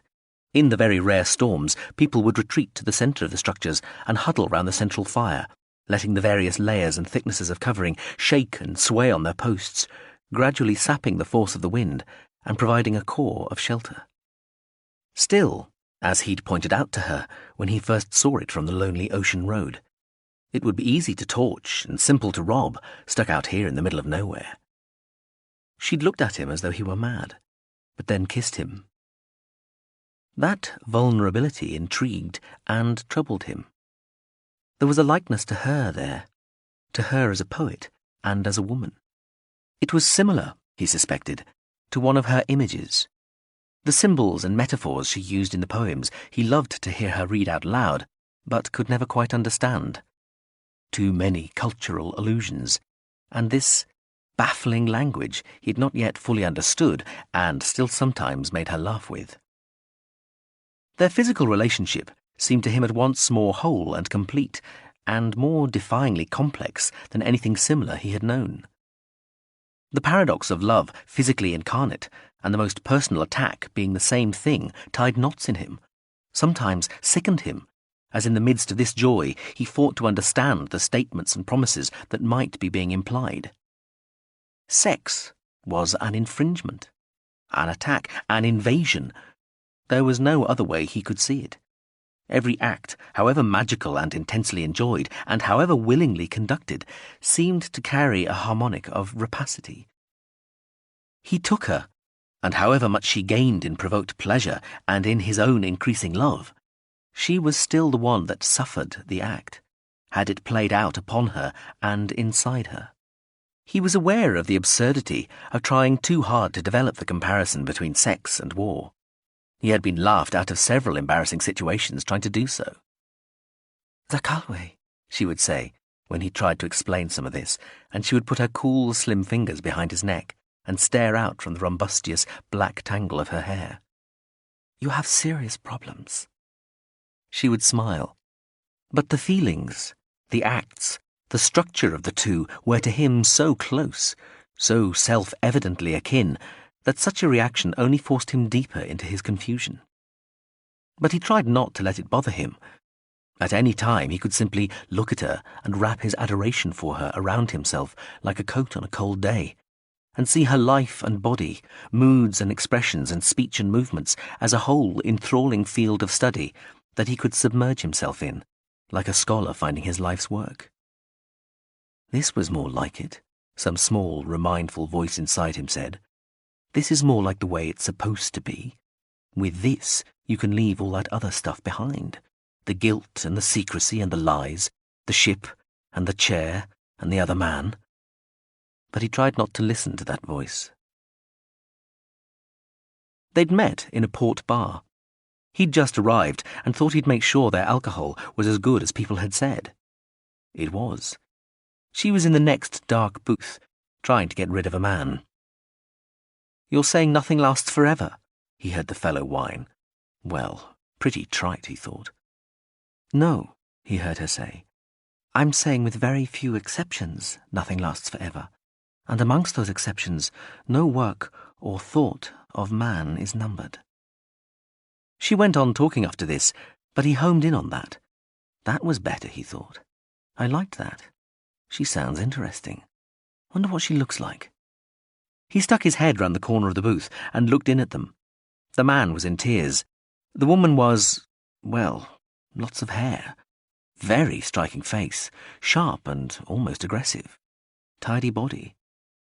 "Sorry," he told them, "but I just wanted to point out that nothing lasts forever can be a positive statement. Well, in some languages." Having said it, it did occur to him that in this language it wasn't. They had different words for different sorts of nothing. He smiled, ducked back into his own booth, suddenly embarrassed. He stared accusatorily at the drink in front of him.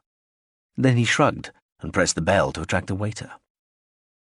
Shouts from the next booth, a clatter and a little shriek. He looked round to see the man storming off through the bar, heading for the door. The girl appeared at his elbow. She was dripping. He looked up into her face. It was damp. She wiped it with a handkerchief. "Thank you for your contribution," she said icily. "I was bringing things to a conclusion quite smoothly there until you stepped in." "I'm very sorry," he said. "Not at all." She took her handkerchief and wrung it out over his glass, dribbling. he said. Too kind. He nodded at the dark spots on her grey coat. Your drink or his? Both, she said, folding the kerchief and starting to turn away. Please, let me buy you a replacement. She hesitated. The waiter arrived at the same moment. Good omen, he thought. Ah, he said to the man, I'll have another, whatever it is I've been drinking, and for this lady? She looked at his glass. The same, she said. She sat down across the table. Think of it as reparations, he said, digging the word out of the implanted vocabulary he'd been given for his visit. She looked puzzled. Reparations? That's one I'd forgotten. Something to do with war, isn't it? Yep, he said, smothering a belch with one hand. Sort of like damages? She shook her head. Wonderfully obscure vocabulary, but totally bizarre grammar. I'm from out of town, he said breezily. This was true. He'd never been within 100 light-years of the place. Shias Engin, she nodded. I write poems. You're a poet, he said, delighted. I've always been fascinated by poets. I tried writing poems once. Yes, she sighed and looked wary. I suspect everyone does. And you are? Cheradenine Zakalwe. I fight wars. She smiled. I thought there hadn't been a war for 300 years. Aren't you getting a little out of practice? Yeah, boring, isn't it? She sat back in the seat, took off her coat. From just how far out of town have you come, Mr. Zakalwe? Ah, heck, you've guessed. He looked downcast. Yeah, I'm an alien. Oh, thank you. The drinks arrived. He passed one to her. You do look funny, she said, inspecting him. Funny? He said indignantly. She shrugged. Different. She drank. But not all that different. She leaned forward on the table. Why do you look so similar to us? I know all the Outworlders aren't humanoid, but a lot are. How come? Well, he said, hand at his mouth again, it's like this, He belched. The dust clouds and stuff in the galaxy are... It's food, and its food keeps speaking back to it. That's why there are so many humanoid species, Nebula's last meals repeating on them. She grinned. That simple, is it?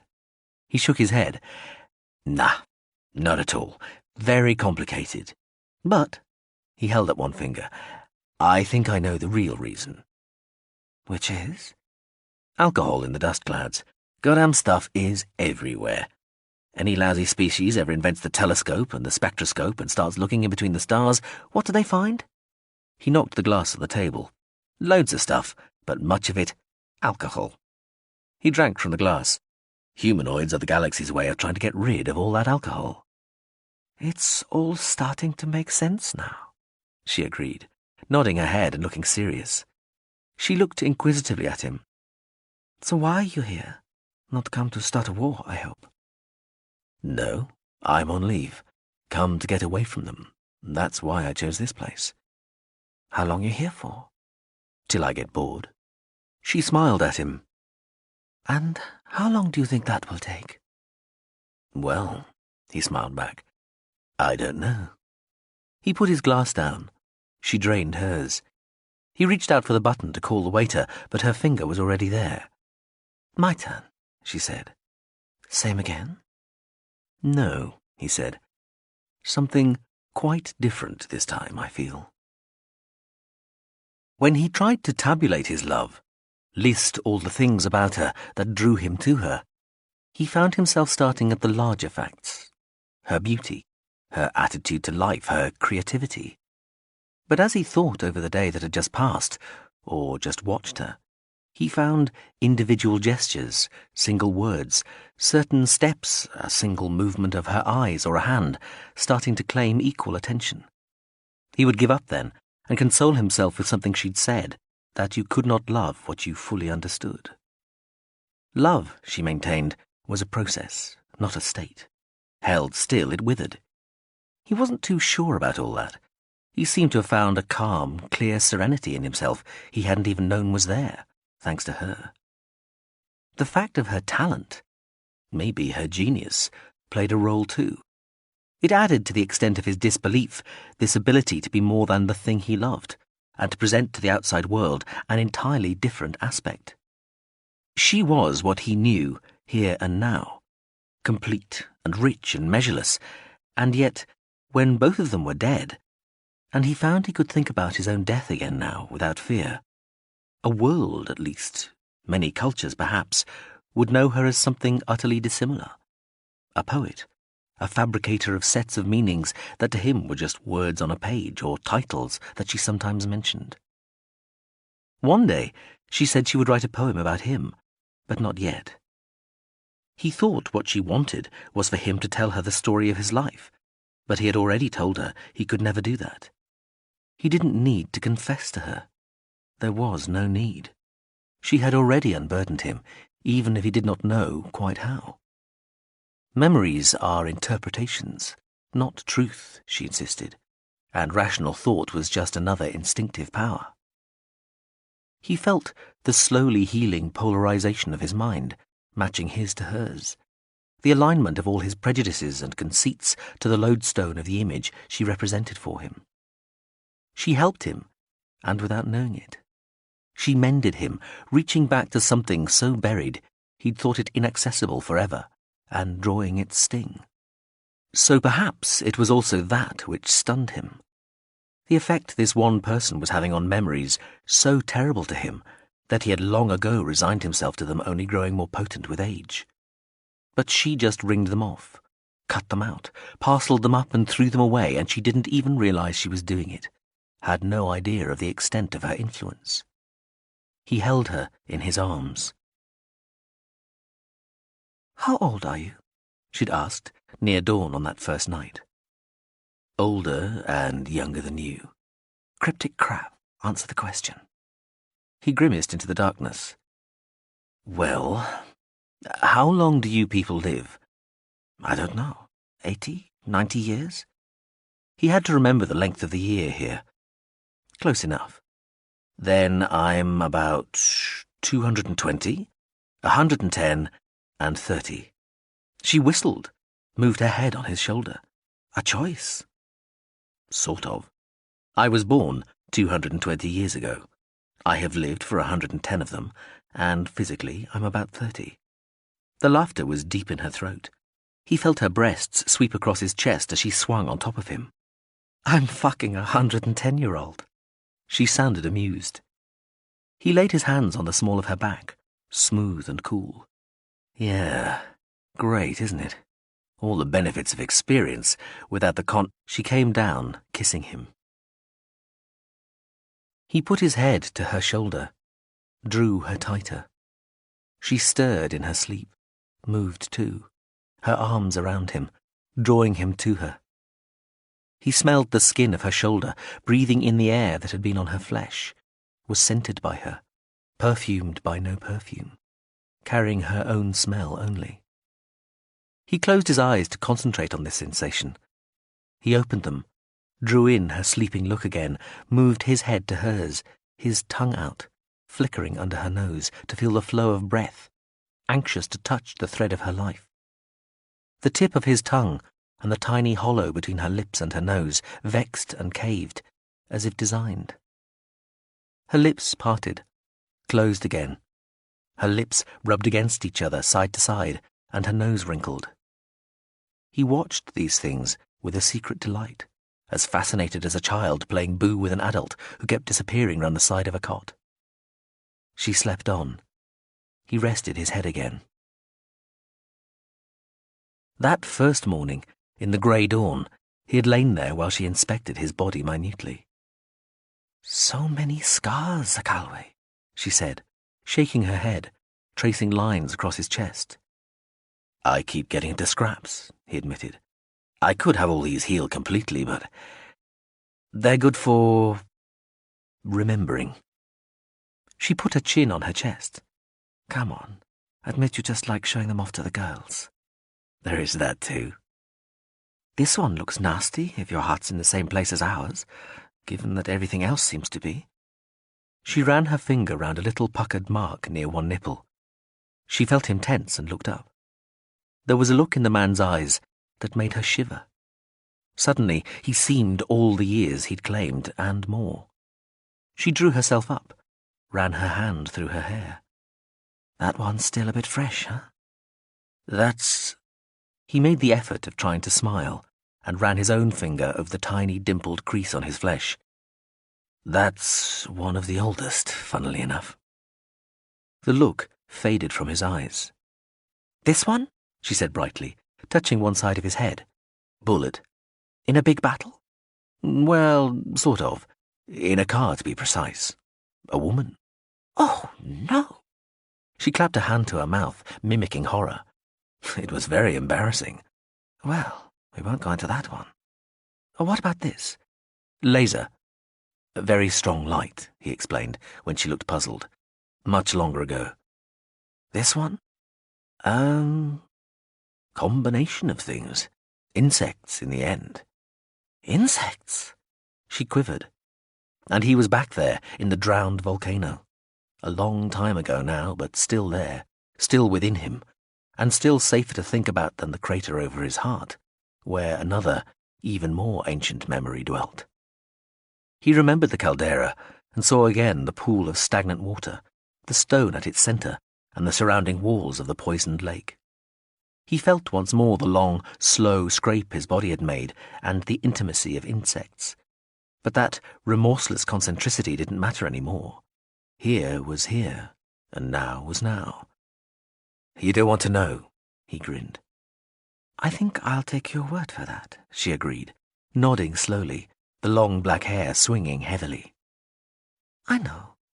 I'll kiss them all better. Could be a long job, he told her, as she swiveled and moved to his feet. You in a hurry? She asked him, kissing a toe. Not at all. He smiled, lying back. Take all the time you want. Take forever. He felt her move and looked down. Her knuckles rubbed her eyes, her hair spilled. She patted her nose and cheeks and smiled at him. He looked at her smile. He had seen a few smiles he might have killed for, but never one he'd have died for. What else could he do but smile back? Why do you always wake before me? I don't know. He sighed. So did the house, as the breeze moved its equivocal walls. I like watching you sleep. Why? She rolled and lay on her back, turning her head to him, the hair rolling bounteously to him. He laid his head on that dark, fragrant field, remembering the smell of her shoulder, stupidly wondering if she smelt different awake than asleep. He nuzzled her shoulder, and she laughed a little, shrugging that shoulder and pressing her head against his. He kissed her neck and answered before he forgot the question completely. When you're awake, you move, and I miss things. What things? He felt her kissing his head. Everything you do. When you're asleep, you hardly move, and I can take it all in. There's enough time. Strange. Her voice was slow. You smell the same awake as you do asleep, did you know that? He propped up his head and looked into her face, grinning. You... She started, then looked down. Her smile looked very sad when she looked back up. I love hearing that sort of nonsense, she said. He heard the unsaid part. You mean, you love hearing that sort of nonsense now, but won't at some indeterminate point in the future. He hated the awful triteness of it, but she had her own scars. I suppose, she said, holding one of his hands. You think too much about the future. Maybe we cancel out each other's obsessions then. He laughed. I suppose I walked into that one. She touched his face, studied his eyes. I really shouldn't fall in love with you, Zakalwe. Why not? Lots of reasons. All the past and all the future, because you are who you are and I am who I am. Just everything. Details, he said, waving one hand. She laughed, shaking her head and burying it in her own hair. She surfaced and gazed up at him. I just worry it won't last. Nothing lasts, remember? I remember. She nodded slowly. You think this won't last? Right now, it feels... I don't know. But if we ever want to hurt each other, then let's not do that, he said. She lowered her eyelids, bent her head to him, and he put out his hand and cradled her head. Maybe it is that simple, she said. Perhaps I like to dwell on what might happen so as never to be surprised. She brought her face up to his. Does that worry you? She said, her head shaking, an expression very like pain around her eyes. What? He leant forward to kiss her, smiling, but she moved her head to indicate she did not want to, and he drew back while she said, that I can't believe enough not to have doubts. No, I don't worry about that. He did kiss her. Strange that taste buds have no taste, she murmured into his neck. They laughed together. Sometimes at night, lying there in the dark when she was asleep or silent, he thought he saw the real ghost of Cheradenine Zakalwe come walking through the curtain walls, dark and hard and holding some huge deadly gun, loaded and set. The figure would look at him, and the air around him seemed to drip with, worse than hate, derision. At such moments, he was conscious of himself lying there with her, lying as love-struck and besotted as any youth, lying there wrapping his arms around a beautiful girl, talented and young, for whom there was nothing he wouldn't do, and he knew perfectly and completely that to what he had been, to what he had become, or always was, that sort of unequivocal, selfless, retreating devotion was an act of shame, something that had to be wiped out. And the real Zakalwe would raise his gun, look him in the eye through the sights, and fire, calmly and unhesitatingly. But then he would laugh and turn to her, kiss her or be kissed, and there was no threat and no danger under this sun or any other that could take him from her then. Don't forget we've got to go up to that Cree today. This morning, in fact. Oh, yes, he said. He rolled onto his back.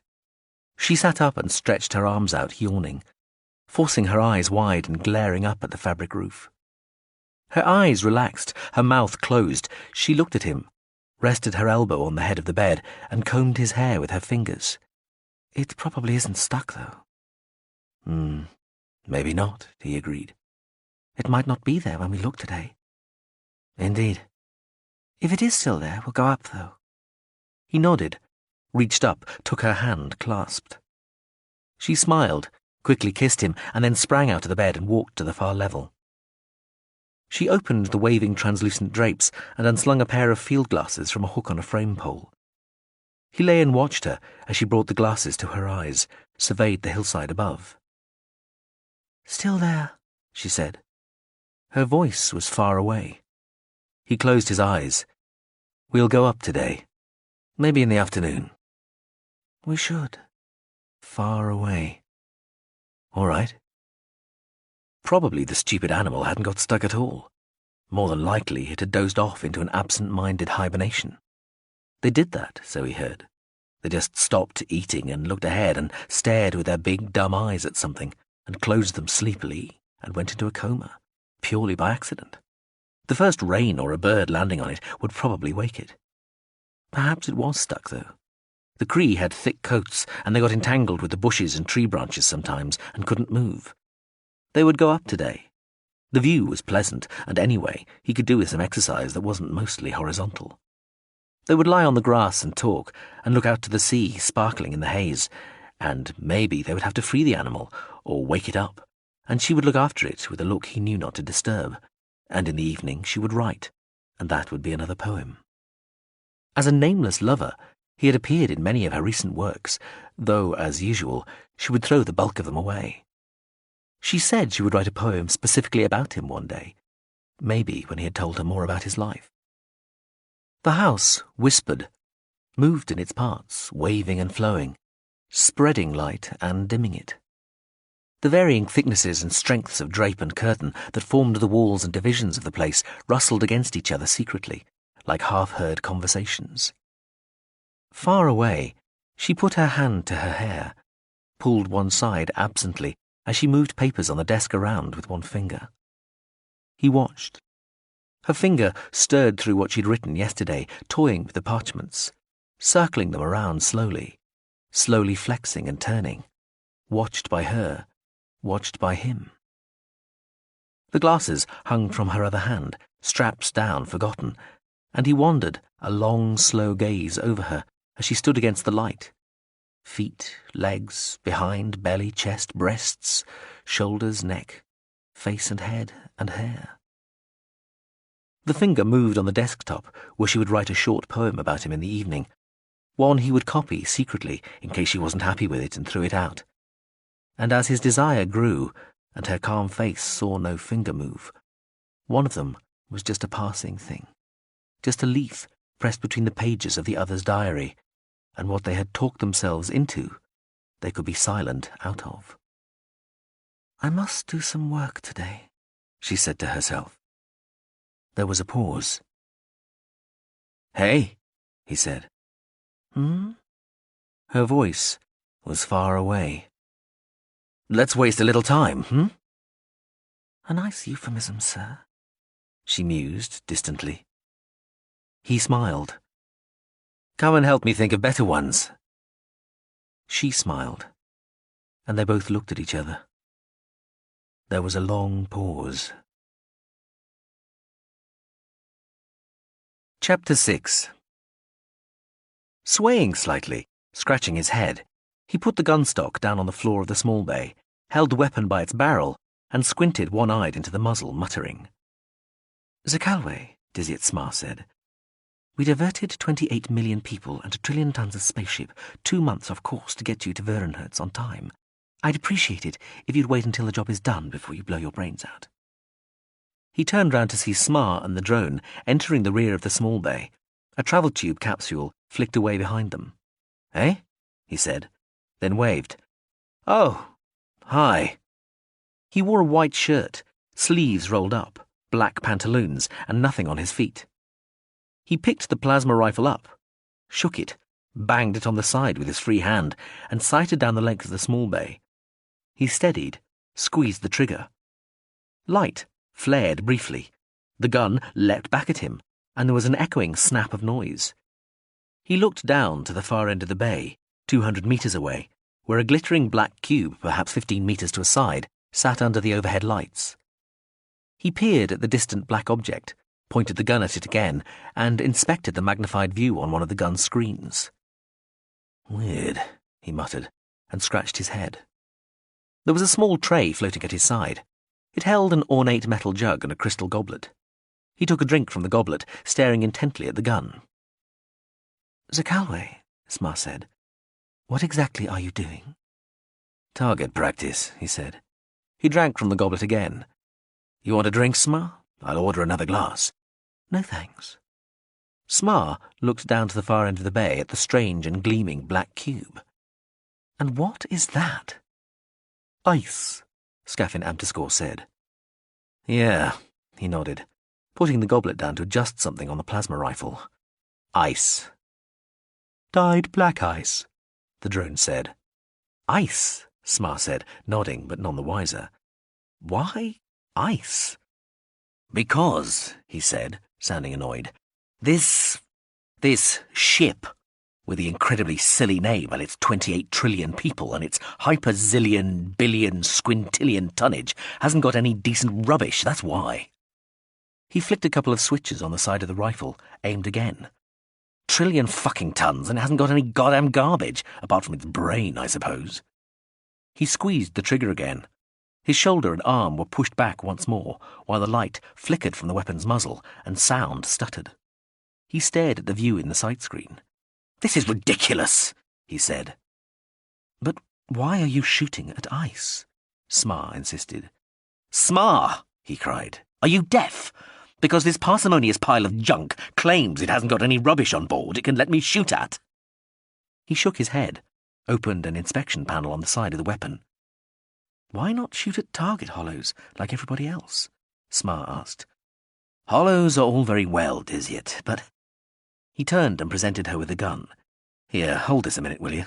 Thanks. He fiddled with something inside the inspection panel while Smar held the gun in both hands. The plasma rifle was 1.25 meters long and very heavy. Hollows are all right for calibration and that sort of crap, but for getting the feel of a weapon, you have to really waste something, you know? He glanced at her. You have to feel the kick and see the debris, real debris, not this holographic shit, the real stuff. Smar and the drone exchanged looks. You hold this cannon, Smar said to the machine. Scafin Amtiscore's fields were glowing pink with amusement.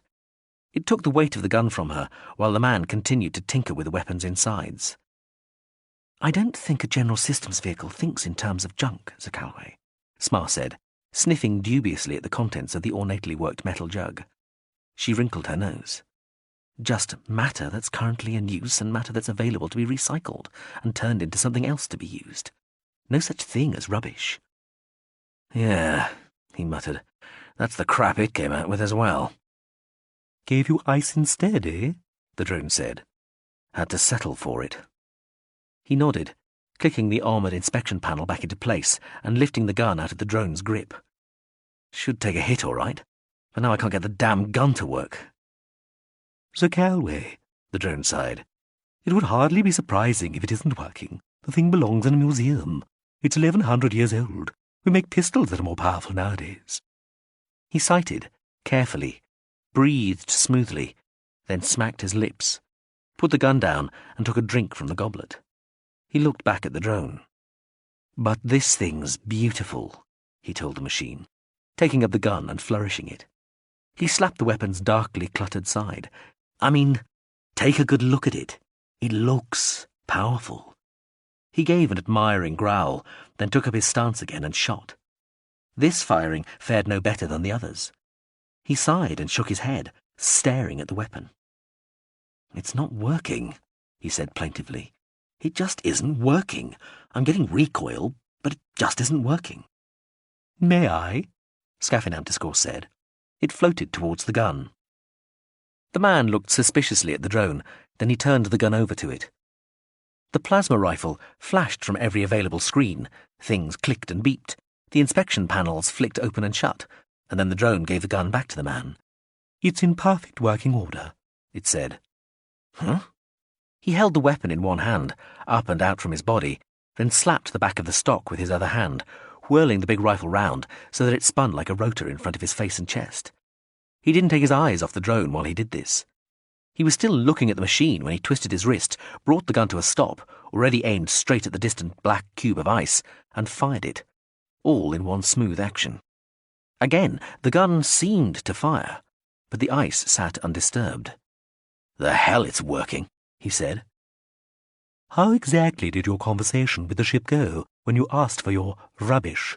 The drone inquired. I don't remember, he said loudly. I told it what a complete cretin it was for not having some junk to shoot at, and it said when people wanted to shoot at real shit, they usually used ice. So I said, all right then, you scumbag rocket, or something like that, give me some ice. He held out his hands expressively. That was all. He dropped the gun. The drone caught it. Try asking it to clear the bay for firing practice, it suggested. Specifically, ask it to clear a space in its trapdoor coverage. He accepted the gun from the drone, looking disdainful. All right, he said slowly. He looked about to say something else, talking into mid-air, then looked uncertain. He scratched his head, glanced at the drone, and appeared to be about to talk to it, then looked away again. Finally, he jabbed a finger at Scafin Amtiscore. You ask for all that. It'll sound better coming from another machine. Very well. It's done, the drone said. You only had to ask. He said. He switched his suspicious look from the drone to the distant black cube. He lifted the gun and aimed at the icy mass. He fired. The gun rammed back against his shoulder, and a blinding flash of light threw his shadow behind him. The sound was like a grenade going off. A pencil-thin white line seared the length of the small bay and joined the gun to the 15-metre cube of ice, which shattered into a million fragments in a floor-thumping detonation of light and steam and a furiously blossoming cloud of black vapour. Smar stood, her hands clasped behind her back, and watched debris fountain 50 metres to the top of the bay, where it ricocheted off the roof. More black shrapnel flew the same distance to crash into the bay's sidewalls, and tumbling, glittering black shards slithered across the floor towards them. Most skidded to a stop on the ridged surface of the bay, though a few small pieces, blown a long way through the air before thumping into the deck, did actually slide past the two humans and the watching drone, and clunk into the rear wall of the bay. Scaffin Amtiscore picked up a fist-sized piece from near Smar's feet. The sound of the explosion echoed clangingly back off the walls a few times, gradually fading. Smar felt her ears relax. "Happy, Zakalwe?" she asked. He blinked, then switched the gun off and turned to Smar. "Seems to be working all right now," he shouted. Smar nodded. "Mm-hmm." He motioned with his head. "Let's go get a drink." He took up the goblet and drank as he walked towards the travel tube port. "A drink," Smar said, falling into step with the man and nodding at the glass he was drinking from. "Why? What's that?" "Nearly finished, that's what this is," he told her loudly. He poured a last half glass from the metal jug into the goblet. "Ice?" the drone offered, holding up the dripping black lump. "No thanks." Something flickered in the travel tube, and a capsule was suddenly there, door rolling open. "What's this trapdoor coverage, anyway?" he asked the machine. "General Systems Vehicle Internal Explosion Protection," the drone explained, letting the humans board the capsule first. "Snaps anything significantly more powerful than a fart straight into hyperspace. Blast, radiation, the lot." "Shit," he said, disgusted. "You mean you can let nukes off in these fuckers and they don't even notice?" The drone wobbled. "They notice. Probably nobody else does." The man stood swaying in the capsule, watching the door roll back into place, shaking his head sorrowfully. "You people just have no idea of fair play, do you?" The last time he had been on a GSV had been 10 years earlier, after he'd almost died on Falls. "Cheradenine. Cheradenine." He heard the voice, but wasn't sure the woman was really talking to him. It was a beautiful voice. He wanted to reply to it, but he couldn't work out how to. It was very dark. Cheradenine. A very patient voice. Concerned somehow, but a hopeful voice. A cheerful, even loving voice. He tried to remember his mother. "Cheradenine," the voice said again, trying to get him to wake up. But he was awake. He tried moving his lips. "Cheradenine, can you hear me?" He moved his lips, exhaled at the same time, and thought he might have produced a noise. He tried to open his eyes. The darkness wavered. "Cheradenine." There was a hand at his face, gently stroking his cheek. "Chias," he thought for a second, then swept that memory away to where he kept all the others. He managed. Just the start of a sound. "Cheradenine," the voice said, close to his ear now. "It's Dizzyat here. Dizzyat Smar. Remember me?" He succeeded in saying, after a couple of failures. "Cheradenine?" "Yeah," he heard himself breathe. "Try to open your eyes, will you?" "Trying," he said. Then light came, as though it had had nothing to do with him trying to open his eyes.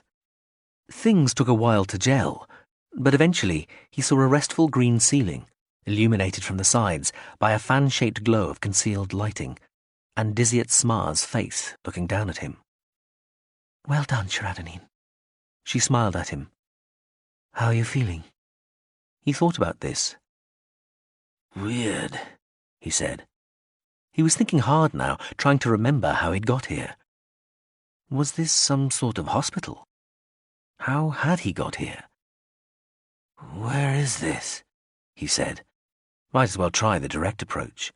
He tried shifting his hands, but without success. Smar glanced somewhere over his head as he did so. The GSV congenital optimist. You're all right. You're going to be all right. If I'm all right, why can't I move my hands off it? Shit! Suddenly, he was tied to the wooden frame again. The girl was in front of him. He opened his eyes and saw her. Smar. A misty, uncertain light glowed all around. He wrenched at his bonds, but there was no sign of give, no hope. He felt the tug on his hair, then the thudding cut of the blade, and saw the girl in the red robe looking at him from somewhere over his debodied head. Everything revolved. He closed his eyes. The moment passed. He swallowed. He took a breath and opened his eyes again. At least these things seemed to be working. Smar looked down, relieved. You just remembered? Yeah, I just remembered.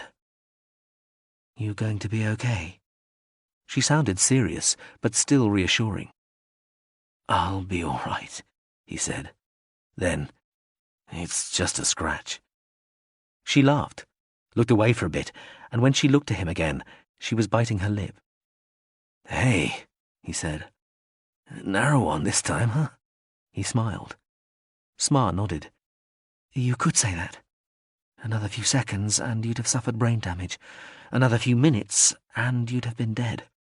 If only you'd had a homing implant, we could have picked you up days... Oh, now, Smar, he said gently. You know I can't be bothered with all that stuff. Yeah, I know, she said. Well, whatever. You're going to have to stay like this for a while. Smar smoothed hair from his forehead. It'll take about 200 days or so to grow a new body. They want me to ask you, do you want to sleep through the whole thing, or do you want to stay awake as normal? Or anything in between? It's up to you. It makes no difference to the process. He thought about this. I suppose I get to do lots of improving things, like listen to music and watch films or whatever, and read. If you want, Smar shrugged. You can go the whole hog and spool fantasy head tapes if you want. Drink? Drink? Yeah. Can I get drunk? I don't know, Smar said, looking above and to one side. A voice muttered something. Who's that?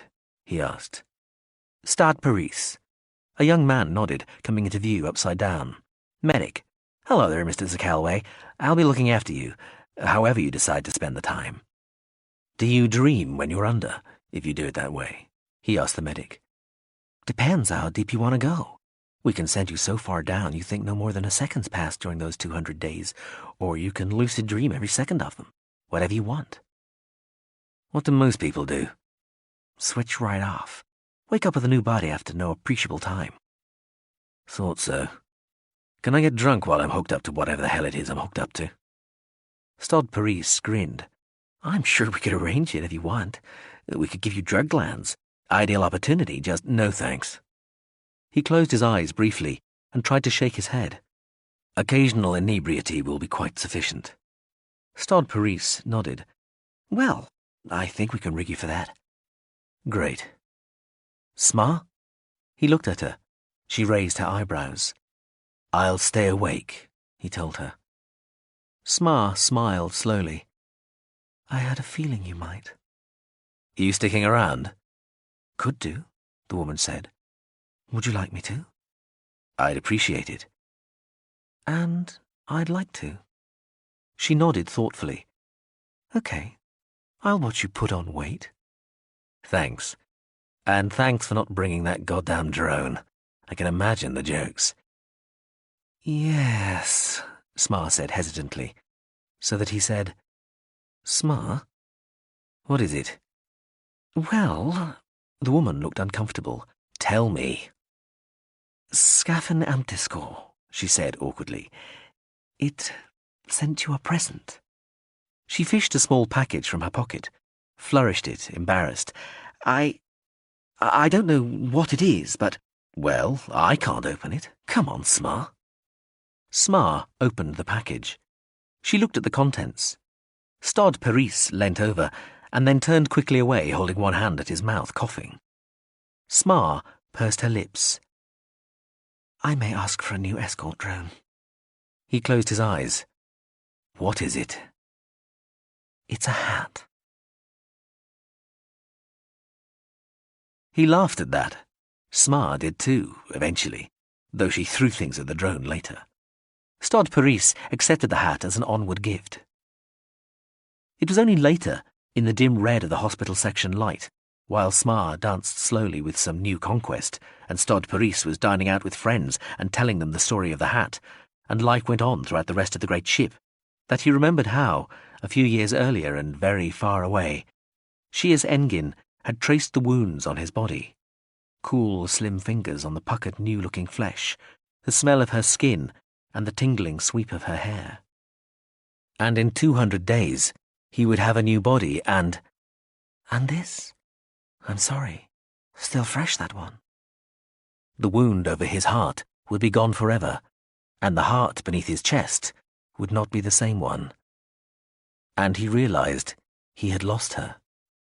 Not Shies Engin, whom he'd loved, or thought he had and certainly lost. But her. The other one. The real one, the one who'd lived within him through a century of icy sleep. He had thought he would not lose her until the day he died. Now he knew differently, and felt broken by the knowledge and the loss.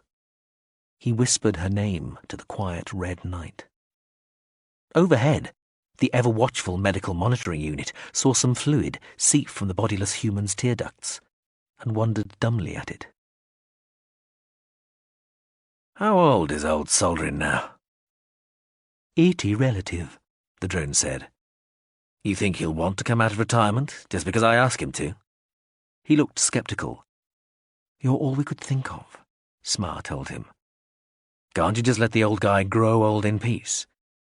There's a little more at stake than the happy retirement of one aging politico, Zakalwe. What? The universe? Life as we know it? Yes. Tens, maybe hundreds of millions of times over. Very philosophical. And you didn't let the Ethnoc carrion grow old in peace, did you? Damn right, he said, and wandered a little further into the armory. That old pisshead deserved to die 1,000,000 times. The converted minibay engineering space housed a dazzling array of culture and other weaponry. Zakalwe, Smar thought, was like a kid in a toy store. He was selecting gear and loading it onto a pallet, which Scafin Antiscore was guiding after the man down the aisles of racks and drawers and shelves, all stuffed and packed with projectile weapons, line guns, laser rifles, plasma projectors, multitudinous grenades, effectors, plane charges, passive and reactive armor, sensory and guard devices, full combat suits, missile packs, and at least a dozen other distinctly different types of device Smar didn't recognize. You'll never be able to carry this lot, Zakalwe. This is just the short list, he told her. He took a stocky, boxy-looking gun with no appreciable barrel from a shelf. He held it out to the drone. What's this? Cruise, assault rifle, Scafin Antiscore said. 7 14-ton batteries, 7-element single shot to 44.8 kilorounds a second. Minimum firing time, 8.75 seconds. Maximum single burst, 7 times 250 kilograms. Frequency from mid-visible to high X-ray. He hefted it. Not very well balanced. That's its stowed configuration. Slide the whole top back. He pretended to aim the readied gun. Now, what's to stop you putting your supporting hand over here, where the beams are going? Common sense, suggested the drone. Uh-huh. I'll stick with my obsolete plasma rifle. He put the gun back. Anyway, Smar, you should be pleased old men do want to come out of retirement for you. Damn it, I should be devoting myself to gardening or something, not storming off to the galactic backwoods doing your dirty work. Oh, yeah, Smar said, and a big struggle I had too, convincing you to quit your gardening and come back to us. Shit, Zakalwe, your bags were packed. I must have telepathically already have realized the urgency of the situation. He heaved a massive black gun from a rack, swung it with both hands, grunting with the effort. Holy shit! Do you fire this mother or just use it as a battering ram? Your dear hand cannon, Scafin Antiscore sighed. Don't wave it around like that. It's very old and quite rare. No fucking wonder.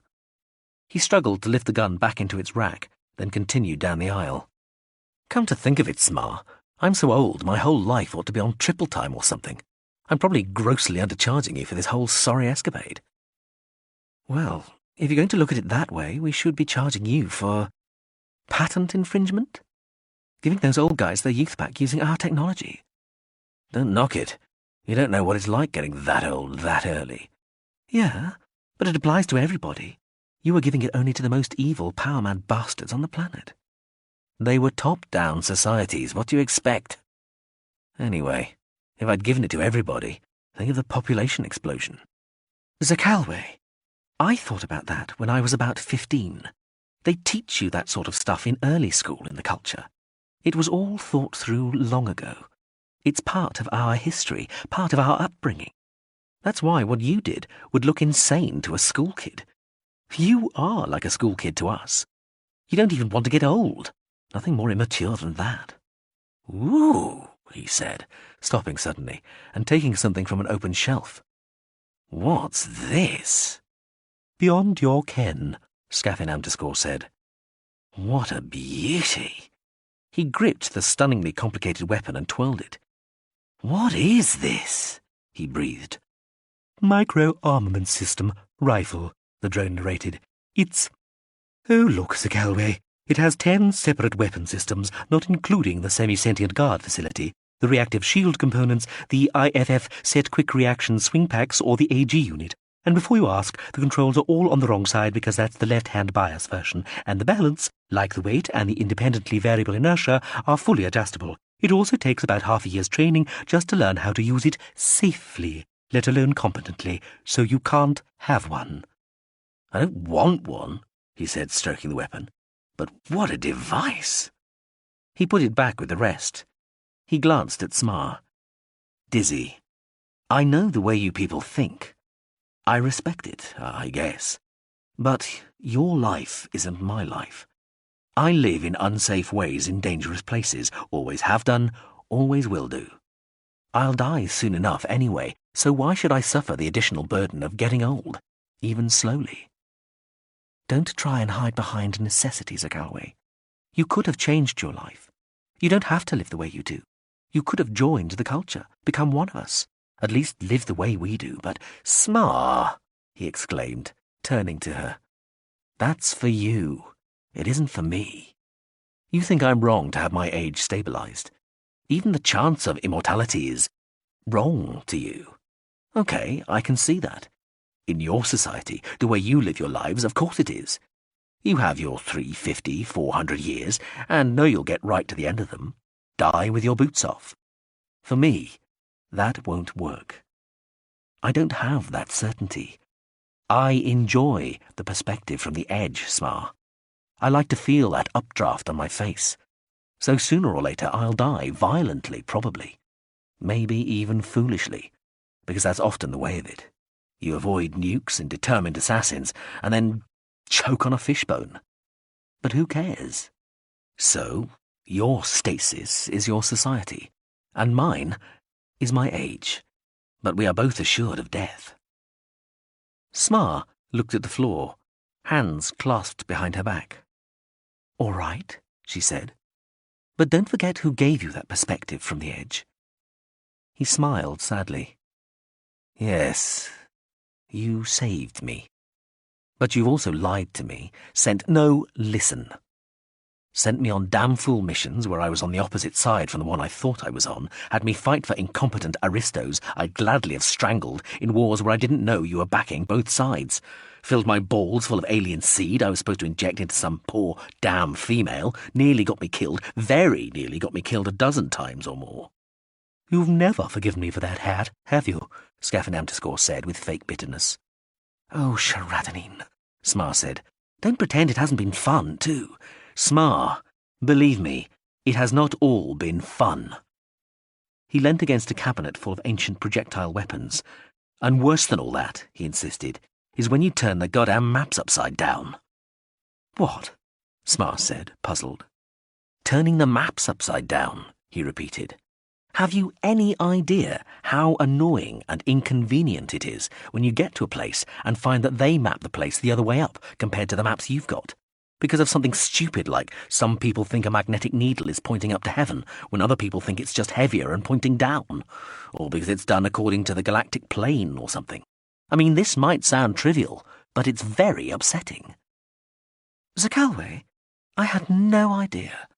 Let me offer you my apologies, and those of the entire Special Circumstances section. No, all of Contact. No, the entire culture. No, all intelligent species. Smar, you remorseless bitch, I'm trying to be serious. No, I don't think you are. Maps, but it's true. They turn them the wrong way up.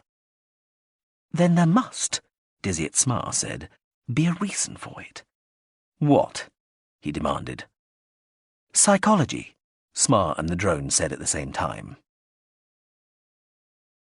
2 suits, Smar said later, when he was making his final equipment selection. They were still in the armory mini-bay, but Scaffin Amterscore had gone off to do something more interesting than watch a kid shop for toys.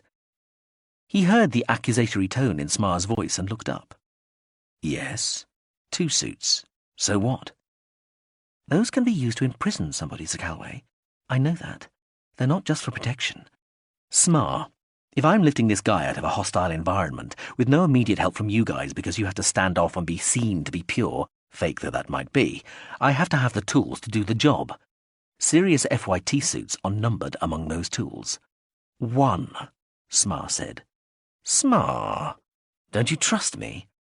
1, Smar repeated. God damn it. All right.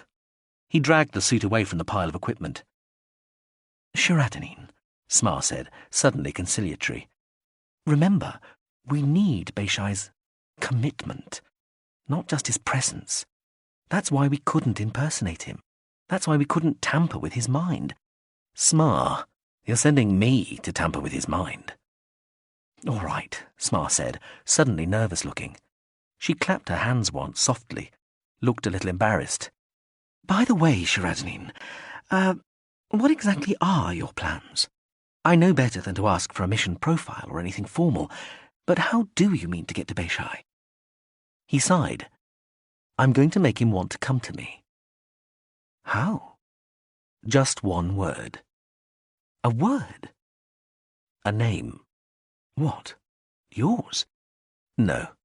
Mine was supposed to be kept a secret when I was advisor to Beishai, but it must have leaked out by now. Too dangerous.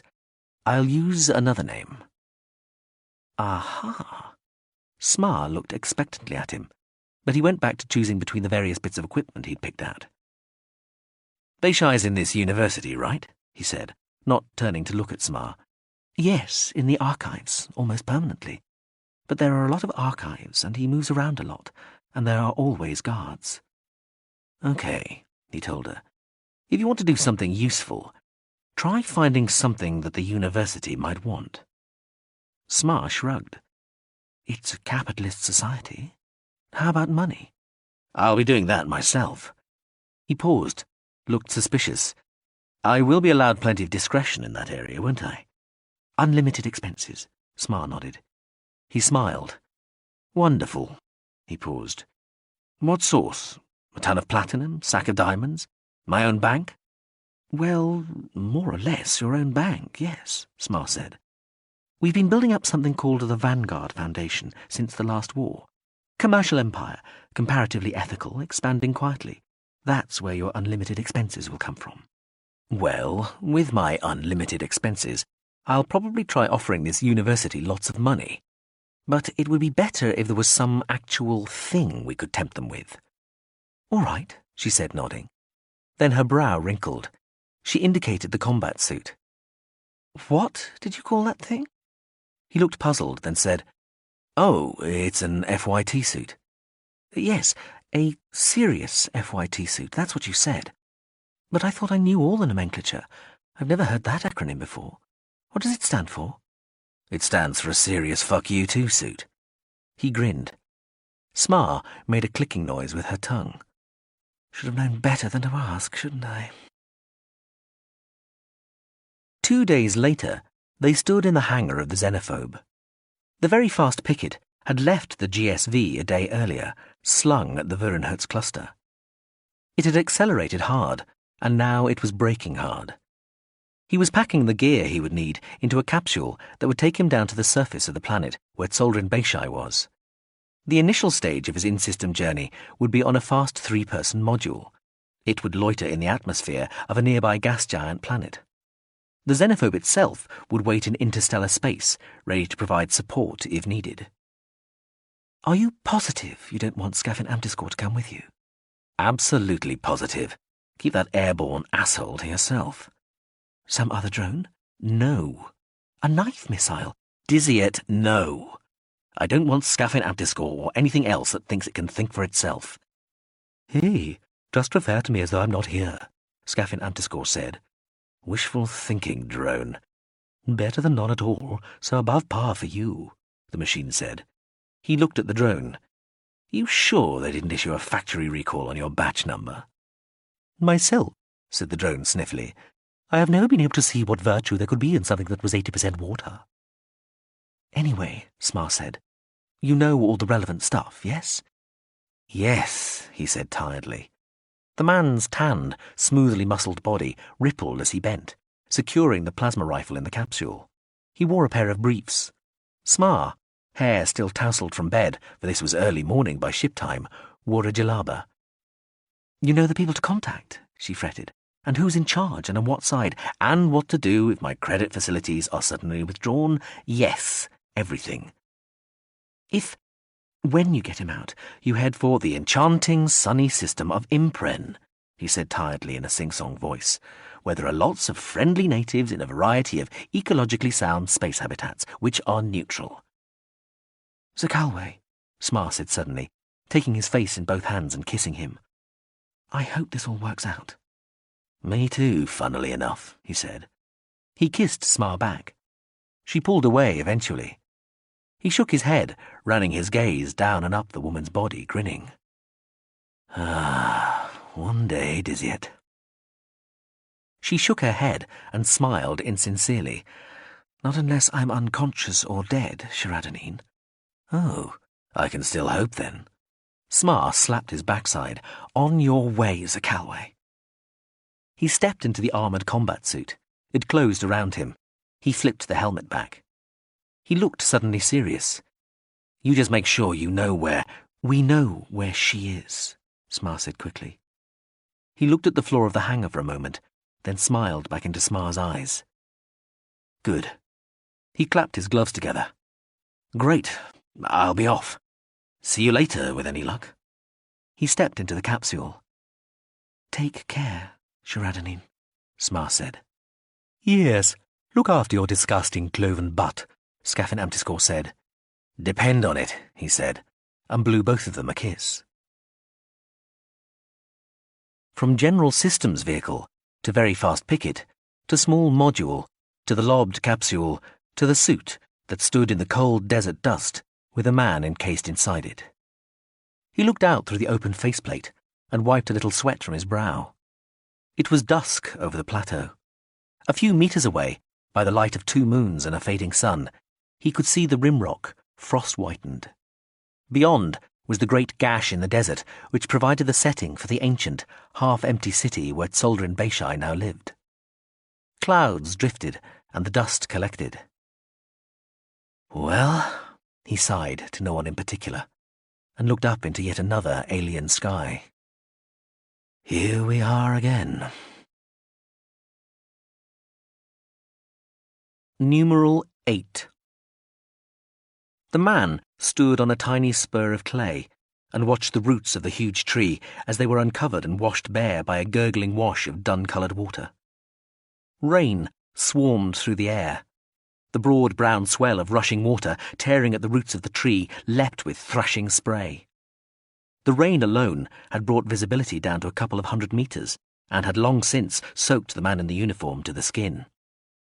The uniform was meant to be grey, but the rain and the mud had turned it dark brown. It had been a fine, well-fitting uniform, but the rain and the mud had reduced it to a flopping rag.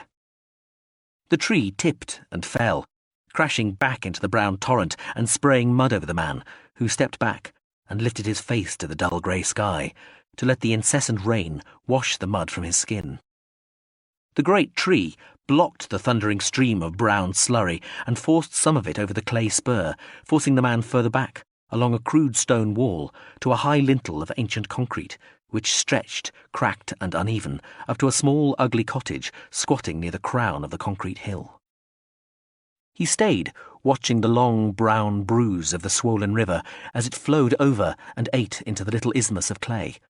Then the spur collapsed. The tree lost its anchorage on that side of the river and was turned round and turned over and transported bodily on the back of the tumbling waters, heading into the sodden valley and the low hills beyond.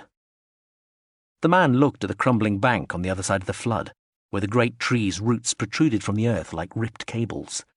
Then he turned and walked heavily up towards the little cottage. He walked round it. The vast, square concrete plinth, nearly a half-kilometre to a side, was still surrounded by water. Brown waves washed its edges on every side.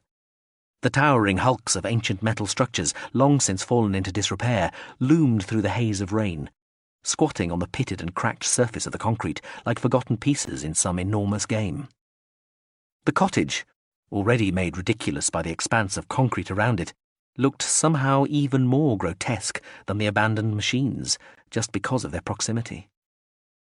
The man looked all about as he walked round the building, but saw nothing that he wanted to see.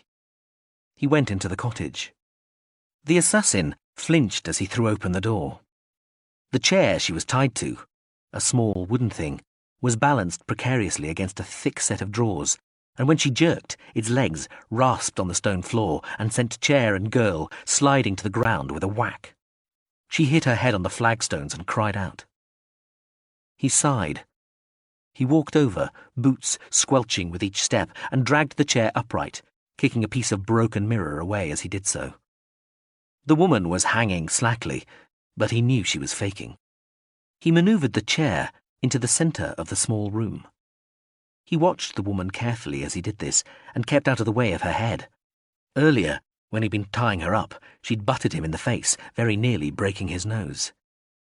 He looked at her bonds. The rope that bound her hands behind the back of the chair was frayed. She had been trying to cut through the bindings using the broken hand mirror from the top of the set of drawers. He left her hanging inertly in the middle of the room, where he could see her, then went over to the small bed cut into one thick wall of the cottage and fell heavily into it. It was dirty, but he was exhausted and too wet to care. He listened to the rain hammering on the roof, and listened to the wind whining through the door and the shuttered windows, and listened to the steady plopping of drops coming through the leaking roof and dropping onto the flagstones. He listened for the noise of helicopters, but there were no helicopters. He had no radio, and he wasn't sure they knew where to look anyway. They would be searching as well as the weather allowed, but they'd be looking for his staff car, and it was gone, washed away by the brown avalanche of river. Probably it would take days. He closed his eyes and started to fall asleep almost immediately. But it was as though the consciousness of defeat would not let him escape, and found him even there, filling his nearly sleeping mind with images of inundation and defeat, and harried him out of his rest, back into the continuing pain and dejection of wakefulness. He rubbed his eyes, but the scummy water on his hands ground grains of sand and earth into his eyes. He cleaned one finger as best he could on the filthy rags on the bed, and rubbed some spit into his eyes, because he thought if he allowed himself to cry, he might not be able to stop. He looked at the woman. She was pretending to come round. He wished he had the strength and the inclination to go over and hit her. But he was too tired, and too conscious that he would be taking out on her the defeat of an entire army.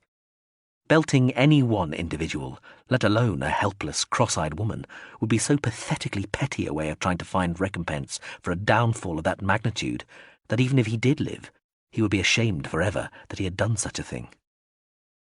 She moaned dramatically. A thin strand of snot detached itself from her nose and fell onto the heavy coat she wore. He looked away, disgusted. He heard her sniff loudly. When he looked back, her eyes were open, and she was staring malevolently at him. She was only slightly cross-eyed, but the imperfection annoyed him more than it should have. Given a bath and a decent set of clothes, he thought, the woman might almost have looked pretty. But right now she was buried inside a greasy green greatcoat, smudged all over with mud, and her dirty face was almost completely hidden, partially by the collar of the heavy coat, and partially by her long, filthy hair, which was attached to the green greatcoat in various places by glistening blobs of mud. She moved oddly in the chair, as though scratching her back against the chair. He could not decide whether she was testing the ropes that bound her, or was just troubled by fleas. He doubted she had been sent to kill him. Almost certainly she was what she was dressed as, an auxiliary. Probably she had been left behind in a retreat and had wandered about too frightened or proud or stupid to surrender, until she had seen the staff car in difficulties in the storm-washed hollow. Her attempt at killing him had been brave, but laughable. By sheer luck, she'd killed his driver with one shot. A second had struck him a glancing blow on the side of the head, making him groggy, while she threw the empty gun away and leapt into the car with her knife. The driverless car had slid down a greasy grass slope into the brown torrent of the river. Such a stupid act. Sometimes heroics revolted him. They seemed like an insult to the soldier who weighed the risks of the situation and made calm, cunning decisions based on experience and imagination, the sort of unshowy soldiering that didn't win medals, but wars. Still dazed from the bullet graze, he had fallen into the car's rear footwell as it pitched and yawed, caught in the swollen force of the river. The woman had nearly buried him in the voluminous thick coat. Stuck like that, head still ringing from the shot that had grazed his skull, he'd been unable to get a good swing at her. For those absurd, confined, frustrating minutes, the struggle with the girl had seemed like a microcosm of the plain-wide muddle his army was now embroiled in. He had the strength to knock her out cold, but the cramped battleground and the hiding weight of her enveloping coat had muffled him and imprisoned him until it was too late. The car had hit the concrete island and tipped right over, throwing them both out onto the corroded grey surface. The woman had given a little scream. She'd raised the knife that had been caught in the folds of the green greatcoat all that time, but he had finally got his clear punch and connected satisfyingly with her chin. She'd thumped back to the concrete. He'd turned round to see the car scraping off the slipway, torn away by the surging brown tide. Still on its side, it had sunk almost immediately. He'd turned back and felt tempted to kick the unconscious woman. He'd kicked the knife instead, sending it whirling away into the river, following the drowned staff car. "You won't win," the woman said, spitting. "You can't win against us." She shook the little chair angrily. "What?" he said, shaken from his reverie. "We'll win," she said, giving a furious shake that rattled the chair's legs on the stone floor. Why did I tie the silly fool to a chair, of all things? He thought. You could well be right, he told her tiredly. Things are looking damp at the moment. Make you feel any better? You're going to die, the woman said, staring. Nothing more certain than that, he agreed, gazing at the leaking roof above the rag bed. We are invincible. We will never give up. Well, you've proved fairly vincible before, he sighed, remembering the history of this place. We were betrayed, the woman shouted. Our armies never were defeated. We were stabbed in the back, I know. Yes, but our spirit will never die. Oh, shut up, he said, swinging his legs off the narrow bed and facing the woman. I've heard that shit before. We was robbed. The folks back home let us down. The media were against us. Shit. He ran a hand through his wet hair. Only the very young or the very stupid think wars are waged just by the military. As soon as news travels faster than a dispatch rider or a bird's leg, the whole nation, whatever, is fighting. That's your spirit, your will, not the grunt on the ground. If you lose, you lose. Don't whine about it. You'd have lost this time too if it hadn't been for this fucking rain. He held up a hand as the woman drew breath. And no, I don't believe God is on your side. Heretic! Thank you. I hope your children die slowly. He said. I'm not sure I qualify, but if I do, it'd be a long spit. He collapsed back on the bed, then looked aghast and levered himself back up again. Shit! They really must get to you, people young. That's a terrible thing for anybody to say, let alone a woman. Our women are more manly than your men, the woman sneered. And still you breed. Choice must be limited, I suppose. May your children suffer and die horribly, the woman shrieked. Well, if that's really the way you feel, he sighed, lying back again, then there's nothing worse I can wish on you than to be exactly the fuckhead you so obviously are. Barbarian, infidel, you'll run out of expletives soon. I'd advise saving some for later. Not that keeping forces in reserve has ever been precisely you guys' strong point, has it? We will crush you. Hey, I'm crushed. I'm crushed. He waved one hand languidly. Now back off. The woman howled and shook the small chair. Maybe, he thought, I ought to be thankful for the chance to be away from the responsibilities of command. The minute-to-minute changes in conditions that the fools couldn't deal with themselves, and that bogged you down as surely as the mud.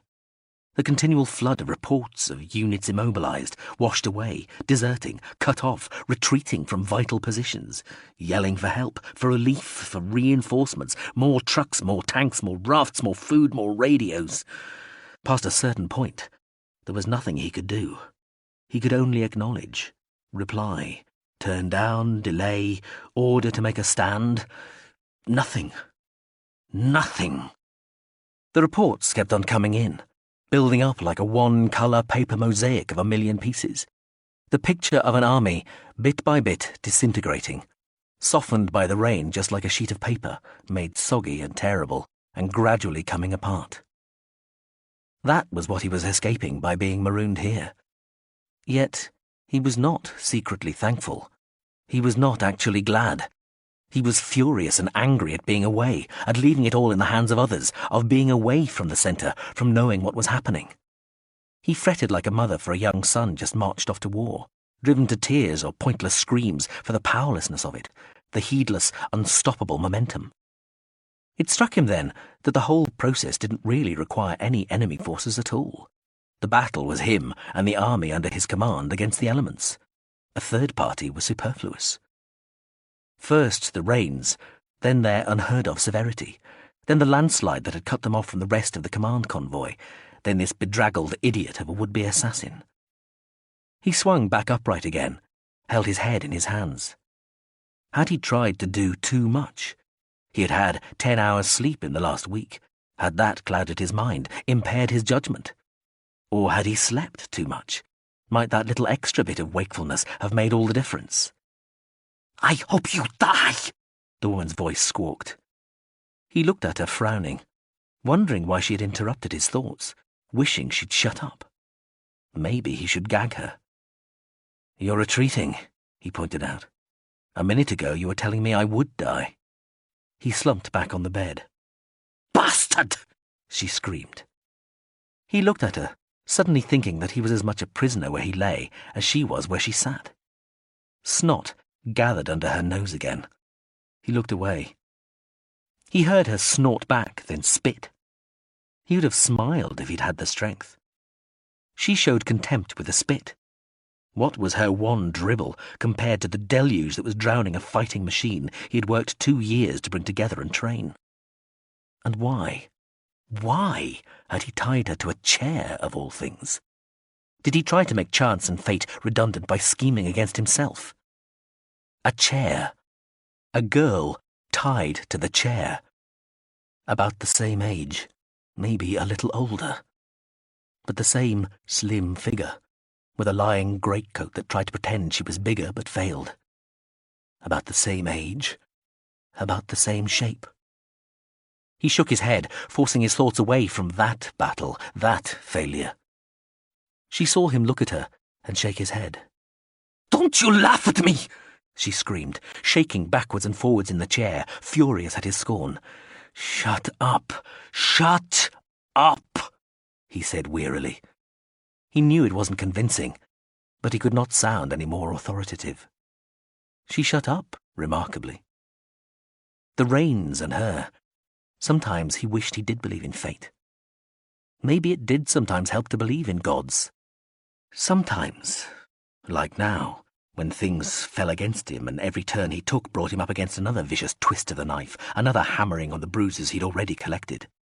It would be comforting to think that it was all designed, all preordained, all already written, and you just turned the pages of some great and inviolable book.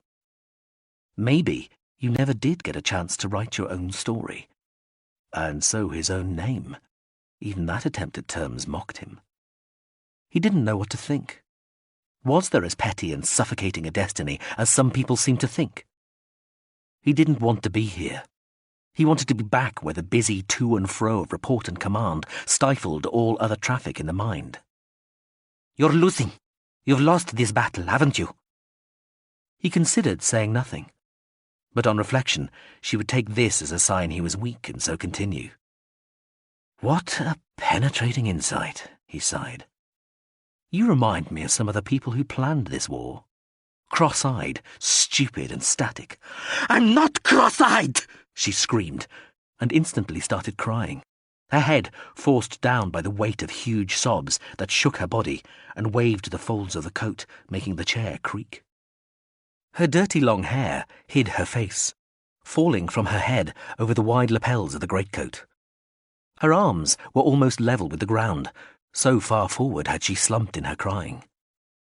He wanted the strength to go over and cuddle her, or bash her brains out. Anything to stop her making that unnecessary noise. All right, you haven't got cross eyes, I'm sorry." He lay back with one arm thrown across his eyes, hoping he sounded convincing, but sure he sounded as insincere as he was. "I don't want your sympathy." "Sorry again. I retract the retraction." "Well, I haven't. It's just a slight defect, and it didn't stop the army bot from taking me." They were also, he recalled, taking children and pensioners, but he didn't say that to the woman. She was trying to wipe her face on the lapels of the greatcoat. She sniffed heavily, and when she brought her head back and her hair swung away, he saw there was a large dewdrop on the tip of her nose. He got up without thinking, the tiredness shrieking in indignation, and tore a portion of the thin curtain over the bed alcove off as he went over to her. She saw him coming with the ragged scrap and screamed with all her might. She emptied her lungs with the effort of announcing to the rainy world outside that she was about to be murdered. She was rocking the chair, and he had to jump at it and land with one boot on one of the cross members between the legs to stop it from tipping over. He put the rag over her face. She stopped, struggling. She went limp, not fighting or squirming, but knowing it was utterly pointless to go on doing anything. "Good," he said, relieved. "Now blow." She blew. He withdrew the rag, folded it over, put it back over her face, and told her to blow again. She blew again. He folded it over again and wiped her nose hard. She squealed. It was sore. He sighed again and threw the rag away. He didn't lie down again because it only made him sleepy and thoughtful, and he didn't want to sleep because he felt he might never wake up, and he didn't want to think because it wasn't getting him anywhere. He turned away and stood at the door, which was as closed anywhere as it could be, and still half open. Rain spattered in.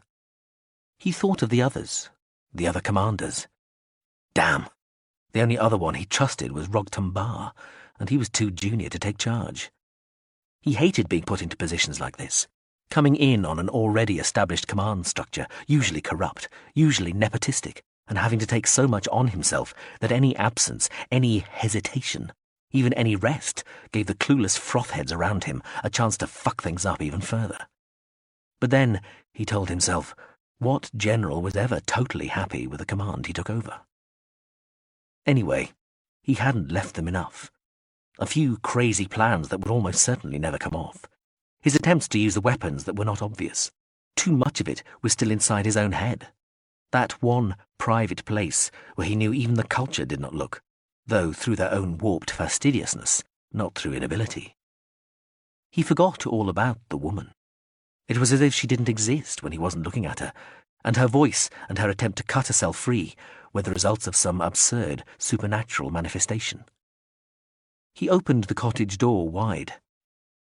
You could see anything in the rain. The individual drops became streaks with the slowness of the eye. They merged and re-emerged as ciphers for the shapes you carried inside you. They lasted less than a heartbeat in your sight, and they went on forever. He saw a chair and a ship that was not a ship. He saw a man with two shadows, and he saw that which cannot be seen, a concept. The adaptive, self-seeking urge to survive, to bend everything that can be reached to that end, and to remove and to add and to smash and to create so that one particular collection of cells can go on, can move onwards and decide, and keeping moving and keeping deciding, knowing that, if nothing else, at least it lives. And it had two shadows. It was two things. It was the need, and it was the method. The need was obvious, to defeat what opposed its life. The method was that taking and bending of materials and people to one purpose, the outlook that everything could be used in the fight, that nothing could be excluded, that everything was a weapon, and the ability to handle those weapons, to find them and choose which one to aim and fire. That talent, that ability, that use of weapons. A chair and a ship that was not a ship. A man with two shadows and... What are you going to do with me? The woman's voice was quivering. He looked round at her. I don't know. What do you think? She looked at him with her eyes widening, horrified. She seemed to be gathering her breath for another scream. He didn't understand it. He'd asked her a perfectly normal, pertinent question, and she acted as if he'd said he was going to kill her. Please don't. Oh, please don't. Oh, please don't. She sobbed again, dryly. Then her back seemed to break, and her imploring face bowed almost to her knees as she drooped again. Do what? He was mystified. She didn't appear to hear him. She just hung there, her slack body jerked by her sobs. It was at moments like this he stopped understanding people. He just had no comprehension of what was going on in their minds. They were denied, unfathomable. He shook his head and started walking round the room. It was smelly and damp, and it carried this atmosphere as though this was no innovation. This had always been a hole. Probably some illiterate had lived here, custodian of the derelict machines from another, more fabulous age, long shattered by the conspicuous love of war these people exhibited. A mean life in an ugly place. When would they come? Would they find him? Would they think he was dead? Had they heard his message on the radio after the landslide had cut them off from the rest of the command convoy? Had he worked the damn thing right? Maybe he hadn't. Maybe he would be left behind. They might think a search was useless. He hardly cared. It would be no additional pain to be captured. He'd drowned in that already in his mind. He could almost welcome it. If he set his mind to it, he knew he could. All he needed was the strength to be bothered. If you're going to kill me, please, will you do it quickly? He was getting annoyed at these constant interruptions. Well, I wasn't going to kill you, but keep on whining like this, and I may change my mind. I hate you. It seemed to be all she could think of. And I hate you too. She started crying again, loudly. He looked out into the rain again, and saw the Stabberind. Defeat. Defeat, the rain whispered. Tanks foundering in the mud, the men giving up under the torrential rain, everything coming to bits. And a stupid woman and a runny nose. He could laugh at it, at the sharing of time and place between the grand and the petty, the magnificently vast and the shoddily absurd, like horrified nobility having to share a carriage with drunken, dirty peasants being sick over them and copulating under them, the finery and fleas. Laugh. That was the only answer, the only reply that couldn't be bettered or itself laughed down, the lowest of the low of common denominators. Do you know who I am? He said, turning suddenly. The thought had just occurred to him that maybe she didn't realize who he was, and he wouldn't have been in the least surprised to find out that she had tried to kill him just because he was in a big car, and not because she had recognized the commander-in-chief of the entire army. He wouldn't be at all surprised to find that. He almost expected it. She looked up. What? Do you know who I am? Do you know my name or rank?" "No," she spat. "Should I?" "No." "No," he laughed, and turned away. He looked briefly out at the grey wall of rain, as though it was an old friend, then turned, went back to the bed, and fell onto it again. The government wouldn't like it either. Oh, the things he'd promised them, the riches, the lands, the gains of wealth, prestige, and power. They'd have him shot if the culture didn't pull him out. They'd see him dead for this defeat. It would have been their victory, but it would be his defeat. Standard complaint. He tried to tell himself that, mostly, he'd won. He knew he had, but it was only the moments of defeat, the instance of paralysis, that made him really think and try to join up the weave of his life into a whole. That was when his thoughts returned to the battleship Stabarind and what it represented. That was when he thought about the chairmaker and the reverberating guilt behind that banal description. It was a better sort of defeat this time. It was more impersonal.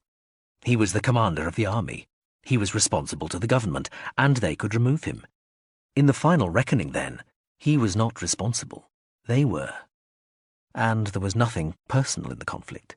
He'd never met the leaders of the enemy. They were strangers to him. Only their military habits and their patterns of favoured troop movements and types of build-up were familiar. The cleanness of that schism seemed to soften the rain of blows. A little. He envied people who could be born, be raised, mature with those around them, have friends, and then settle down in one place with one set of acquaintances. Live ordinary and unspectacular, unrisky lives and grow old and be replaced, their children coming to see them, and die old and senile, content with all that had gone before. He could never have believed he would ever feel like this, that he would so ache to be like that, to have despairs just so deep, joys just so great, to never strain the fabric of life or fate, but to be minor, unimportant, uninfluential. It seemed utterly sweet, infinitely desirable, now and forever, because once in that situation, once you were there, would you ever feel the awful need to do as he had done and try for those heights? He doubted it. He turned back to look at the woman in the chair, but it was pointless. It was stupid. He thought about thoughtless things. If I were a seabird... But how could you be a seabird?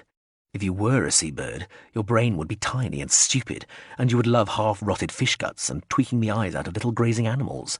You would know no poetry, and you could never appreciate flying as fully as the human on the ground, yearning to be you. If you wanted to be a seabird, you deserved to be one. Ah, the camp leader and the camp follower. You haven't quite got it right, though, sir. You're supposed to tie her in the bed. He jumped, spun round, hand going to the holster at his waist. Kiraiv Sokrov Turogtumbar kicked the door shut and stood shaking rain from a large shiny cape in the doorway, smiling ironically, and looking annoyingly fresh and handsome, considering he'd had no sleep for days. Bah! He almost ran to him. They clapped their arms about each other and laughed. The very same. General Zakalwe. Hello there. I wondered if you would like to join me in a stolen vehicle. I have an amph outside. What? He threw open the door again and looked out into the waters. There was a large and battered amphibious truck 50 metres away, near one of the towering machines. That's one of their trucks, he laughed. Rogtumbar nodded unhappily. Yes, I'm afraid so. They seem to want it back, too. They do? He laughed again. Yes, by the way, I'm afraid the government has fallen. Forced out of office. What? Because of this? That's the impression I got, I must say. I think they were so busy blaming you for losing their idiotic war that they didn't realise people connected them with it as well. Wide asleep as usual. Rogtumbar smiled. Oh, and that manic idea of yours, the commando squad placing the sink charges on the Macklin Reservoir? It worked. Sent all that water into the dam and made the thing overflow. Didn't actually break, according to the intelligence reports, but it... overtopped? Is that the expression? Anyway, an awful lot of water went down the valley and swept away most of the Fifth Army's high command. Not to mention quite a bit of the Fifth itself, judging from the bods and tents seen floating past our lines over the last few hours. And there we all were, thinking you were crazy for dragging that hydrologist around with the General Staff for the past week. Rogton Bar clapped his gloved hands. Whatever. Things must be serious. There's talk of peace, I'm afraid. He looked the General up and down. But you'll have to present a prettier picture than that, I suspect, if we're to start talking terms with our pals on the other side. You been mud wrestling, General? Only with my conscience. Really? Who won? Well, it was one of those rare occasions when violence really doesn't solve anything. I know the scenario well. Usually crops up when one is trying to decide whether to open the next bottle or not. Bar nodded at the door. After you. He produced a large umbrella from within his cloak, opened it and held it out. General, allow me. Then he looked into the centre of the room. And what about your friend? Oh. He looked back at the woman, who had turned herself around and was staring horrified at them. Yes, my captive audience. He shrugged. I've seen stranger mascots. Let's take her too. Never question the High Command, Bar said. He handed over the umbrella.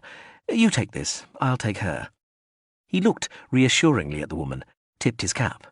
Only literally, ma'am. The woman let out a piercing shriek. Rogton Bar winced. Does she do that a lot? He asked. Yes, and watch her head when you pick her up. Near busted my nose. When it's such an attractive shape already. See you in the Alp, sir. Right you are, he said, manoeuvring the umbrella through the doorway and walking down the concrete slope, whistling. Bastard infidel! The woman in the chair screamed as Rogton Bar approached her in the chair from behind, cautiously. You're in luck, he told her. I don't normally stop for hitches. He picked up the chair with the woman in it and took them both down to the vehicle, where he dumped them in the back. She screamed the whole way. Was she this noisy all the time? Rogton Bar asked, as he reversed the machine back out into the flood. Mostly. I'm surprised you could hear yourself think. He looked out into the pouring rain, smiling ruefully. In the ensuing peace, he was demoted and stripped of several medals. He left later that year, and the culture didn't seem in the least displeased with how he'd done. Chapter 7. The city was built inside a canyon 2 kilometers deep and 10 across. The canyon wound through the desert for 800 kilometers, a jagged gash in the crust of the planet. The city took up only 30 of those kilometers. He stood on the rimrock, looking inwards, and was confronted by a staggered confusion of buildings and houses and streets and steps and storm drains and railway lines, all grey and misty in filmy layers under a foggy red setting sun. Like slow waters from a broken dam, nebulous rollers of cloud swung down the canyon. They foundered persistently among the juts and cracks of the architecture and seeped away like tired thoughts. In a very few places, the topmost buildings had overreached the rimrock and spilled onto the desert. But the rest of the city gave the impression that it lacked the energy or the momentum to proceed that far, and so had kept within the canyon, sheltered from the winds and kept temperate by the canyon's own natural microclimate. The city, speckled with dim lights, seemed strangely silent and motionless. He listened hard, and finally caught what sounded like the high howl of some animal from deep inside some misty suburb. Searching the skies, he could see the far specks of circling birds, wheeling in the still and coldly heavy air, gliding in the deep distance over the cluttered terraces, stepped streets and zigzagging roads. They were the source of a far, hoarse crying. Further down, he saw some silent trains, thin lines of light slowly crossing between tunnels. Water showed as black lines in aqueducts and canals. Roads ran everywhere, and vehicles crawled along them, lights like sparks, as they scuttled like the tiny prey of the wheeling birds. It was a cold autumn evening, and the air was bitter. He'd taken off the combat suit and left it in the capsule, which had buried itself in a sandy hollow. Now he wore the baggy clothes that were popular here again. They had been in fashion when he'd worked here last time, and he felt oddly pleased that he'd been away long enough for the style to cycle round again. He was not superstitious, but the coincidence amused him. He squatted down and touched the rim rock. He lifted a handful of pebbles and topweeds, then let them sift through his fingers. He sighed and got to his feet, pulling on gloves, putting on a hat. The city was called Sulatol, and Soldrin Beishai was here. He dusted a little sand from his coat, an old raincoat from far away and of purely sentimental value, placed a pair of very dark glasses on his nose, picked up a modest case, and went down into the city. Good afternoon, sir. How may I help you? I'd like your top 2 floors, please. The clerk looked confused, then leaned forward. I'm sorry, sir. The top 2 floors of the hotel. I'd like them. He smiled. I haven't made a reservation. Sorry. The clerk said. He appeared a little worried as he looked at his reflection in the dark glasses. They're 2? Not a room, not a suite, not a floor, but 2 floors, and not any 2 floors, the top 2 floors.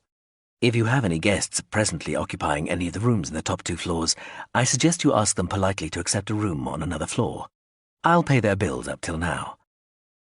I see, the hotel clerk said. He seemed unsure whether to take all this seriously or not. And how long was Sir thinking of staying? Indefinitely. I'll pay for a month in advance. My lawyers will cable the funds by lunchtime tomorrow. He opened the case and took out a wad of paper money, placing it on the desk. I'll pay for 1 night in cash if you like. I see, the clerk said, eyes fixed on the money. Well, if Sir would like to fill in this form. Thank you. Also, I'll want an elevator for my personal use and access to the roof. I expect a passkey will be the best solution. Ah, indeed, I see. Excuse me just a moment, sir. The clerk went off to get the manager. He negotiated a bulk discount for the 2 floors, then agreed a fee for the use of the lift and the roof that brought the deal back to what it had been in the first place. He just liked haggling. And Sir's name? I'm called Sabarind, he said. He chose a suite on the top floor, on a corner which looked out into the great depth of Canyon City. He unlocked all the cupboards and closets and doors, window shutters, balcony covers, and drug cabinets, and left everything open. He tested the bath in the suite. The water ran hot. He took a couple of small chairs out of the bedroom and another set of 4 from the lounge and put them in another suite alongside. He turned all the lights on, looking at everything. He looked at patterns of coverings and curtains and hangings and carpets, at the murals and paintings on the walls, and at the design of the furniture. He rang for some food to be delivered, and when it came on a small trolley, he pushed the trolley in front of him from room to room, eating on the move while he wandered through the quiet spaces of the hotel, gazing all about, and occasionally looking at a tiny sensor which was supposed to tell him if there were any surveillance devices around. There weren't. He paused at a window looking out, and rubbed absently at a small puckered mark on his chest that was not there any more. Zakalwe, said a tiny voice from his breast. He looked down, took a thing like a bead out of a shirt pocket. He clipped it to one ear, taking off his dark glasses and putting them in the pocket instead. Hello? It's me, Dizzyit. You all right? Yeah. I found a place to stay. Great. Listen, we found something. It's perfect. What? He said, smiling at the excitement in Smar's voice. He pressed a button to close the curtains. 3,000 years ago, there was a guy who became a famous poet. Wrote on wax tablets set in wooden frames. He did a group of 100 short poems he always maintained were the best things he ever wrote. But he couldn't get them published, and he decided to become a sculptor instead. He melted the wax from 98 of the tablets, keeping numbers 1 and 100, to carve a wax model, made a sand mould around it, and cast a bronze figure which still exists. Smar, is this leading anywhere? He said, pressing another button to open the curtains again. He rather liked the way they swished. Wait.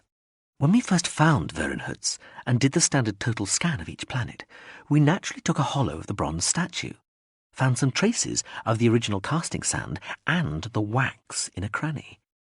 And it wasn't the right wax. It didn't match the 2 surviving tablets. So the GCU waited till it had finished the total scan and then did some detective work. The guy who did the bronze and who had done the poems later became a monk and ended up an abbot of a monastery. There was one building added while he was head man. Legend has it, he used to go there and contemplate the vanished 98 poems. The building has a double wall. Smar's voice rose triumphantly. Guess what's in the cavity? Walled-in disobedient monks? The poems, the waxes, Smar yelled. Then her voice dropped a little. Well, most of them. The monastery was abandoned a couple of 100 years ago, and it looks like some shepherd lit a fire against a wall sometime and melted 3 or 4 of them. But the rest are there. Is that good? Zakalwe? They're one of the great lost literary treasures of the planet. The University of Jansaramol, where your pal Beishai's hanging out, has most of the guy's parchment manuscripts, the other 2 tablets, and the famous bronze. They'd give anything to get their hands on those tablets. Don't you see? It's perfect. Sounds all right, I suppose. Damn you, Zakalwe. Is that all you can say? Dizzy. Luck this good never lasts long. It'll average out. Don't be so pessimistic, Zakalwe. Okay, I won't, he sighed, closing the curtains again. There was a noise of exasperation from Dizzy at Smar. Well, I just thought I'd tell you. We'll be going soon. Sleep well. The channel beeped closed. He smiled ruefully. He left the little terminal where it was, like an earring. He gave orders he was not to be disturbed, and as the night deepened, he turned all the heating up full and opened all the windows. He spent some time testing the balconies and drainage pipes around the outer walls. He climbed nearly to the ground and all the way round the facade as he tested ledges and pipes and sills and cornices for their strength. He saw lights in less than a dozen other guest rooms. When he was satisfied he knew the outside of the hotel, he returned to his floor. He leant on the balcony, a smoky bowl cradled in his hand. Occasionally he lifted the bowl to his face and inhaled deeply. The rest of the time he looked out over the sparkling city, whistling. Watching the light-speckled view, he thought while most cities looked like canvases spread flat and thin, Solitol was like a half-open book, a rippling, sculptured V sinking deep into the planet's geological past. Above, the clouds over the canyon and the desert glowed with orange-red light, reflecting the channeled flare of the city. He imagined that from the other side of the city the hotel must look rather strange, with its topmost floor fully lit, the others practically black. He supposed he had forgotten how different the setting of the canyon made the city compared to others. Still, this too is similar, he thought. All is similar. He had been to so many different places and seen so much the same and so much utterly different that he was amazed by both phenomena. But it was true. This city was not so different from many others he'd known. Everywhere they found themselves, the galaxy bubbled with life and its basic foods kept on speaking back to it, just like he'd told Shias Engin, and thinking of her, felt again the texture of her skin and the sound of her voice. Still, he suspected if the culture had really wanted to, it could have found far more spectacularly different and exotic places for him to visit. Their excuse was that he was a limited creature, adapted to certain sorts of planets and societies and types of warfare. A martial niche, Smar had called it. He smiled a little grimly and took another deep breath from the drug bowl. The man walked past empty arcades and deserted flights of steps. He wore an old raincoat of a style unknown, but still somehow old-fashioned looking. He wore very dark glasses. His walk was economical. He appeared to have no mannerisms. He entered the courtyard of a large hotel, which contrived to look expensive and slightly run down at the same time. Dully dressed gardeners, raking leaves from the surface of an old swimming pool, stared at the man as though he had no right to be there. Men were painting the interior of the porch outside the lobby, and he had to work his way round them to get in. The painters were using specially inferior paint, made to very old recipes. It was guaranteed to fade and crack and peel in a most authentic manner within a year or two. The foyer was rich with decoration. The man pulled a thick purple rope near one corner of the reception desk. The clerk appeared, smiling. Good morning, Mr. Stabberhind. A pleasant walk? Yes, thank you. Have breakfast sent up, will you? Immediately, sir. Solital is a city of arches and bridges where steps and pavements wind past tall buildings and lance out over steep rivers and gullies on slender suspension bridges and fragile stone arches. Roadways flow along the banks of watercourses, looping and twisting over and under them. Railways splay out in a tangle of lines and levels, swirling through a network of tunnels and caverns where underground reservoirs and roads converge. And from a speeding train, passengers can look out to see galaxies of lights reflecting on stretches of dark water, crossed by the slants of underground funiculars and the piers and ways of subterranean roads. He was sitting in the bed, dark glasses on the other pillow, eating breakfast and watching the hotel's own introductory tape on the sweet screen. He switched the sound down when the antique telephone beeped. Hello? Zakalwe. It was Smar's voice. Good grief. Are you still here? We're about to break orbit. Well, don't wait on my account. He felt inside his shirt pocket and fished out the terminal bead. Why the phone? Is transceiver packed up? No, just making sure there are no problems patching into the phone system.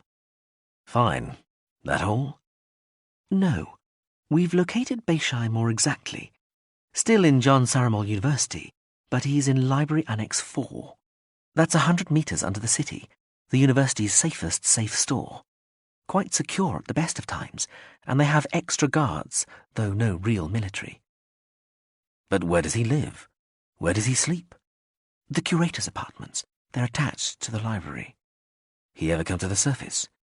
Not that we can find out. He whistled. Well, that might or might not be a problem. How are things at your end? Fine, he said, biting into a sweetmeat. Just waiting for the offices to open. I've left a message with the lawyers to phone me. Then I start causing a fuss. All right.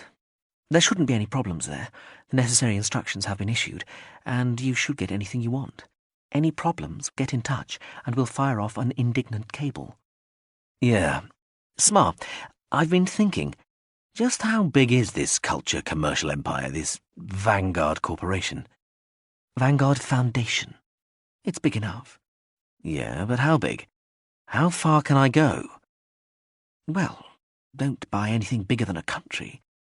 Look, Cheradenine, be as extravagant as you want in creating your fuss. Just get Beishai for us, quickly. Yeah, okay. We're heading off now, but we'll keep in touch. Remember, we're here to help if you need it. Yeah, bye. He put the phone down and turned the screen sound up again.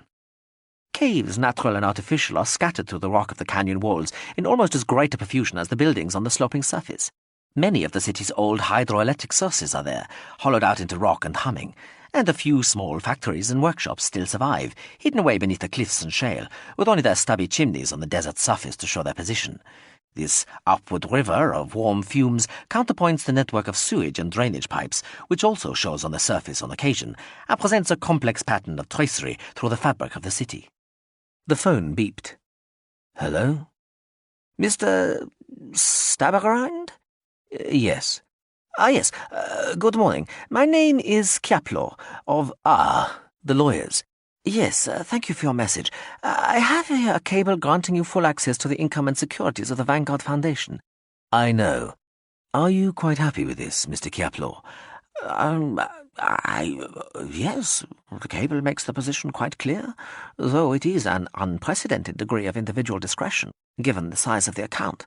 Not that the Vanguard Foundation has ever behaved exactly conventionally at any time. Good. The first thing I'd like is to have funds sufficient to cover a month's hire of 2 floors of the Excelsior transferred to the hotel's account immediately. Then I want to start buying a few things. Yes, such as? He dabbed at his lips with a napkin. Well, for a start, a street. A street? Yes, nothing too ostentatious, and it doesn't have to be very long, but I want a whole street, somewhere near the city centre. Do you think you can look for a suitable one immediately? Yes, we can certainly start looking. Good. I'll call at your offices in 2 hours. I'd like to be in a position to come to a decision then. Speed is essential, Mr. Kiaplo. Put your best people on it. Yes, Very well. Good. I'll see you in a couple of hours. Yes, right. Goodbye. He turned the screen's sound back up again. Very little new building has been done for hundreds of years. Solital is a monument, an institution, a museum. The factories, like the people, are mostly gone. 3 universities lend areas of the city some life during part of the year, but the general air is said by many people to be archaic, even stultified, though some people enjoy the feel of living in what is, in effect, the past. Solital has no skylighting. The trains still run on metal rails, and the ground vehicles must remain on the ground because flying within the city or immediately above it is banned. A sad old place in many ways. Large sections of the city are uninhabited or only occupied for part of the year. The city is still a capital in name, but it does not represent the culture to which it belongs. It is an exhibit, and while many come to visit it, few choose to stay. He shook his head, put his dark glasses on, and turned the screen off.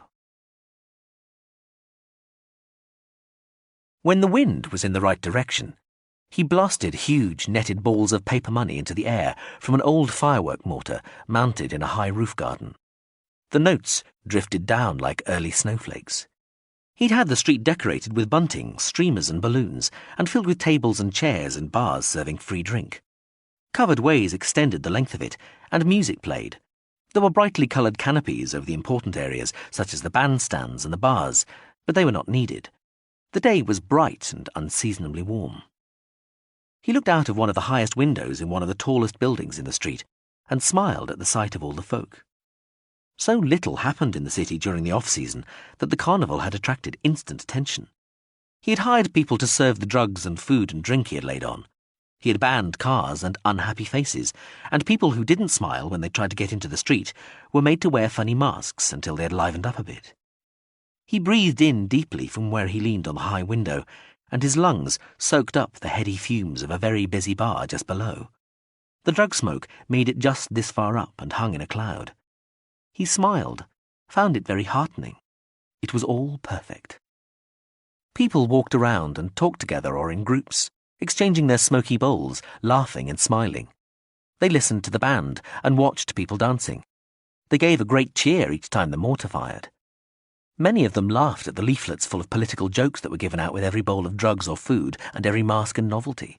They laughed, too, at the big, gaudy banners that were strung across the fronts of the dilapidated old buildings and across the street itself. The banners were either absurd or humorous, too.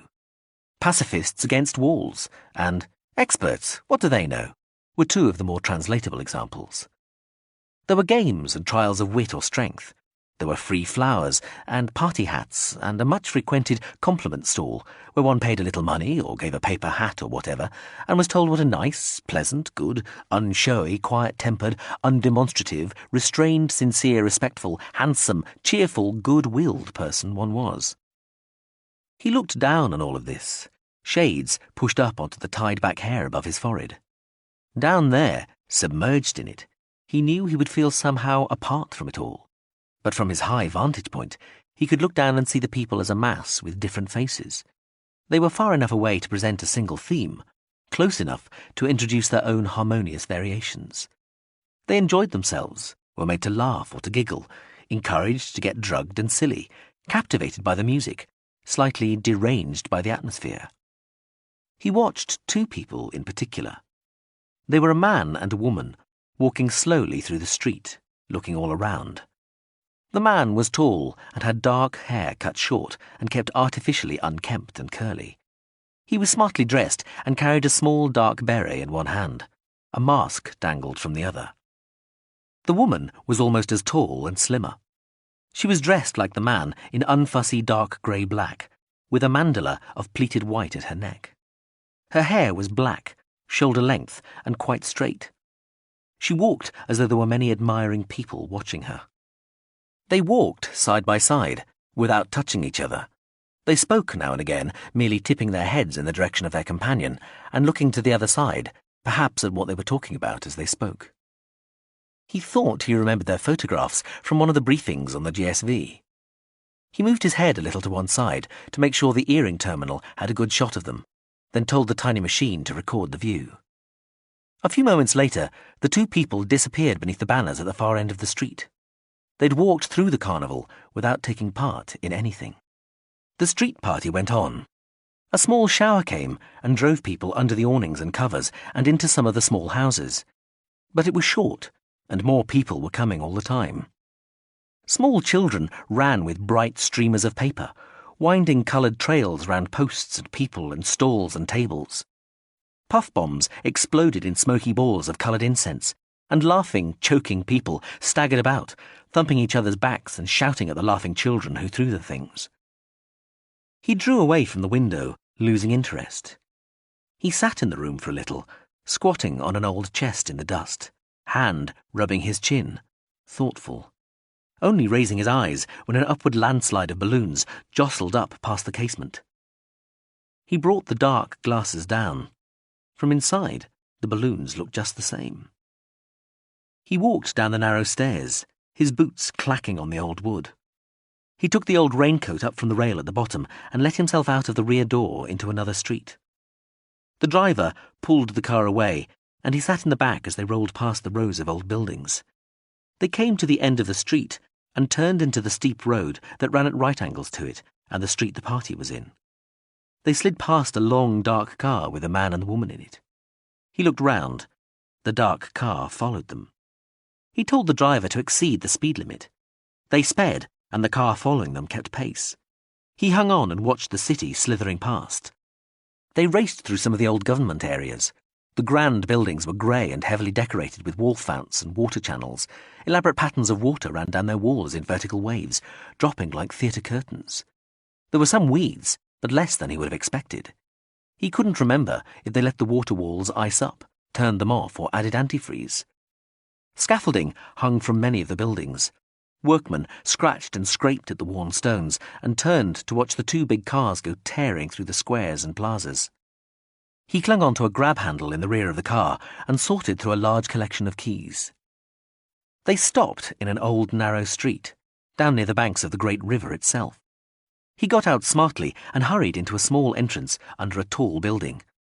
The following car roared into the street as he closed, but did not lock the door.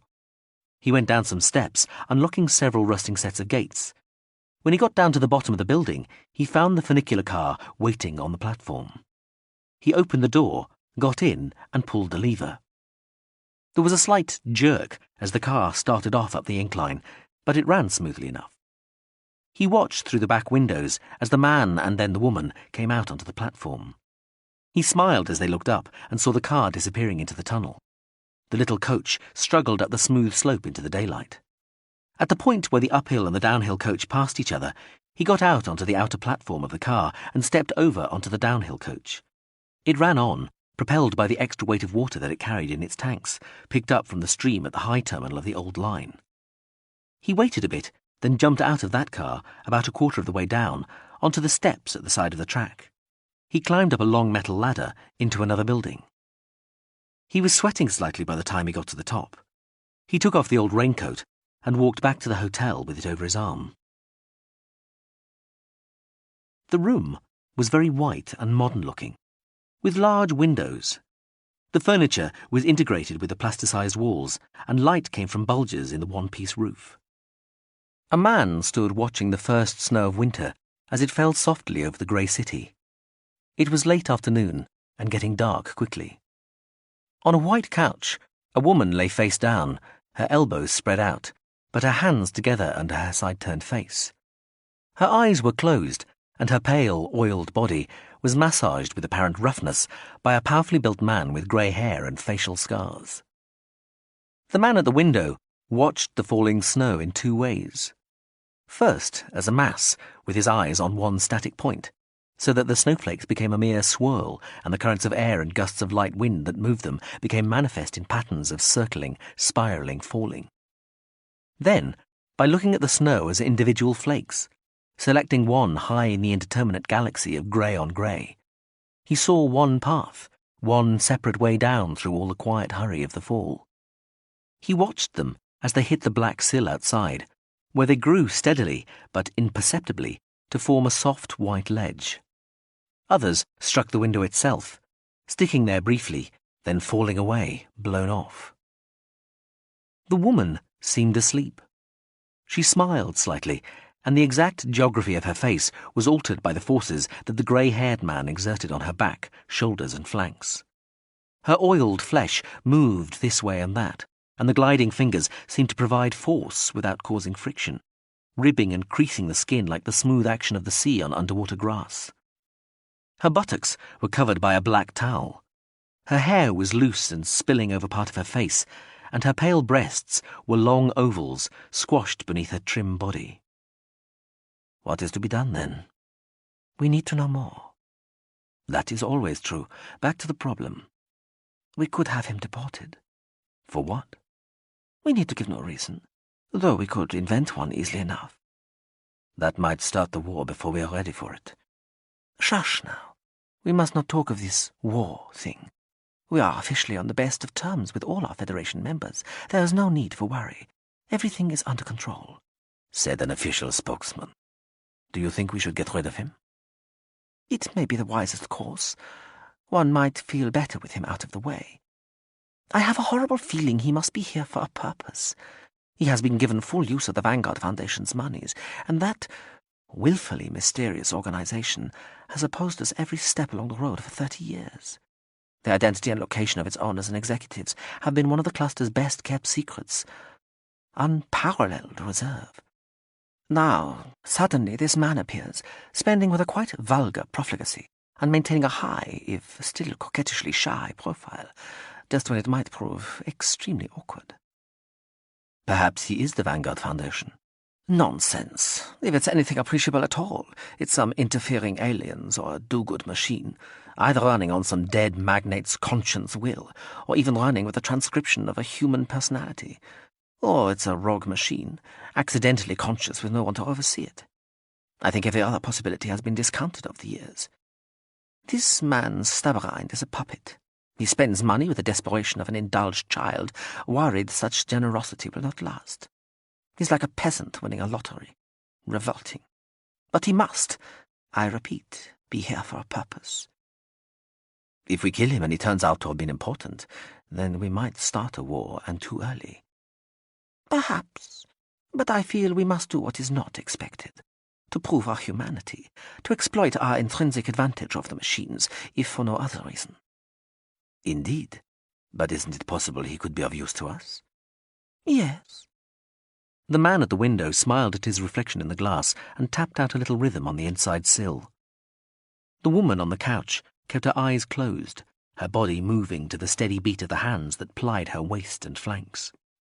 But wait, there were links between Beishai and the Vanguard Foundation. If this is so, then perhaps we can persuade Beishai to our side using this person, this Staberind. The man put his finger to the glass and traced the path of a snowflake, drifting down the other side. His eyes crossed as he watched it. We could, what? Adopt the Dehuvov system. Need to know more. The Dehuvov system of punishing by disease. Graded capital punishment. The more serious the crime, the more serious the disease the culprit is infected with. For minor crimes, a mere fever, loss of livelihood and medical expenses. For more damaging misdeeds, a bout of something lasting perhaps months, with pain and a long convalescence, bills and no sympathy, sometimes marks to show later on. For really ghastly crimes, infection with disease is rarely survived, near certain death, but possible divine intervention and miracle cure. Of course, the lower one's class, the more virulent one's punishment, to allow for the hardier constitutions of the toilers. Combinations and recurring strains provide sophistications to the basic idea. Back to the problem. And I hate those dark glasses. I repeat, back to the problem. We need to know more. So they all say. And I think we should speak to him. Yes. Then we kill him. Restraint. We speak to him. We shall find him again and ask him what he wants, and perhaps who he is.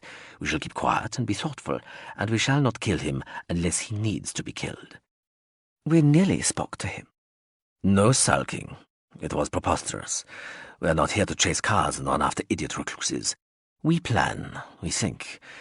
We shall send a note to the gentleman's hotel. The Excelsior? Really, one would have hoped such a respected establishment might not have been so easily seduced by mere money. Indeed. and then we shall go to him, or have him come to us. Well, we certainly ought not to go to him. And as for him coming to us, he may refuse. Regret that, due to an unforeseen previous commitment, prevents. Feel it would be unwise at this juncture. Perhaps another. Can you imagine how humiliating that would be? Oh, all right. We'll kill him. All right. We'll try to kill him. If he survives, we shall talk to him. If he survives, he will want to talk to us. Commendable plan. Must agree, no question. Left no choice. Mere formality. The woman fell silent. The grey-haired man heaved at her hips with his great hands, and strange patterns of sweat broke from the unscarred areas of his face. The hands swirled and swept over the woman's rump, and she bit her bottom lip just a little as her body moved in a sweet impersonation. Flat beat on a white plain. Snow was falling.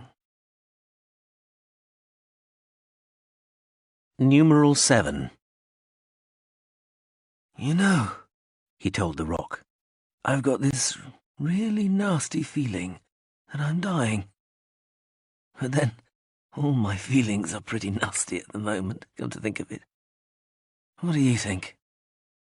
The rock didn't say anything.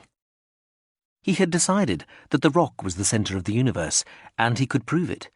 But the rock just didn't want to accept its obviously important place in the overall scheme of things, at least not yet anyway. So he was left talking to himself.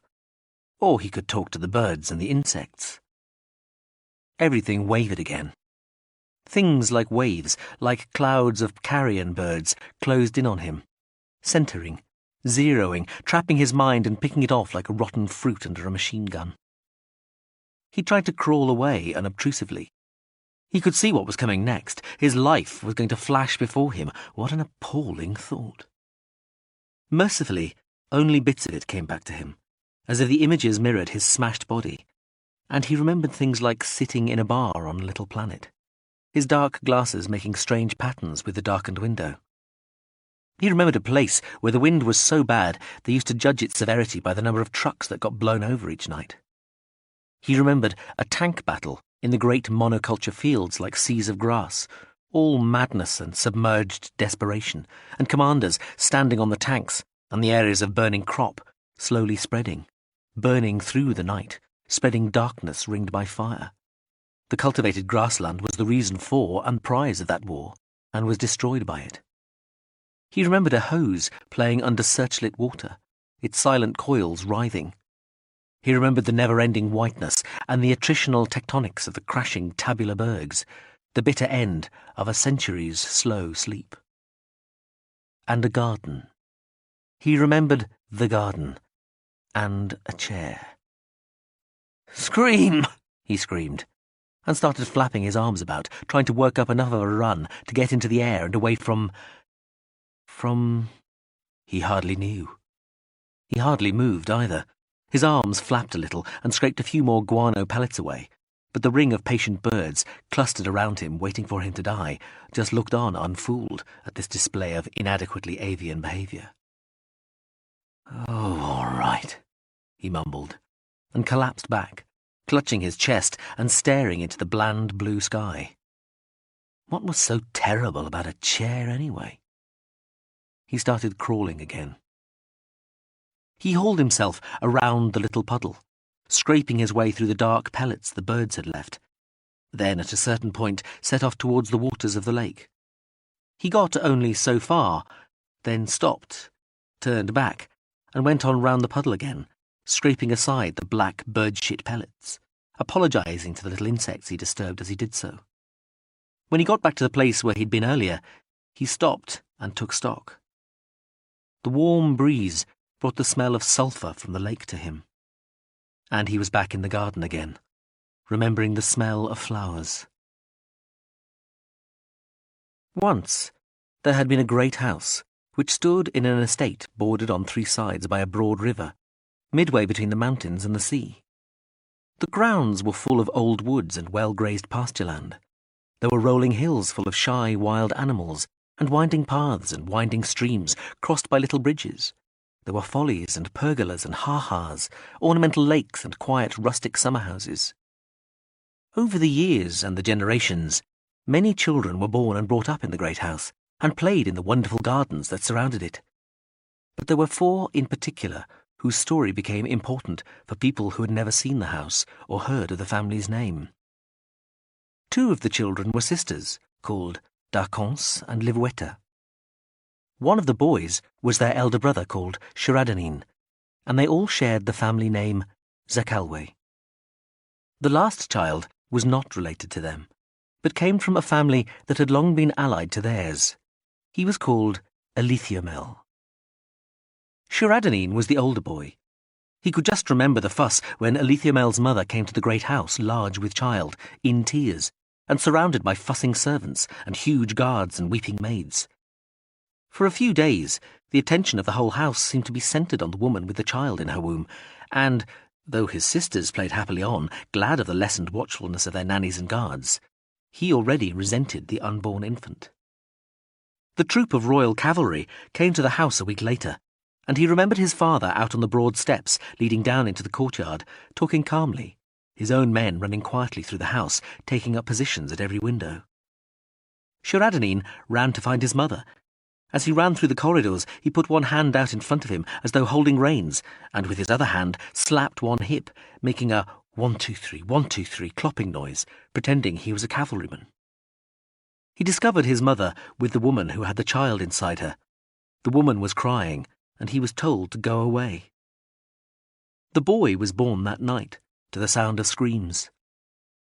Cheradenine noticed that the atmosphere in the house changed greatly after that, and everyone was at once even more busy than before, but less worried. For a few years he could torment the younger boy, but then Iain M, who grew faster than he did, started to retaliate, and an uneasy truce developed between the 2 boys. Tutors taught them, and Cheradenine gradually came to realise that Iain M was their favourite, always learning things more quickly than he did, always being praised for his abilities, developing so early, always being called advanced and bright and clever. Cheradenine tried hard to match him, and gleaned a little recognition for not just giving up, but it never seemed that he was really appreciated. Their martial instructors were more evenly divided on their merits.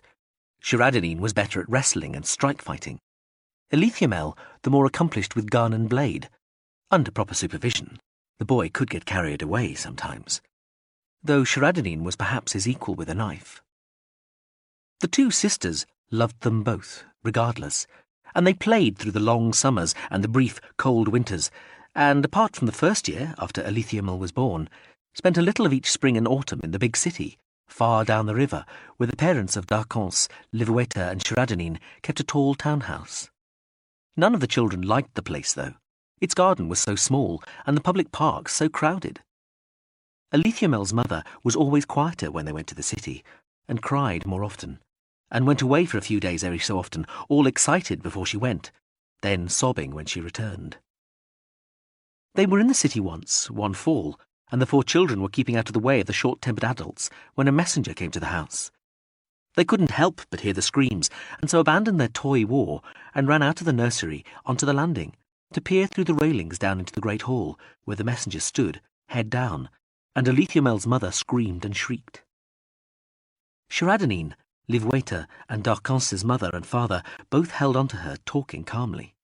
Finally, their father motioned the messenger away, and the hysterical woman slumped silent to the floor, a piece of paper crumpled in her hand. Father looked up then and saw the children, but looked at Iain M, not at Cheradenine. They were all sent to bed soon after. When they returned to the house in the country a few days later, Iain M's mother was crying all the time and did not come down for meals. "Your father was a murderer. They put him to death because he killed lots of people." Cheradenine sat with his legs dangling over the edge of the stone bulwark. It was a beautiful day in the garden, and the trees sighed in the wind. The sisters were laughing and giggling in the background, collecting flowers from the beds in the centre of the stone boat. The stone ship sat in the West Lake, joined to the garden by a short stone causeway. They had played pirates for a while, and then started investigating the flower beds on the upper of the boat's 2 decks. Cheradenine had a collection of pebbles by his side, and was throwing them, one at a time, down into the calm water, producing ripples that looked like an archery target as he tried always to hit the same place. "He didn't do any of those things," Pt.1 M said, kicking the stone bulwark, looking down. "He was a good man. If he was good, why did the king have him killed? I don't know. People must have told tales about him, told lies. But the king's clever," Cheradenine said triumphantly, throwing another pebble into the spreading circle of waves. "Cleverer than anybody. That's why he's king. He'd know if they were telling lies." "I don't care," Pt.1 M insisted. "My father wasn't a bad man. He was, and your mother must have been extremely naughty too, or they wouldn't have made her stay in her room all this time." "She hasn't been bad." Pt.1 M looked up at the other boy and felt something build up inside his head, behind his nose and eyes. "She's ill. She can't leave her room." "That's what she says," Cheradenine said. "Look, millions of flowers. Look, we're going to make perfume. Do you want to help?" The two sisters ran up behind them, arms full of flowers. "Ellie!" D'Arcance tried to take Pt.1 M's arm. He pushed her away. "Oh, Ellie, Sherry, please don't," Liverwater said. "She hasn't been bad," he shouted at the other boy's back. "Yes, she has," Cheradenine said in a sing-song voice and flicked another pebble into the lake.